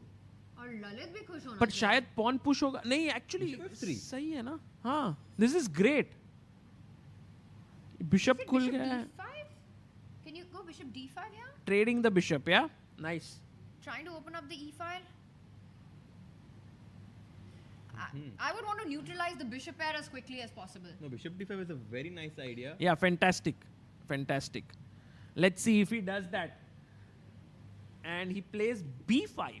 Okay, first kicking the bishop. that does weaken the c5 square a bit. बाद में queen आ सकती है यहाँ पर. Should we go back? Bishop b7 and now plays bd5. Okay. But it just feels. But मारते and get the queen here. No, attack all this. Because c4 rook takes d5. Yeah, I did like this b5 move. समझ ही नहीं आया मुझे. Spicy. Take. होने वाला है. Queen c5 and now if c4, Harshit Bhai was ready with another tactical shot. And also Max, he kind of gave away from his expression that he did not see this move queen c5. भाई ये मर रहा है और ये भी मर रहा है. Boys, fully self-inflicted. He could have played bishop d5 without b5. Correct.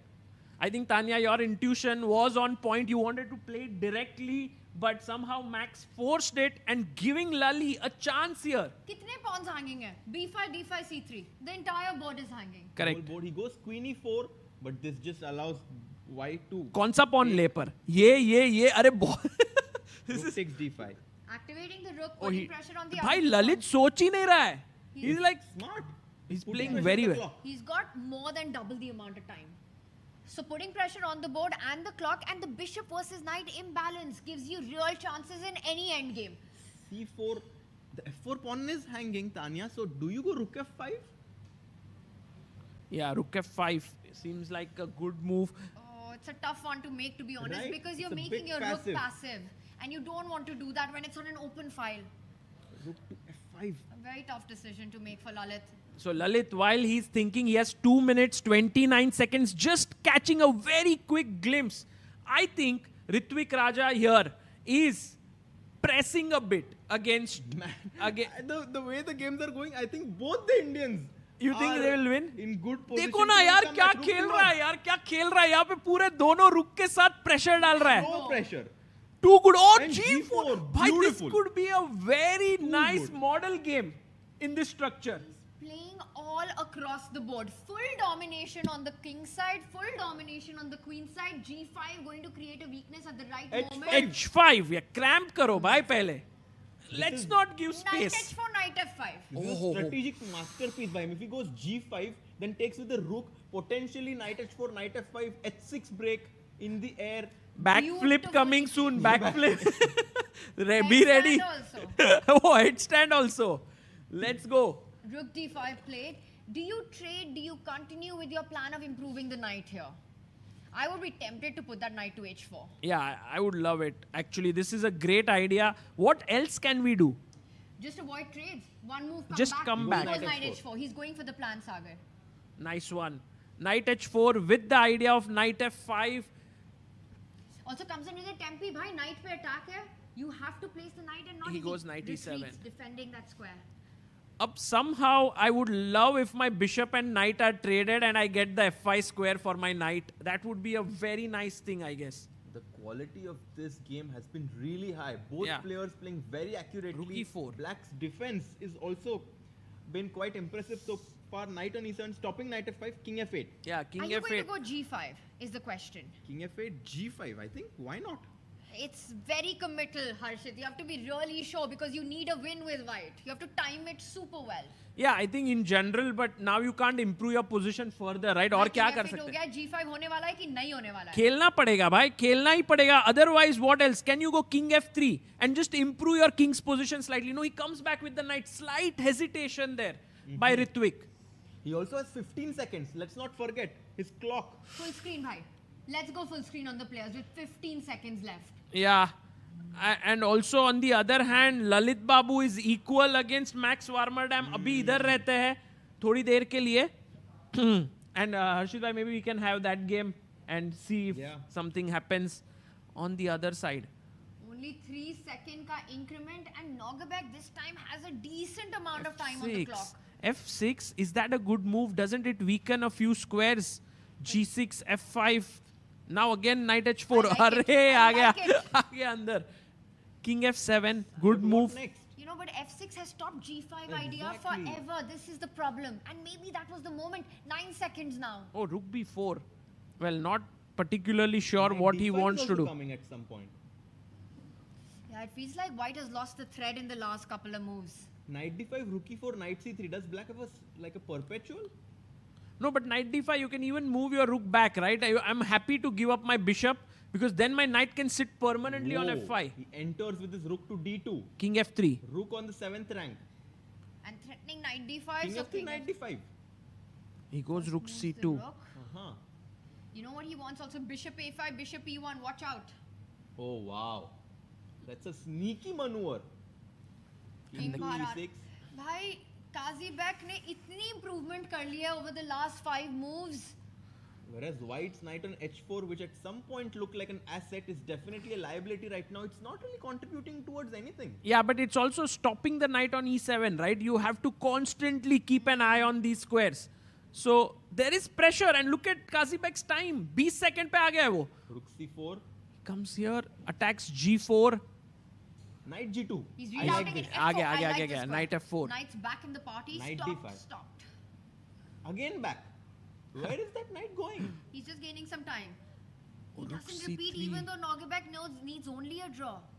Takes. Oh, knight but F5. King has to Oh, go but back now to the defend. B5 pawn is But it's a race hanging. because G7 is hanging. No, but he defended it. Yeah, he defended it. But now b7 if you take, you lose b5. And a draw does not suffice. 3 seconds. Oh. He repeats. Whoa. But What? Bishop f4? yes. A nice move. Just a This waiting- knight is defended. This knight is defending b5. And a bishop c7. Bishop c7 maybe. Can you go bishop c7? Some tactics, Two yeah? tense. Knight Too b7 tense. maybe. Is he about to do it? He He goes doesn't. bishop He goes c5, he bishop takes the pawn. Bishop e7. Oh, beautiful maneuver there. He traps that knight on b7. Has to Knight go to a5. the edge of the board. Takes. Oh. Knight c6. Ritwick dropped black's piece, apologized. Kazibek said it's okay. Yeah, that was very cool. And 10 seconds for Kazibek, 7 for Ritwick, king d7 back, attacking the knight. Knight Should b8. we take it? He goes knight b8. Knight a6, I like this. Just blocking the pawn on a7 completely. Now he'll try to advance his king side majority. Bishop d6, king e4. Yeah, Trying to look at trade. Nogerbek. Yeah, his expression was like, now I can't lose this. But look at there is hesitation amongst both the players right now. He takes. Takes on f4, What? takes on c3. Because that bishop cannot get rid of the knight on a6. Oh, this is done. This is done. The knight is trapped. I think Oh, and the black king Ritwick will is just march losing. over. F5 at some point. He does it now. The h5 pawn is weak. King d5 though. Oh, Still not over. king is But coming you in. can just move. Okay, the e pawn is the only hope now in white's position. Oh, Nogerbek is thinking 5, No 4, second. 3. Oh, He's oh, not he's a going 2 to 1. lose. What? He lost on the clock. No, he didn't. He made it with less than 1 second. Oh, how is it possible? He made it. One second. That is unbelievable. Oh, he was almost going to lose on time. But And he the e-pawn just is rushing. made it. How did that happen? And but still, he can lose. This e pawn is coming up. Oh man. e3 से e5 Knight पे आ e6. गया भाई. Knight कहाँ से कहाँ आ गया है? Check आके e6 आ रहा है. Knight d4 check and f4 maybe. Okay, not yet. Oh, he hesitation. Or what? This is crazy. Knight c2. This is insane.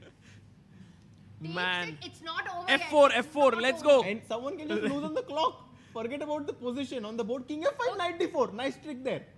Yeah. King F5. A5, but now there are, I think black has pawns on both sides. F5 आ रहा है. F5 आ रहा है. It's not over, Check. Sagar. King The f7. problem is the black bishop is a great defender. And Yeah. he just took the queen in his hand. That's a powerful a-pawn. Who's going to stop that And a-pawn? resignation. What a game. Now Nogerbek goes through. Oh. That moment when he played a move with 1 second. Less than 1 I second saw it was. 1 on the clock and he still hadn't reached yeah. out to the piece, It but he was made it. 0.5 seconds. And meanwhile, guys, And Lalit also lost. Lalit lost his game to Max Warmerdam, which means both The Indians are out.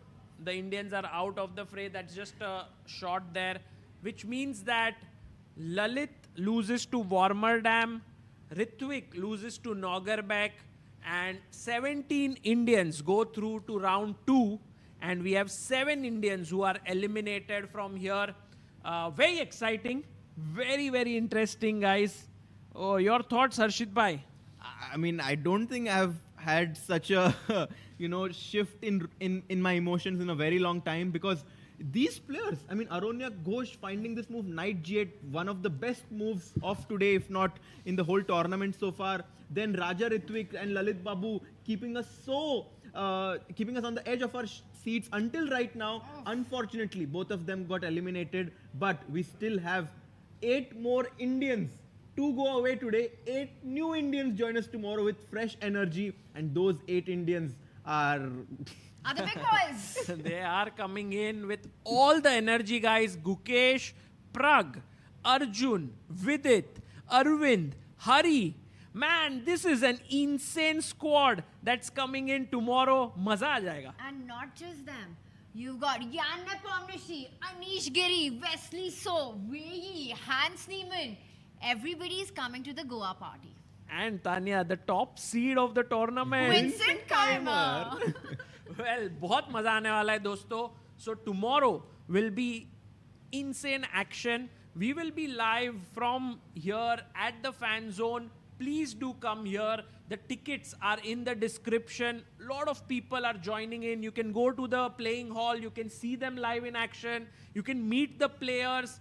It's a dream come true for any chess lover to come to Goa at this point. Absolutely. Aana hi hai.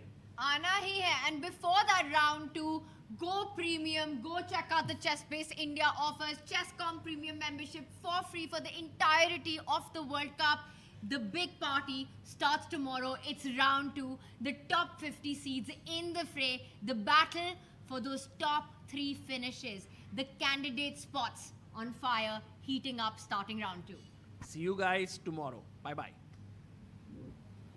Why is the ChessBase Premium account a good investment for your chess career? It costs you less than 5 rupees a day and it gives you access to 12 powerful features. What are these 12 features? You can play online on Play Chess. You can solve tactics on the Sack Mate feature of ChessBase account. You can watch live games every day of high-class chess of the top players in the world. You have a powerful video portal with thousands of videos from top trainers like Daniel King, Lawrence Trent, Rustam Kazimjanov, and many more. There's a live database game feature where you can check any games and see how many times it has been played before and also get an idea of what the trends are. There's also Fritz Online feature where you can play against an engine online. You also can learn, remember and revise your openings with the openings trainer. The My Games Cloud is a great feature where you can store your games and analysis on the cloud. Never ever will you fear a hard drive crash. You also have the players database where you get information about their players, their openings, their ratings, how they have increased, how they have fallen, and so on. There's a studies database where you can check out the most beautiful studies and try to solve them. It can really help you in improving your calculation. There's a quiz feature where if you are a quiz buff, you will enjoy solving the questions that are posed to you. And finally, the ChessBase news portal where you will get updates of all the latest news across the world. The ChessBase Premium account is a powerful tool that helps you overall to improve your chess and take it to the next level.